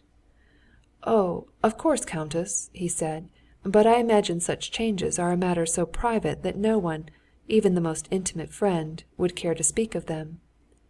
"On the contrary, we ought to speak freely and help one another." "Yes, undoubtedly so, but there is such a difference of convictions, and besides," said Oblonsky with a soft smile, "there can be no difference where it is a question of holy truth." "Oh, no, of course, but," said Stepan Arkadyevitch, paused in confusion. He understood at last that they were talking of religion. "I fancy that he will fall asleep immediately," said Alexey Alexandrovitch in a whisper full of meaning, going up to Lidia Ivanovna. Stepan Arkadyevitch looked round. Landau was sitting at the window, leaning on his elbow in the back of his chair, his head drooping. Noticing that all eyes were turned on him, he raised his head and smiled a smile of childlike artlessness. "Don't take any notice," said Lidia Ivanovna, as she lightly moved a chair up for Alexey Alexandrovitch. "I have observed," she was beginning, when a footman came into the room with a letter. Lidia Ivanovna rapidly ran her eyes over the note, and excusing herself, wrote an answer with extraordinary rapidity, handed it to the man, and came back to the table. "I have observed," she went on, "that Moscow people, especially the men, are more indifferent to religion than anyone." "Oh, no, countess! I thought Moscow people had the reputation of being the firmest in the faith," answered Stepan Arkadyevitch. "But as far as I can make out, you are unfortunately one of the indifferent ones," said Alexey Alexandrovitch, turning to him with a weary smile. "How anyone can be indifferent!" said Lidia Ivanovna. "I am not so much indifferent on that subject as I am waiting in suspense," said Stepan Arkadyevitch, with his most deprecating smile. "I hardly think that the time for such questions has come yet for me." Alexey Alexandrovitch and Lidia Ivanovna looked at each other. "We can never tell whether the time has come for us or not," said Alexey Alexandrovitch severely. "We ought not to think whether we are ready or not ready. God's grace is not guided by human considerations. Sometimes it comes not to those who strive for it, and it comes to those that are unprepared, like Saul." "No, I believe it won't be just yet," said Lidia Ivanovna, who had been meanwhile watching the movements of the Frenchmen. Landau got up and came to them. "Do you allow me to listen?" he asked. "Oh, yes. I did not want to disturb you," said Lidia Ivanovna, gazing tenderly at him. "Sit here with us." "One has only not to close one's eyes to shut out the light," Alexey Alexandrovitch went on. "Ah, if you knew the happiness we know, feeling his presence ever in our hearts," said Countess Lidia Ivanovna, with a rapturous smile. "But a man may feel himself unworthy sometimes to rise to that height," said Stepan Arkadyevitch, conscious of hypocrisy in admitting this religious height, but at the same time unable to bring himself to acknowledge his free-thinking views before a person who, by a single word to Pomorsky, might procure him the coveted appointment. "That is, you mean that sin keeps him back," said Lidia Ivanovna. "But that is a false idea. There is no sin for believers. Their sin has been atoned for. Pardon," she added, looking at the footman, who came in again with another letter. She read it and gave a verbal answer. "Tomorrow at the Grand Duchess's, say." "For the believer's sin is not," she went on. "Yes, but faith without works is dead," said Stepan Arkadyevitch, recalling the phrase from the catechism, and only by his smile clinging to his independence. "There you have it, from the Epistle of St. James," said Alexey Alexandrovitch, addressing Lidia Ivanovna with a certain reproachfulness in his tone. It was unmistakably a subject they had discussed more than once before. "What harm has been done by the false interpretation of that passage? Nothing holds men back from belief like that misinterpretation. 'I have not works, so I cannot believe,' though all the while that is not said, but the very opposite is said." "Striving for God, saving the soul by fasting," said Countess Lidia Ivanovna, with disgusted contempt. "Those are the crude ideas of our monks. Yet that is nowhere said. It is far simpler and easier," she said, looking at Oblonsky with the same encouraging smile with which at court she encouraged youthful maids of honor, disconcerted by the new surroundings of the court. "We are saved by Christ who suffered for us. We are saved by faith," Alexey Alexandrovitch chimed in, with a glance of approval at her words. "Vous comprenez l'anglais?" asked Lidia Ivanovna, and receiving a reply in the affirmative, she got up and began looking through a shelf of books. "I want him to read 'Safe and Happy,' or 'Under the Wing,'" she said, looking inquiringly at Karenin. And finding the book, and sitting down again in her place, she opened it. "It's very short. In it is described the way by which faith can be reached, and the happiness, above all earthly bliss, with which it fills the soul. The believer cannot be unhappy because he is not alone. But you will see." She was just settling herself to read when the footman came in again. "Madame Borozdina, tell her tomorrow at 2:00. Yes," she said, putting her finger in the place in the book, and gazing before her with her fine, pensive eyes.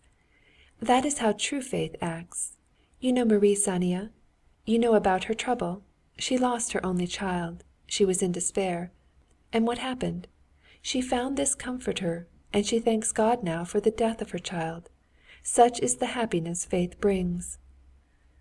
"Oh, yes, that is most," said Stepan Arkadyevitch, glad they were going to read, and let him have a chance to collect his faculties. "No, I see I'd better not ask her about anything today," he thought. "If only I can get out of this without putting my foot in it." "It will be dull for you," said Countess Lidia Ivanovna, addressing Landau. "You don't know English, but it's short." "Oh, I shall understand," said Landau, with the same smile, and he closed his eyes. Alexey Alexandrovitch and Lidia Ivanovna exchanged meaningful glances, and the reading began. Chapter 21.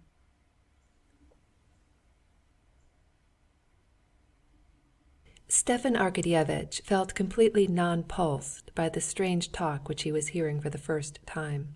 The complexity of Petersburg, as a rule, had a stimulating effect on him, rousing him out of his Moscow stagnation. But he liked these complications, and he understood them only in the circles he knew and was at home in. In these unfamiliar surroundings he was puzzled and disconcerted, and could not get his bearings.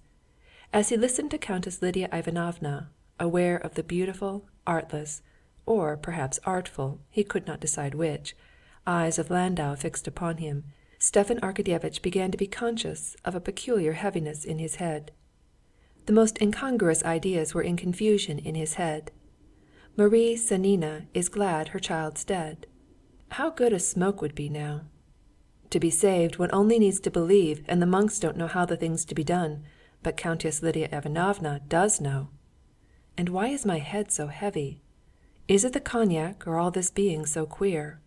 Anyway, I fancy I've done nothing unsuitable so far. But anyway, it won't do to ask her now. They say they make one say one's prayers. I only hope they won't make me. That'll be too imbecile. And what stuff is it she's reading? But she has a good accent. Landau, Bezzubov. What's he Bezzubov for? All at once Stepan Arkadyevitch became aware that his lower jaw was uncontrollably forming a yawn. He pulled his whiskers to cover the yawn and shook himself together.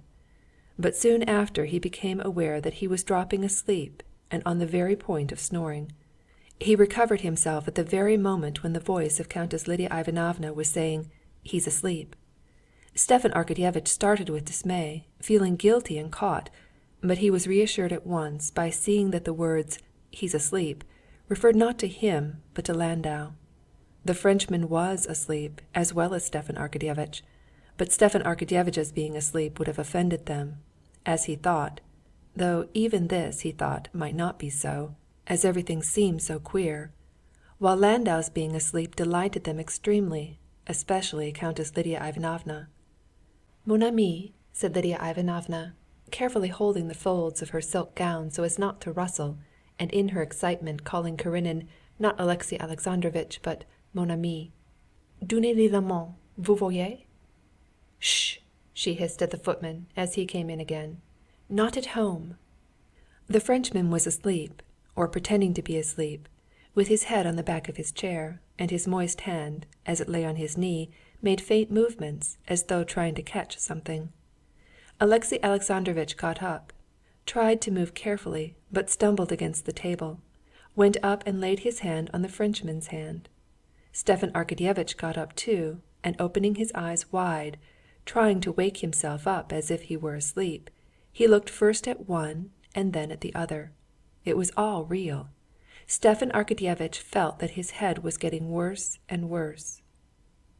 "Que la personne qui est arrivée la dernière, celle qui demande, qu'elle sorte, qu'elle sorte," articulated the Frenchman, without opening his eyes.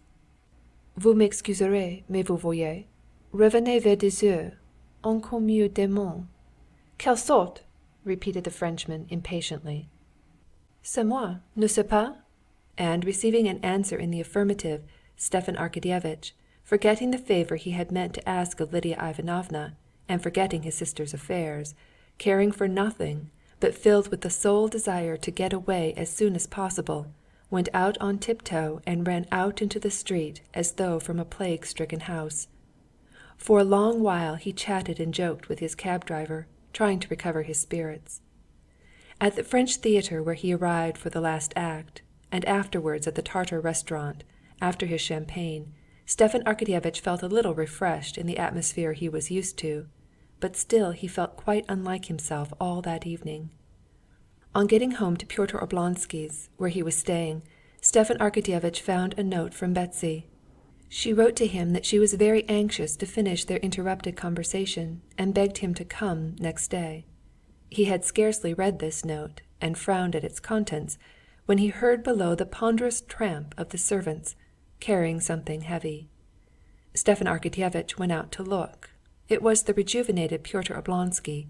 He was so drunk that he could not walk upstairs, but he told them to set him on his legs when he saw Stepan Arkadyevitch, and clinging to him, walked with him into his room, and there began telling him how he had spent the evening, and fell asleep doing so. Stepan Arkadyevitch was in very low spirits, which happened rarely with him, and for a long while he could not go to sleep. Everything he could recall to his mind, everything was disgusting, but most disgusting of all, as if it were something shameful, was the memory of the evening he had spent at Countess Lidia Ivanovna's. Next day he received from Alexey Alexandrovitch a final answer, refusing to grant Anna's divorce, and he understood that this decision was based on what the Frenchman had said in his real or pretended trance. End of chapter 22.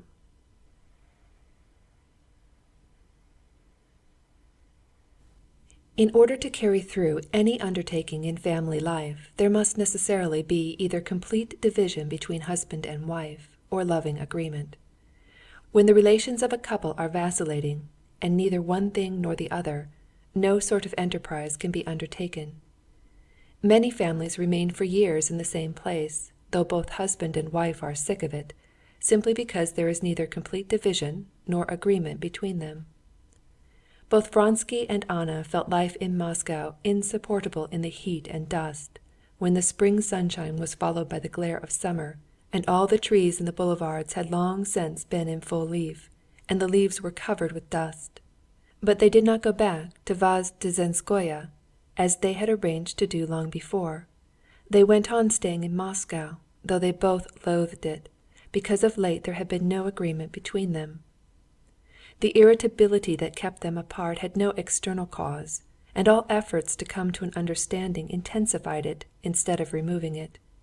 It was an inner irritation, grounded in her mind on the conviction that his love had grown less, in his, on regret that he had put himself for her sake in a difficult position, which she, instead of lightening, made still more difficult. Neither of them gave full utterance to their sense of grievance, but they considered each other in the wrong, and tried on every pretext to prove this to one another. In her eyes, the whole of him, with all his habits, ideas, desires, with all his spiritual and physical temperament, was one thing, love for women, and that love, she felt, ought to be entirely concentrated on her alone. That love was less, consequently, as she reasoned, he must have transferred part of his love to other women or to another woman, and she was jealous. She was jealous not of any particular woman, but of the decrease of his love. Not having got an object for her jealousy, she was on the lookout for it. At the slightest hint she transferred her jealousy from one object to another.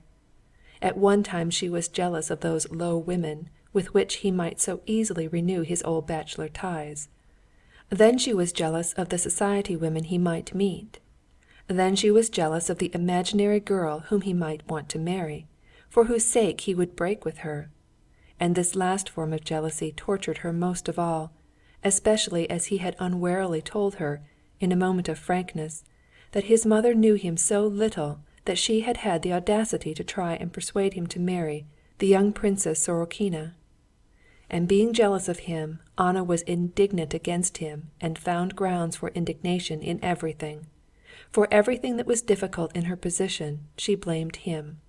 The agonizing condition of suspense she had passed in Moscow, the tardiness and indecision of Alexey Alexandrovitch, her solitude, she put it all down to him.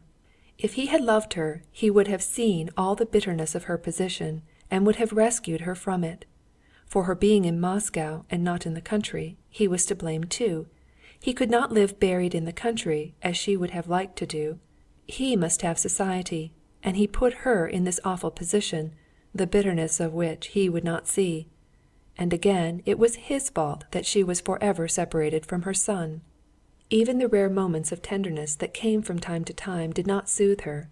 In his tenderness now she saw a shade of complacency or self-confidence which had not been of old, and which exasperated her. It was dusk.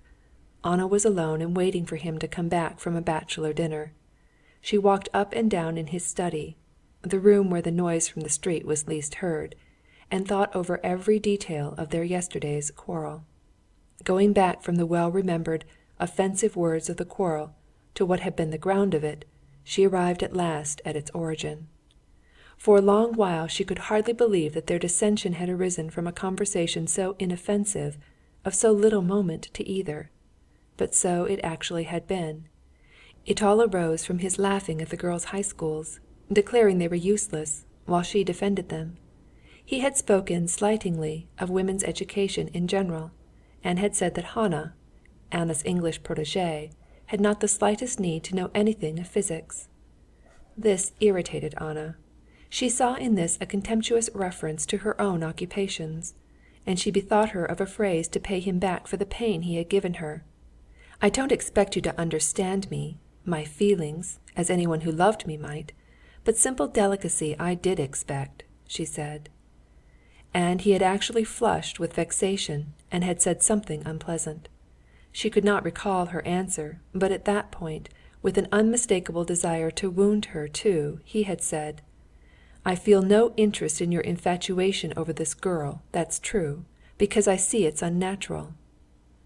The cruelty with which he shattered the world she had built up for herself so laboriously to enable her to endure her hard life, the injustice with which he had accused her of affectation, of artificiality, aroused her. "I am very sorry that nothing but what's coarse and material is comprehensible and natural to you," she said, and walked out of the room. When he had come in to her yesterday evening, they had not referred to the quarrel, but both felt that the quarrel had been smoothed over, but was not at an end. Today he had not been home all day, and she felt so lonely and wretched in being on bad terms with him that she wanted to forget it all, to forgive him and be reconciled with him. She wanted to throw the blame on herself and to justify him. "I am myself to blame. I am irritable. I'm insanely jealous. I will make it up with him, and we'll go away to the country. There I shall be more at peace." Unnatural. She suddenly recalled the word that had stung her most of all, not so much the word itself, as the intent to wound her with which it was said. I know what he meant. He meant unnatural, not loving my own daughter, to love another person's child. What does he know of love for children, of my love for Seryozha, whom I've sacrificed for him? But that wish to wound me, no, he loves another woman. It must be so. And perceiving that, while trying to regain her peace of mind, she had gone round the same circle that she had been round so often before, and had come back to her former state of exasperation, she was horrified at herself. "Can it be impossible? Can it be beyond me to control myself?" she said to herself, and began again from the beginning. "He's truthful. He's honest, he loves me, I love him, and in a few days the divorce will come. What more do I want? I want peace of mind and trust, and I will take the blame on myself. Yes, now when he comes in, I will tell him I was wrong, though I was not wrong, and we will go away tomorrow."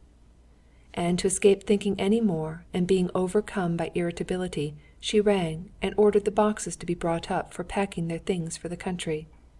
At 10 o'clock Vronsky came in. End of chapter 23.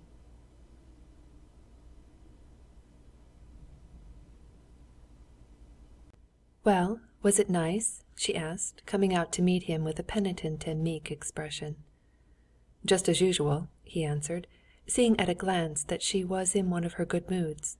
He was used by now to these transitions, and he was particularly glad to see it today, as he was in a specially good humor himself. "What do I see? Come, that's good," he said, pointing to the boxes in the passage. "Yes, we must go. I went out for a drive, and it was so fine I longed to be in the country. There's nothing to keep you, is there?" It's the one thing I desire. I'll be back directly, and we'll talk it over. I want only to change my coat. Order some tea." And he went into his room. There was something mortifying in the way he had said, "Come, that's good," as one says to a child when it leaves off being naughty, and still more mortifying was the contrast between her penitent and his self-confident tone. And for one instant she felt the lust of strife rising up in her again. But making an effort, she conquered it and met Vronsky as good-humoredly as before. When he came in, she told him, partly repeating phrases she had prepared beforehand, how she had spent the day and her plans for going away. "You know, it came to me almost like an inspiration," she said. "Why wait here for the divorce? Won't it be just the same in the country? I can't wait any longer. I don't want to go on hoping. I don't want to hear anything about the divorce. I have made up my mind it shall not have any more influence on my life. Do you agree?" "Oh, yes," he said, glancing uneasily at her excited face. "What did you do? Who was there?" she said after a pause. Vronsky mentioned the names of the guests. The dinner was first-rate, and the boat race, and it was all pleasant enough, but in Moscow they can never do anything without something ridicule. A lady of a sort appeared on the scene, a teacher of swimming to the Queen of Sweden, and gave us an exhibition of her skill. "How? Did she swim?" asked Anna, frowning. "In an absurd red costume de nation. She was old and hideous too. So when shall we go?" "What an absurd fancy! Why, did she swim in some special way then?" said Anna, not answering. "There was absolutely nothing in it. That's just what I say. It was awfully stupid. Well, then, when do you think of going?" Anna shook her head as though trying to drive away some unpleasant idea. "When? Why, the sooner the better. By tomorrow we shan't be ready. The day after tomorrow." "Yes. Oh, no. Wait a minute. The day after tomorrow's Sunday. I have to be at maman's," said Vronsky, embarrassed because as soon as he uttered his mother's name he was aware of her intent, suspicious eyes. His embarrassment confirmed her suspicion. She flushed hotly and drew away from him. It was now not the Queen of Sweden's swimming mistress who filled Anna's imagination, but the young Princess Sorokina. She was staying in a village near Moscow with Countess Vronskaya. "Can't you go tomorrow?" she said. "Well, no. The deeds and the money for the business I'm going there for I can't get by tomorrow," he answered. "If so, we won't go at all." "But why so?" "I shall not go later.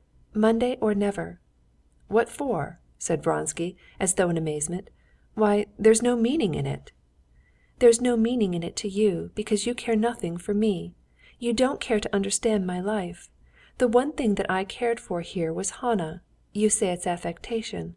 Why, you said yesterday that I don't love my daughter, that I love this English girl, that it's unnatural. I should like to know what life there is for me that could be natural." For an instant she had a clear vision of what she was doing, and was horrified at how she had fallen away from her resolution.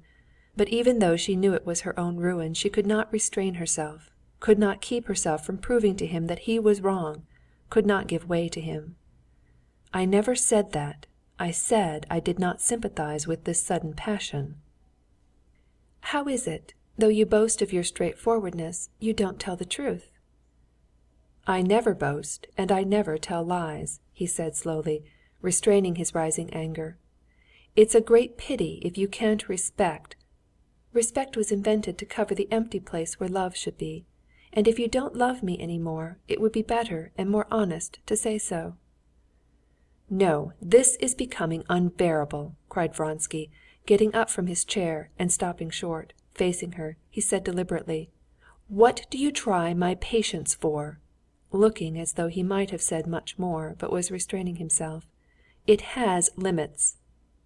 "What do you mean by that?" she cried, looking with terror at the undisguised hatred in his whole face, and especially in his cruel, menacing eyes.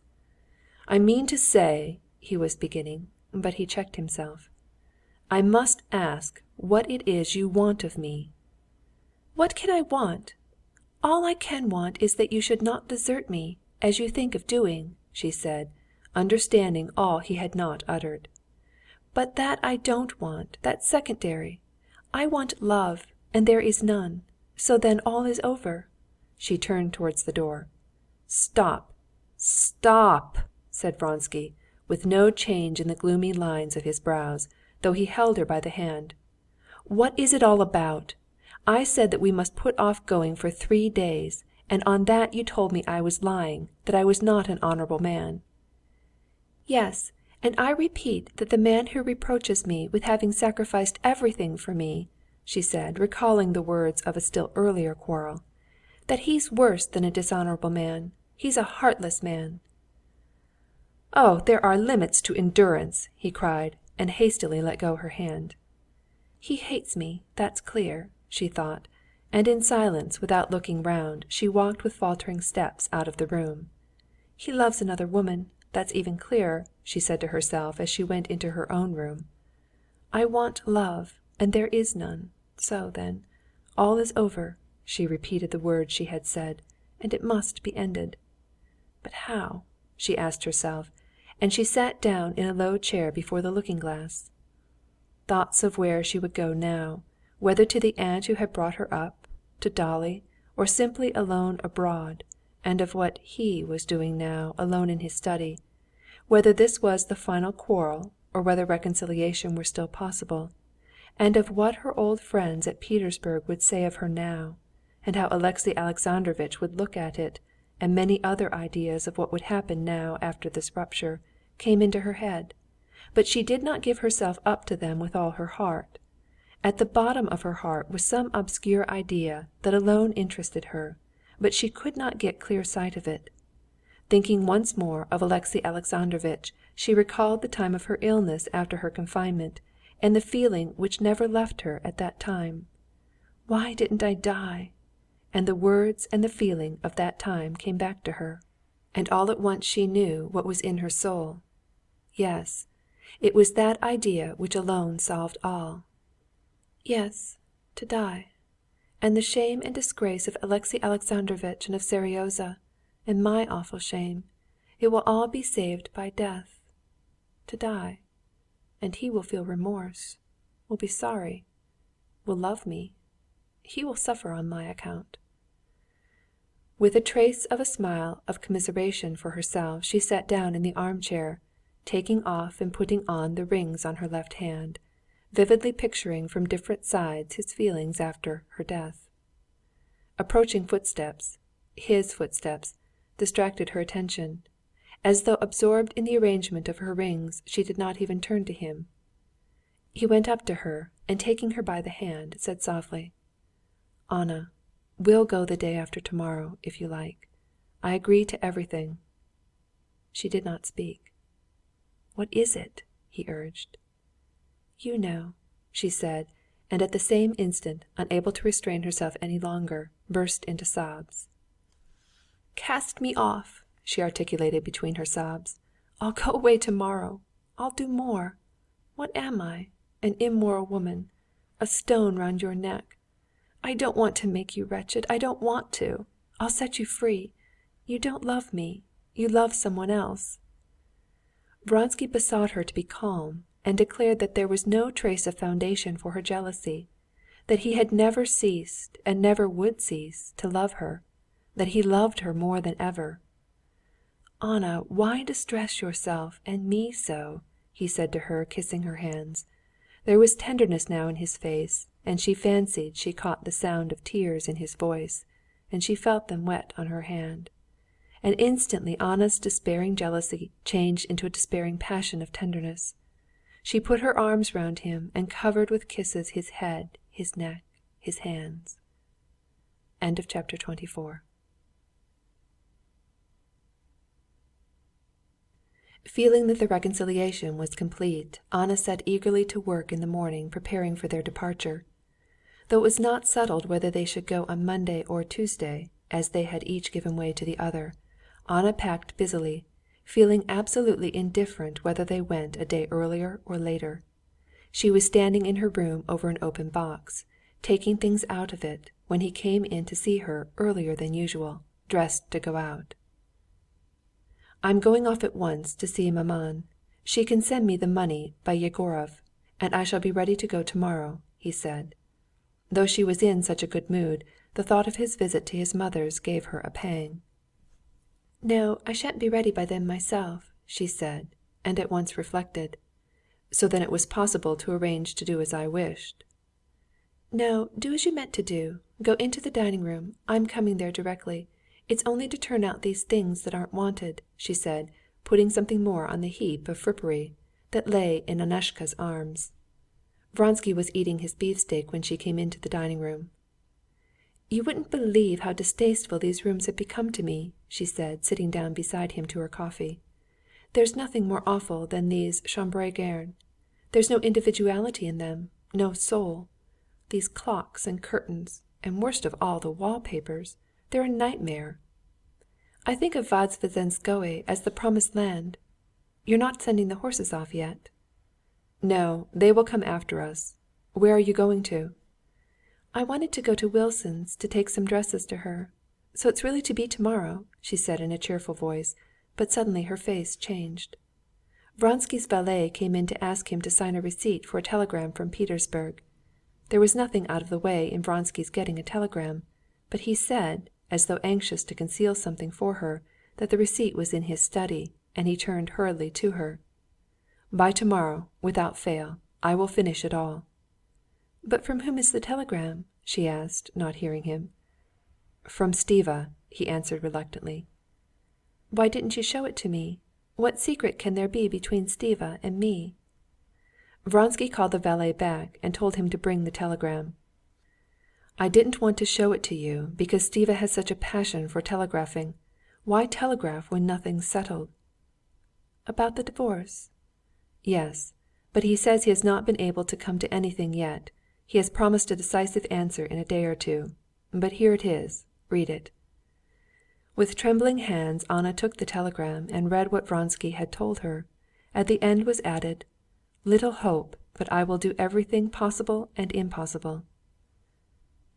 "I said yesterday that it's absolutely nothing to me when I get it, or whether I never get, a divorce," she said, flushing crimson. "There was not the slightest necessity to hide it from me. So he may hide and does hide his correspondence with women from me," she thought. "Yashvin meant to come this morning with Voytov," said Vronsky. "I believe he's won from Pyeztsov all and more that he can pay, about 60,000." "No," she said, irritated by his so obviously showing by this change of subject that he was irritated. "Why do you suppose that this news would affect me so, that you must even try to hide it?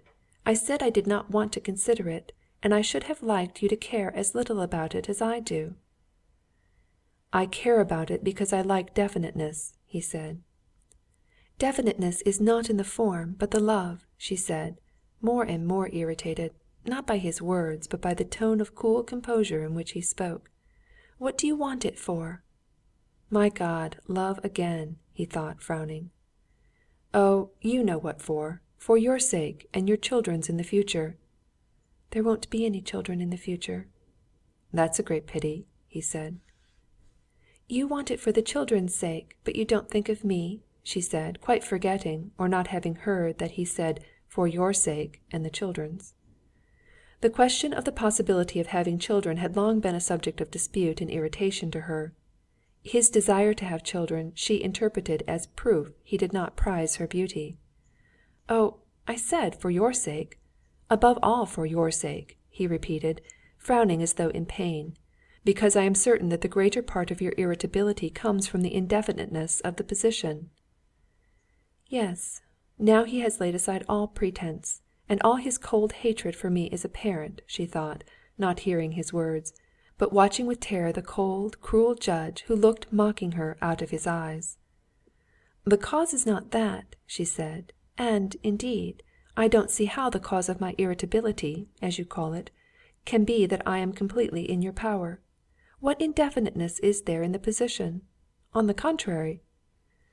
"I am very sorry that you don't care to understand," he interrupted, obstinately angry to give utterance to his thought. "The indefiniteness consists in your imagining that I am free." "On that score you can set your mind quite at rest," she said, and turning away from him she began drinking her coffee. She lifted her cup with her little finger held apart and put it to her lips. After drinking a few sips, she glanced at him, and by his expression she saw clearly that he was repelled by her hand and her gesture and the sound made by her lips. "I don't care in the least what your mother thinks and what match she wants to make for you," she said, putting the cup down with a shaking hand. "But we are not talking about that." "Yes, that's just what we are talking about. And let me tell you that a heartless woman, whether she's old or not old, your mother or anyone else, is of no consequence to me, and I would not consent to know her."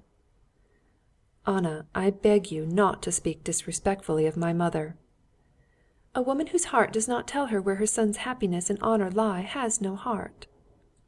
"I repeat my request that you will not speak disrespectfully of my mother, whom I respect," he said, raising his voice and looking sternly at her. She did not answer. Looking intently at him, at his face, his hands, she recalled all the details of their reconciliation the previous day, and his passionate caresses.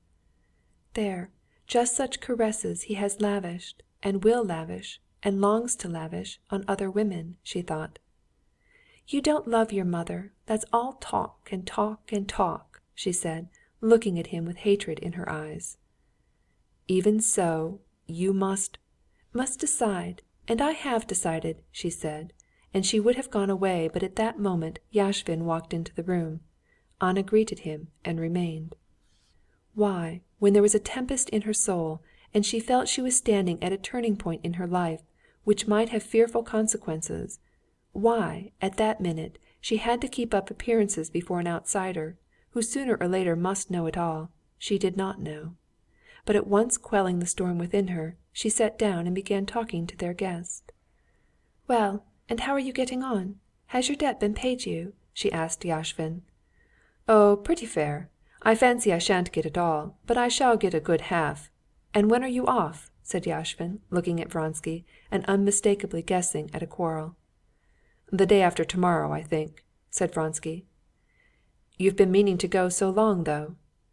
"But now it's quite decided," said Anna, looking Vronsky straight in the face with a look which told him not to dream of the possibility of reconciliation. "Don't you feel sorry for that unlucky Pyezov?" she went on, talking to Yashvin. "I've never asked myself the question, Anna Arkadyevna, whether I'm sorry for him or not. You see, all my fortune's here," he touched his breast pocket, "and just now I'm a wealthy man. But today I'm going to the club, and I may come out a beggar.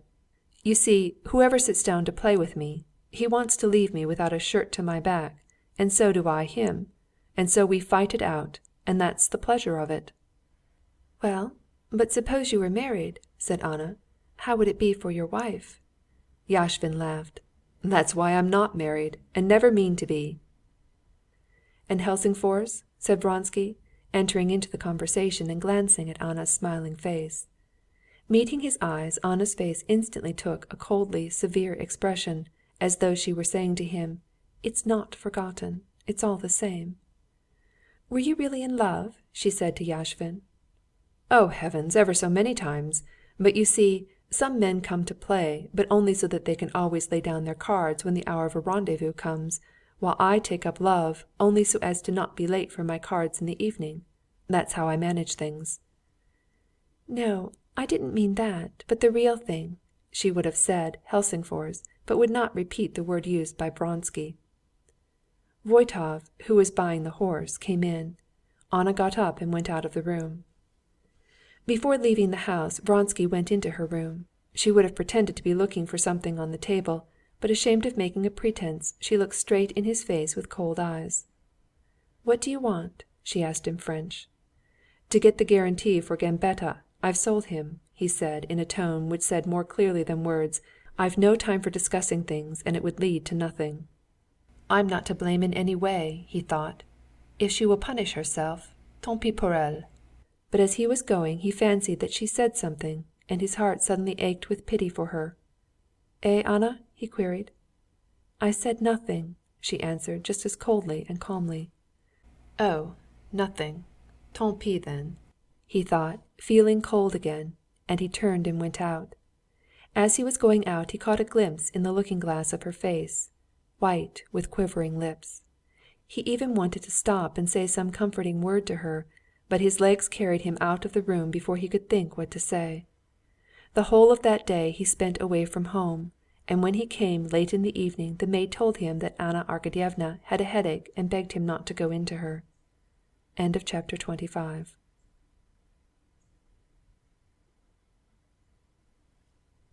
Never before had a day been passed in quarrel. Today was the first time, and this was not a quarrel. It was the open acknowledgment of complete coldness. Was it possible to glance at her as he had glanced when he came into the room for the guarantee?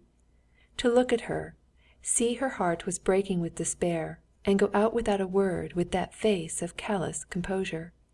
He was not merely cold to her, he hated her because he loved another woman. That was clear. And remembering all the cruel words he had said, Anna supplied, too, the words that he had unmistakably wished to say and could have said to her, and she grew more and more exasperated. "I won't prevent you," he might say. "You can go where you like.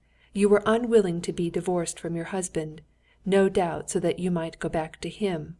Go back to him. If you want money, I'll give it to you. How many roubles do you want?" All the most cruel words that a brutal man could say, he had said to her in her imagination, and she could not forgive him for them, as though he had actually said them. "But didn't he only yesterday swear he loved me? He, a truthful and sincere man? Haven't I despaired for nothing many times already?" she said to herself afterwards. All that day, except for the visit to Wilson's, which occupied 2 hours, Anna spent in doubts whether everything were over or whether there were still hope of reconciliation, whether she should go away at once or see him once more. She was expecting him the whole day, and in the evening, as she went to her own room, leaving a message for him that her head ached, she said to herself, "If he comes in spite of what the maid says, it means that he loves me still. If not, it means that it's all over, and then I will decide what I'm to do." In the evening she heard the rumbling of his carriage stop at the entrance, his ring, his steps, and his conversation with the servant. He believed what was told him, did not care to find out more, and went to his own room. So then, everything was over. And death rose clearly and vividly before her mind as the sole means of bringing back love for her in his heart, of punishing him, and of gaining the victory in that strife which the evil spirit in possession of her heart was waging with him. Nothing now mattered. Going or not going to Vozdvizhenskoe, getting or not getting a divorce from her husband, all of that did not matter. The one thing that mattered was punishing him. When she poured herself out her usual dose of opium, and thought that she had only to drink off the whole bottle to die, it seemed to her so simple and easy, that she began musing with enjoyment on how he would suffer, and repent, and love her memory when it would be too late. She lay in bed with open eyes, by the light of a single burned-down candle, gazing at the carved cornice of the ceiling and at the shadow of the screen that covered part of it, while she vividly pictured to herself how he would feel when she would be no more, when she would be only a memory to him. "How could I say such cruel things to her?" he would say. "How could I go out of the room without saying anything to her? But now she is no more. She has gone away from us, forever. She is—" Suddenly the shadow of the screen wavered, pounced on the whole cornice, the whole ceiling. Other shadows from the other side swooped to meet it. For an instant shadows flitted back, but then with fresh swiftness they darted forward, wavered, commingled, and all was darkness. "Death," she thought, and such horror came upon her that for a long while she could not realize where she was, and for a long while her trembling hands could not find the matches and light another candle, instead of the one that had burned down and gone out. "No, anything, only to live. Why, I love him. Why, he loves me. This has been before and will pass," she said, feeling that tears of joy at the return to life were trickling down her cheeks, and to escape from her panic she went hurriedly to his room. He was asleep there, and sleeping soundly. She went up to him, and holding the light above his face, she gazed a long while at him. Now, when he was asleep, she loved him so that at the sight of him she could not keep back tears of tenderness.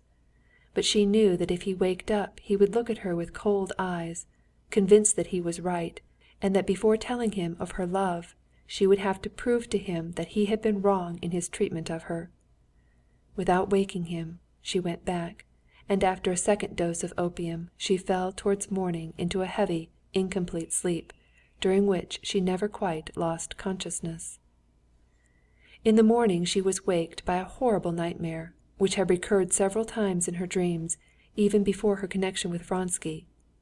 A little old man with unkempt beard was doing something bent down over some iron, muttering meaningless French words, and she, as she always did in this nightmare—it was what made the horror of it—felt that this peasant was taking no notice of her, but was doing something horrible with the iron over her, and she waked up in a cold sweat. When she got up the previous day came back to her as though veiled in mist. "There was a quarrel, just what has happened several times. I said I had a headache, and he did not come to see me. Tomorrow we're going away. I must see him and get ready for the journey," she said to herself, and learning that he was in his study she went down to him. As she passed through the drawing-room she heard a carriage stop at the entrance, and looking out of the window she saw the carriage, from which a young girl in a lilac hat was leaning out, giving some directions to the footman ringing the bell. After a parley in the hall, someone came upstairs, and Vronsky's steps could be heard passing the drawing-room. He went rapidly downstairs. Anna went again to the window. She saw him come out onto the steps without his hat and go up to the carriage. The young girl in the lilac hat handed him a parcel. Vronsky, smiling, said something to her. The carriage drove away. He ran rapidly upstairs again. The mist that had shrouded everything in her soul parted suddenly. The feelings of yesterday pierced the sick heart with a fresh pang. She could not understand now how she could have lowered herself by spending a whole day with him in his house. She went into his room to announce her determination. "That was Madame Sorokina and her daughter. They came and brought me the money and the deeds from maman. I couldn't get them yesterday. How is your head? Better?" he said quietly, not wishing to see and to understand the gloomy and solemn expression of her face. She looked silently, intently at him, standing in the middle of the room. He glanced at her, frowned for a moment, and went on reading a letter. She turned and went deliberately out of the room. He still might have turned her back, but she had reached the door. He was still silent, and the only sound audible was the rustling of the notepaper as he turned it. "Oh, by the way," he said at the very moment she was in the doorway, "we're going tomorrow for certain, aren't we?" "You, but not I," she said, turning round to him. "Anna, we can't go on like this." "You, but not I," she repeated. "This is getting unbearable." You will be sorry for this," she said, and went out. Frightened by the desperate expression with which these words were uttered, he jumped up and would have run after her, but on second thoughts he sat down and scowled, setting his teeth. This vulgar, as he thought it, threat of something vague exasperated him. "I've tried everything," he thought. "The only thing left is not to pay attention." And he began to get ready to drive into town, and again to his mother's, to get her signature to the deeds. She heard the sound of his steps about the study and the dining-room. At the drawing-room he stood still, but he did not turn in to see her. He merely gave an order that the horse should be given to Voytov if he came while he was away. Then she heard the carriage brought round. The door opened, and he came out again. But he went back into the porch again, and someone was running upstairs. It was the valet running up for his gloves that had been forgotten. She went to the window and saw him take the gloves without looking, and touching the coachman on the back he said something to him. Then, without looking up at the window, he settled himself in his usual attitude in the carriage, with his legs crossed, and drawing on his gloves, he vanished round the corner. End of chapter 26.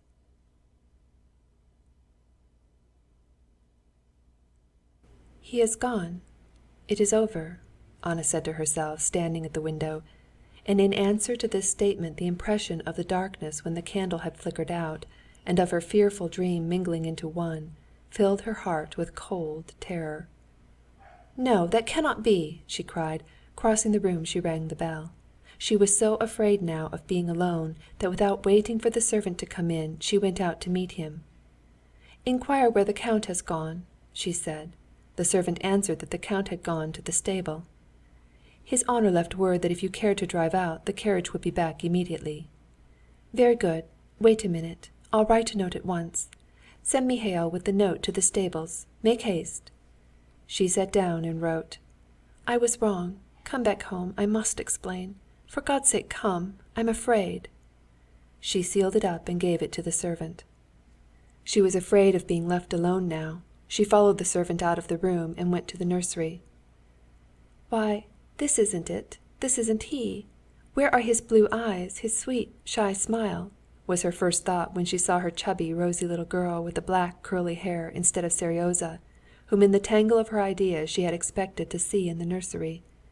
The little girl sitting at the table was obstinately and violently battering on it with a cork, and staring aimlessly at her mother with her pitch-black eyes. Answering the English nurse that she was quite well, that she was going to the country tomorrow, Anna sat down by the little girl and began spinning the cork to show her. But the child's loud, ringing laugh and the motion of her eyebrows recalled Vronsky so vividly that she got up hurriedly, restraining her sobs, and went away. "Can it all be over? No, it can't be," she thought. "He will come back, but how can he explain that smile, that excitement after he had been talking to her? But even if he doesn't explain, I will believe. If I don't believe, there's only one thing left for me, and I can't." She looked at her watch. 20 minutes had passed. By now he has received the note and is coming back. Not long.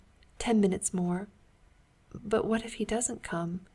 No, that cannot be. He mustn't see me with tear-stained eyes. I'll go and wash. Yes, yes. Did I do my hair or not? She asked herself, and she could not remember. She felt her head with her hand. Yes, my hair has been done, but when I did it I can't in the least remember. She could not believe the evidence of her hand, and went up to the pier-glass to see whether she really had done her hair. She certainly had, but she could not think when she had done it. "Who's that?" she thought, looking in the looking-glass at the swollen face with strangely glittering eyes that looked in a scared way at her. "Why, it's I!" she suddenly understood, and looking round, she seemed all at once to feel his kisses on her, and twitched her shoulders, shuddering. Then she lifted her hand up to her lips and kissed it. "What is it? Why, I'm going out of my mind!" And she went into her bedroom, where Annushka was tidying the room. "Annushka," she said, coming to a standstill before her, and she stared at the maid, not knowing what to say to her. "You meant to go and see Darya Alexandrovna," said the girl, as though she understood. "Darya Alexandrovna?" "Yes, I'll go." 15 minutes there, 15 minutes back. He's coming. He'll be here soon." She took out her watch and looked at it. "But how could he go away, leaving me in such a state? How can he live, without making it up to me?"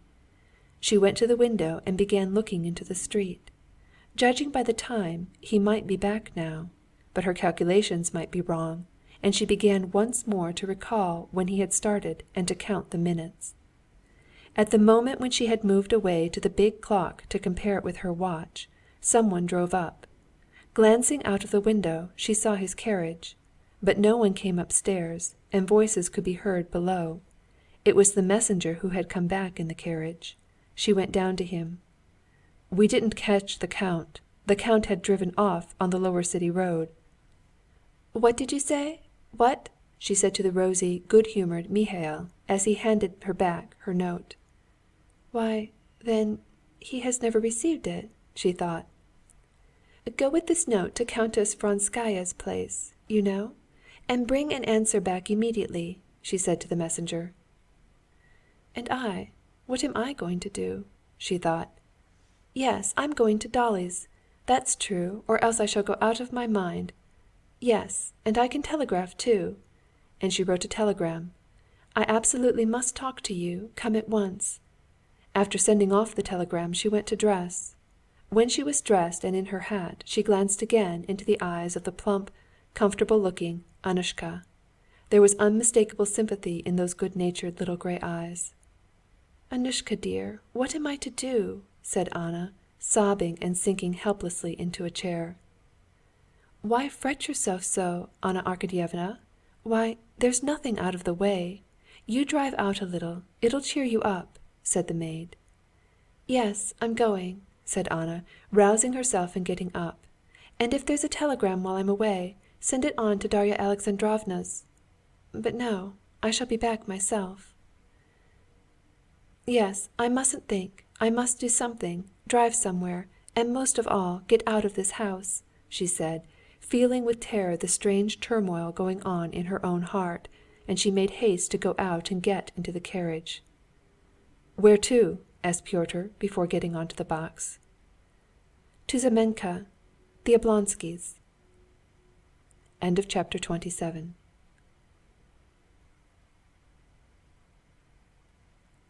It was bright and sunny. A fine rain had been falling all morning, and now it had not long cleared up. The iron roofs, the flags of the roads, the flints of the pavement, the wheels and leather, the brass and the tin plate of the carriages, all glistened brightly in the May sunshine. It was 3 o'clock, and the very liveliest time in the streets.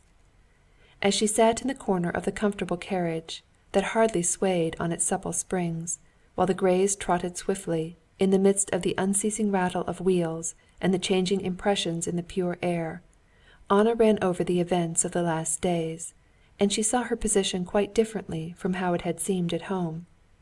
Now the thought of death seemed no longer so terrible and so clear to her, and death itself no longer seemed so inevitable. Now she blamed herself for the humiliation to which she had lowered herself. "I entreat him to forgive me. I have given in to him. I have owned myself at fault. What for? Can't I live without him?" And leaving unanswered the question how she was going to live without him, she fell to reading the signs on the shops. "Office and warehouse. Dental surgeon. Yes, I'll tell Dolly all about it. She doesn't like Vronsky. I shall be sick and ashamed, but I'll tell her. She loves me, and I'll follow her advice. I won't give in to him. I won't let him train me as he pleases. Filipov, bun shop. They say they send their dough to Petersburg. The Moscow water is so good for it. Ah, the springs at Matishchen, and the pancakes." And she remembered how, long, long ago, when she was a girl of 17, she had gone with her Aunt Troitsa. "Riding, too. Was that really me, with red hands? How much that seemed to me then splendid and out of reach has become worthless, while what I had then has gone out of my reach forever. Could I ever have believed then that I could come to such humiliation? How conceited and self-satisfied he will be when he gets my note. But I will show him. How horrid that paint smells!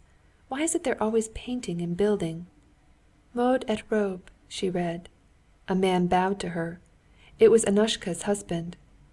Our parasites. She remembered how Vronsky had said that. Our? Why our? What's so awful is that one can't tear up the past by its roots. One can't tear it out, but one can hide one's memory of it, and I'll hide it. And then she thought of her past with Alexey Alexandrovitch, of how she had blotted the memory of it out of her life. Dolly will think I'm leaving my second husband, and so I certainly must be in the wrong. As if I care to be right! I can't help it," she said, and she wanted to cry, but at once she fell to wondering what those two girls could be smiling at. Love, most likely. They don't know how dreary it is, how low. The boulevard and the children. 3 boys running, playing at horses. Seryozha! And I'm losing everything and not getting him back. Yes, I'm losing everything, if he doesn't return. Perhaps he was late for the train and has come back by now. Longing for humiliation again, she said to herself. No, I'll go to Dolly and say straight out to her I'm unhappy, I deserve this, I'm to blame, but still I'm unhappy, help me. These horses, this carriage, how loathsome I am to myself in this carriage. All his, but I won't see them again."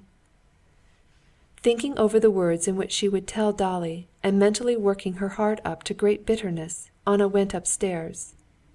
"Is there anyone here?" she asked in the hall. "Katerina Alexandrovna Levin," answered the footman. "Kitty, Kitty, whom Vronsky was in love with," thought Anna. "The girl he thinks of with love. He's sorry he didn't marry her. But me he thinks of with hatred, and is sorry he had anything to do with me." The sisters were having a consultation about nursing when Anna called.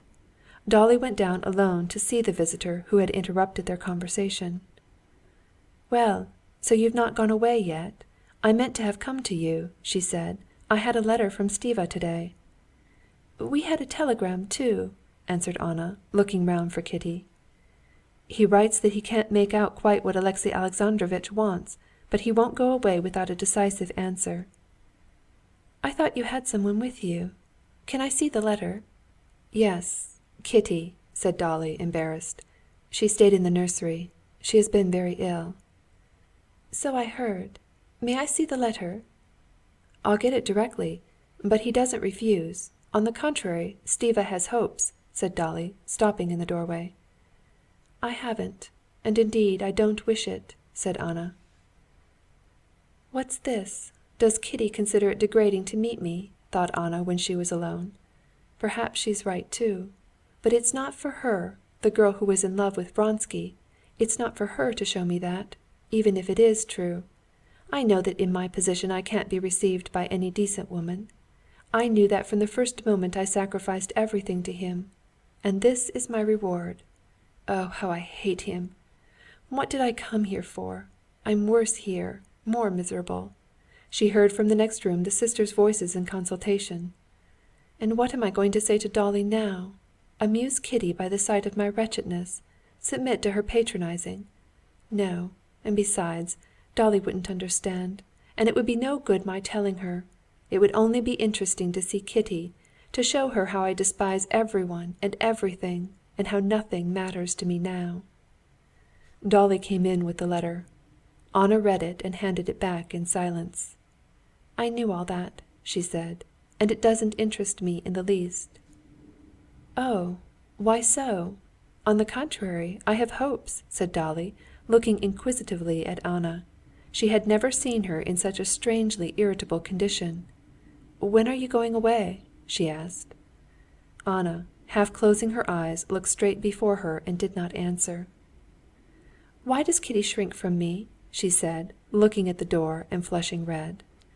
"Oh, what nonsense! She's nursing, and things aren't going right with her, and I've been advising her. She's delighted. She'll be here in a minute," said Dolly awkwardly, not clever at lying. "Yes, here she is." Hearing that Anna had called, Kitty had wanted not to appear, but Dolly persuaded her. Rallying her forces, Kitty went in, walked up to her, blushing, and shook hands. "I am so glad to see you," she said with a trembling voice. Kitty had been thrown into confusion by the inward conflict between her antagonism to this bad woman and her desire to be nice to her. But as soon as she saw Anna's lovely and attractive face, all feelings of antagonism disappeared. "I should not have been surprised if you had not cared to meet me. I'm used to everything. You have been ill? Yes, you are changed," said Anna. Kitty felt that Anna was looking at her with hostile eyes. She ascribed this hostility to the awkward position in which Anna, who had once patronized her, must feel with her now, and she felt sorry for her. They talked of Kitty's illness, of the baby, of Stiva, but it was obvious that nothing interested Anna. "I came to say good-bye to you," she said, getting up. "Oh, when are you going?" But again not answering, Anna turned to Kitty. "Yes, I am very glad to have seen you," she said with a smile. "I have heard so much of you from everyone, even from your husband. He came to see me, and I liked him exceedingly," she said, unmistakably with malicious intent. "Where is he?" "He has gone back to the country," said Kitty, blushing. Remember me to him. Be sure you do." "I'll be sure to," Kitty said naïvely, looking compassionately into her eyes. "So good‐by, Dolly." And kissing Dolly and shaking hands with Kitty, Anna went off hurriedly. "She's just the same, and just as charming. She's very lovely," said Kitty when she was alone with her sister. "But there's something piteous about her, awfully piteous." "Yes, there's something unusual about her today," said Dolly. "When I went with her into the hall, I fancied she was almost crying." Chapter 28.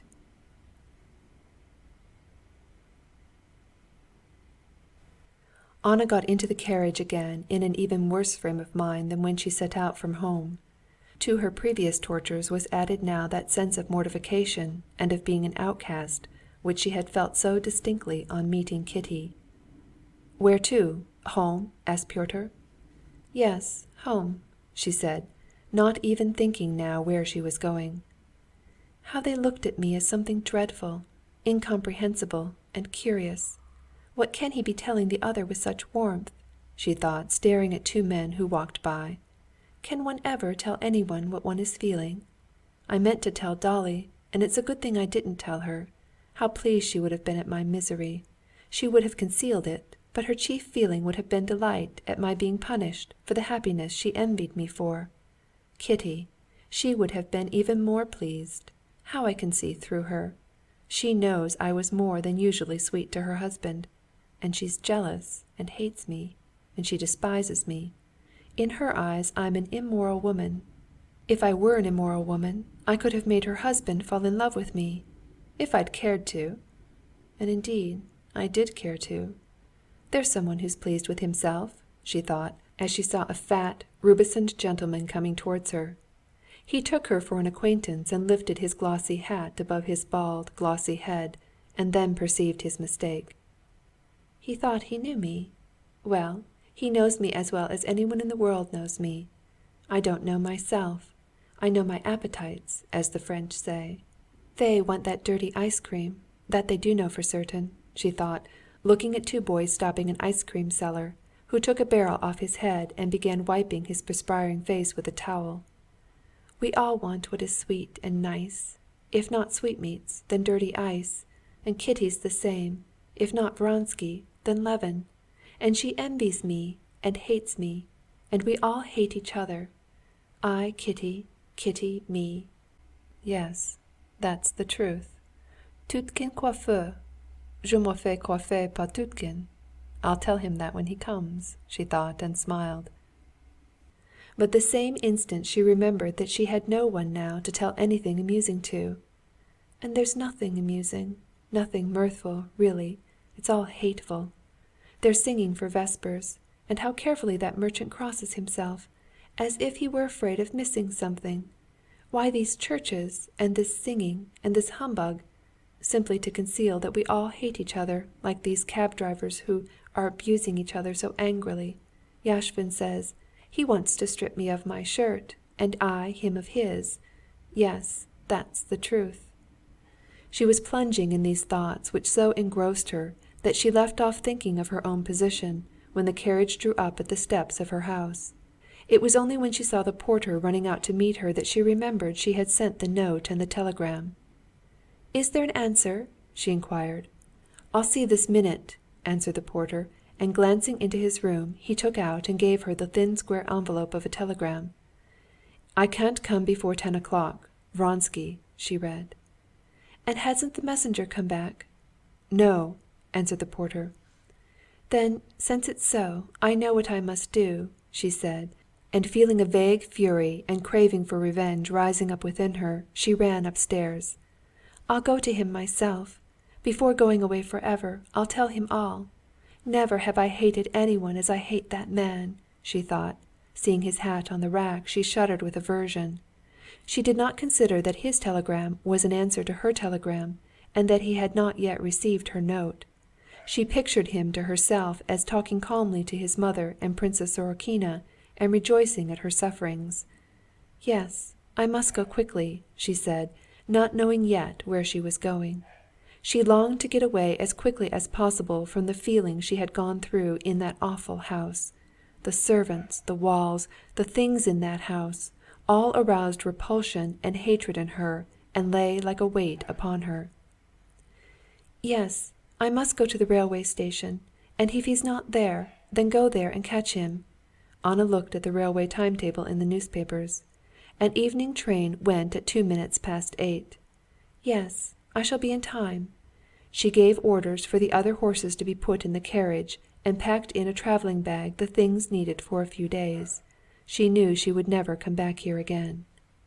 Among the plans that came into her head she vaguely determined that after what would happen at the station or at the countess's house, she would go as far as the first town on the Nizhny road and stop there. Dinner was on the table. She went up, but the smell of the bread and cheese was enough to make her feel that all food was disgusting. She ordered the carriage and went out. The horse threw a shadow now across the street, but it was a bright evening and still warm in the sunshine. Annushka, who came down with her things, and Pyotr, who put the things in the carriage, and the coachman, evidently out of humor, were all hateful to her and irritated her by their words and actions. "I don't want you, Pyotr." "But how about the ticket?" "Well, as you like, it doesn't matter," she said crossly. Pyotr jumped on the box, and putting his arms akimbo, told the coachman to drive to the booking office. Chapter 29.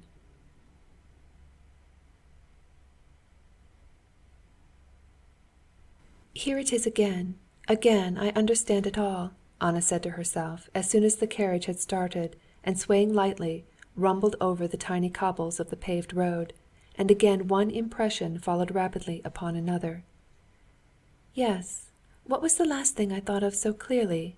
She tried to recall it. "Tutkin coiffure? No, not that. Yes, of what Yashvin says, the struggle for existence and hatred is the one thing that holds men together. No, it's a useless journey you're making," she said, and mentally addressing a party in a coach and four, evidently going for an excursion into the country. "And the dog you're taking with you will be no help to you. You can't get away from yourselves." Turning her eyes in the direction Pyotr had turned to look, she saw a factory hand almost dead drunk, with hanging head, being led away by a policeman. "Come, he's found a quicker way," she thought. "Count Vronsky and I did not find that happiness either, though we expected so much from it." And now for the first time Anna turned that glaring light in which she was seeing everything on to her relations with him, which she had hitherto avoided thinking about. What was it that he sought in me? Not love so much as the satisfaction of vanity. She remembered his words, the expression of his face, that recalled an abject setter dog in the early days of their connection, and everything now confirmed this. Yes, there was the triumph of success in him. Of course there was love too, but the chief element was the pride of success. He boasted of me. Now that's over. There's nothing to be proud of. Not to be proud of, but to be ashamed of. He has taken from me all he could, and now I am of no use to him. He is weary of me, and is trying not to be dishonorable in his behavior to me. He let that out yesterday. He wants divorce and marriage so as to burn his ships. He loves me, but how? The zest is gone, as the English say. That fellow wants everyone to admire him, and is very much pleased with himself," she said, looking at a red-faced clerk riding on a riding-school horse. "Yes, there's not the same flavor about me for him now. If I go away from him, at the bottom of his heart he will be glad." This was not mere supposition. She saw it distinctly in the piercing light, which revealed to her now the meaning of life and human relations. "My love keeps growing more passionate and egoistic, while his is waning, and that's why we're drifting apart," she went on musing. "And there's no hope for it. He is everything for me, and I want him more and more to give himself up to me entirely, and he wants more and more to get away from me. We walked to meet each other up to the time of our love, and then we have been irresistibly drifting in different directions, and there's no altering that. He tells me I'm insanely jealous, and I have told myself that I am insanely jealous, but it's not true. I'm not jealous, but I'm unsatisfied. But She opened her lips and shifted her place in the carriage in the excitement aroused by the thought that suddenly struck her. "If I could be anything but a mistress, passionately caring for nothing but his caresses. But I can't, and I don't care to be anything else. And by that desire I rouse aversion in him, and he rouses fury in me, and it cannot be different. Don't I know that he wouldn't deceive me?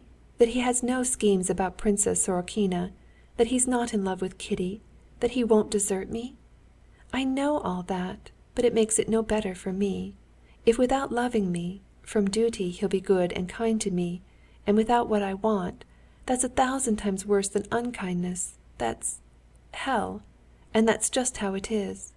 For a long while now he hasn't loved me, and where love ends, hate begins. I don't know these streets at all. Hills, it seems, and still houses and houses. And in the houses always people and people. How many of them? No end, and all hating each other. Come, let me try to think what I want to make me happy. Well, suppose I am divorced, and Alexey Alexandrovitch lets me have Seryozha, and I marry Vronsky." Thinking of Alexey Alexandrovitch, she at once pictured him with extraordinary vividness as though he were alive before her, with his mild, lifeless, dull eyes, the blue veins in his white hands, his intonations and the crackling of his fingers, and remembering the feeling which had existed between them, and which was also called love, she shuddered with loathing. "Well, I'm divorced and become Vronsky's wife. Well, will Kitty cease looking at me as she looked at me today? No. And will Seryozha leave off asking and wondering about my two husbands? And is there any new feeling I can awaken between Vronsky and me? Is there possible, if not happiness, some sort of ease from misery? No, no," she answered now without the slightest hesitation. "Impossible. We are drawn apart by life, and I make his unhappiness, and he mine, and there's no altering him or me. Every attempt has been made. The screw has come unscrewed. Oh, a beggar woman with a baby. She thinks I'm sorry for her. Aren't we all flung into the world only to hate each other, and so to torture ourselves and each other? Schoolboys coming. Laughing Seryozha," she thought. "I thought, too, that I loved him, and used to be touched by my own tenderness. But I have lived without him. I gave him up for another love, and did not regret the exchange till that love was satisfied." And with loathing she thought of what she meant by that love, and the clearness with which she saw life now, her own and all men's, was a pleasure to her. "It's so with me and Pyotr, and the coachman, Fyodor, and that merchant, and all the people living along the Volga, where those placards invite one to go, and everywhere and always," she thought when she had driven under the low-pitched roof of the Nizhegorod station, and the porters ran to meet her. "A ticket to Obiralovka?" said Pyotr. She had utterly forgotten where and why she was going, and only by a great effort she understood the question. "Yes," she said, handing him her purse, and taking a little red bag in her hand, she got out of the carriage. Making her way through the crowd to the first-class waiting-room, she gradually recollected all the details of her position and the plans between which she was hesitating, and again at the old sore places, hope and then despair poisoned the wounds of her tortured, fearfully throbbing heart. As she sat on the star-shaped sofa waiting for the train, she gazed with aversion at the people coming and going, they were all hateful to her, and thought how she would arrive at the station, would write him a note, and what she would write to him, and how he was at this moment complaining to his mother of his position, not understanding her sufferings, and how she would go into the room, and what she would say to him. Then she thought that life might still be happy, and how miserably she loved and hated him, and how fearfully her heart was beating. End of chapter 30.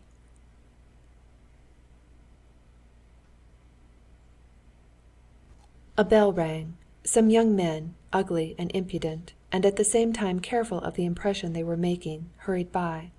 Pyotr, too, crossed the room in his livery and top boots, with his dull animal face, and came up to take her to the train.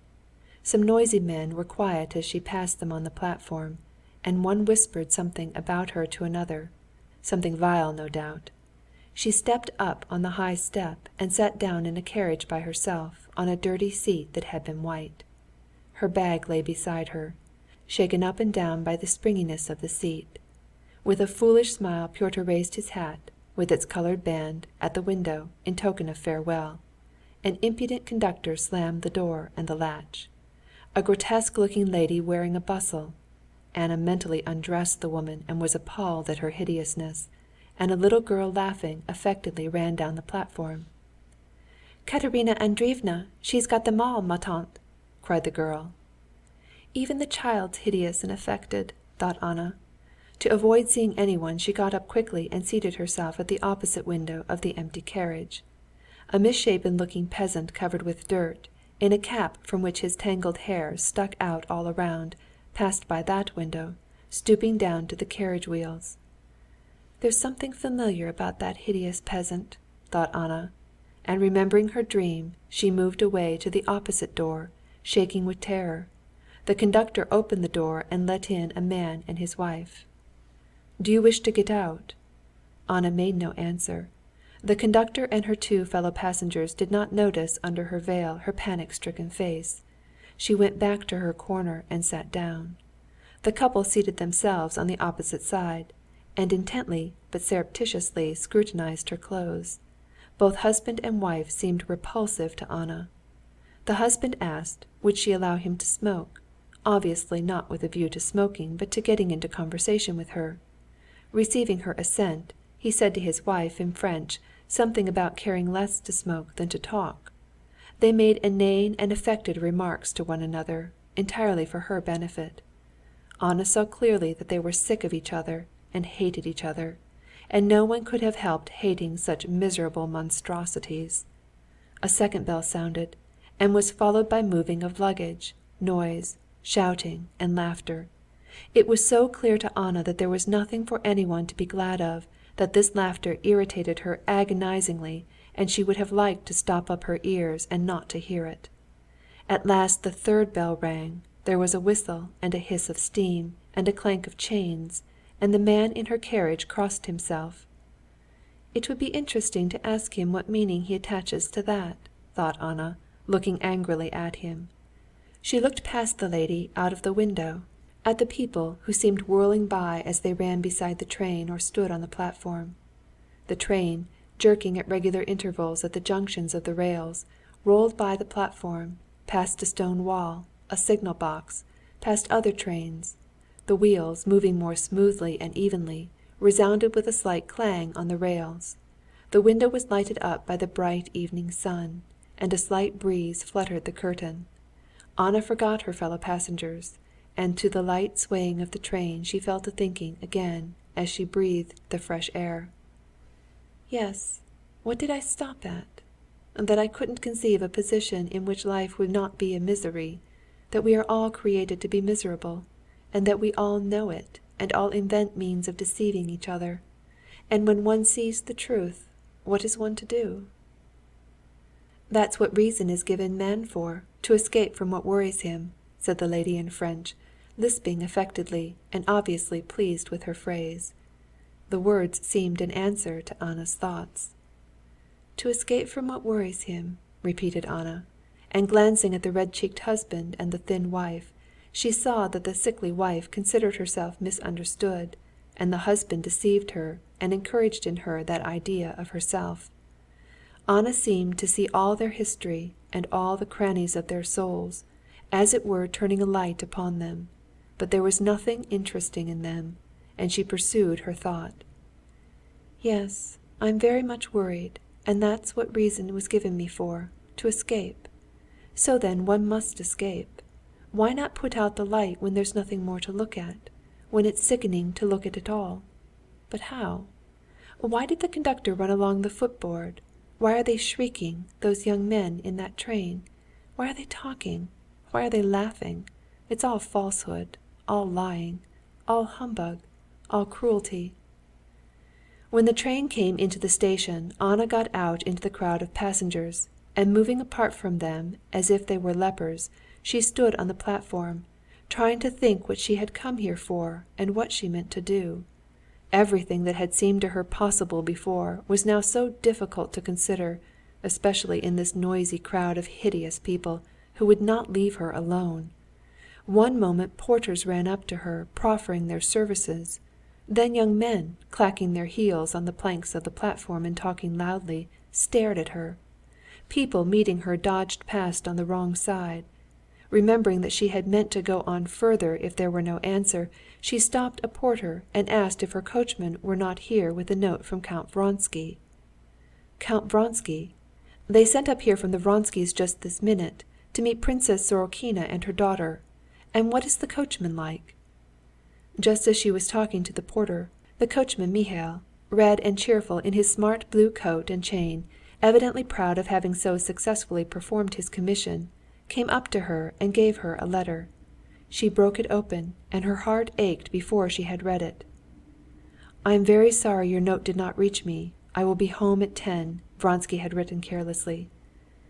"Yes, that's what I expected," she said to herself with an evil smile. "Very good.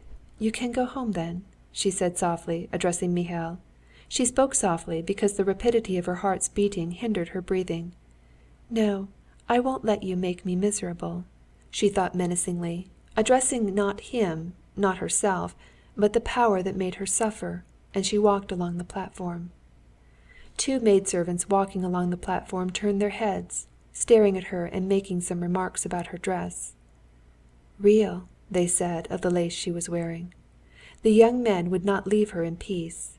Again they passed by, peering into her face and with a laugh shouting something in an unnatural voice. The station-master coming up asked her whether she was going by train. A boy selling kvass never took his eyes off her. "My God, where am I to go?" she thought, going farther and farther along the platform. At the end she stopped. Some ladies and children who had come to meet a gentleman in spectacles paused in their loud laughter and talking, and stared at her as she reached them. She quickened her pace and walked away from them to the edge of the platform. The luggage train was coming in. The platform began to sway, and she fancied she was in the train again. And all at once she thought of the man crushed by the train the day she had first met Vronsky, and she knew what she had to do.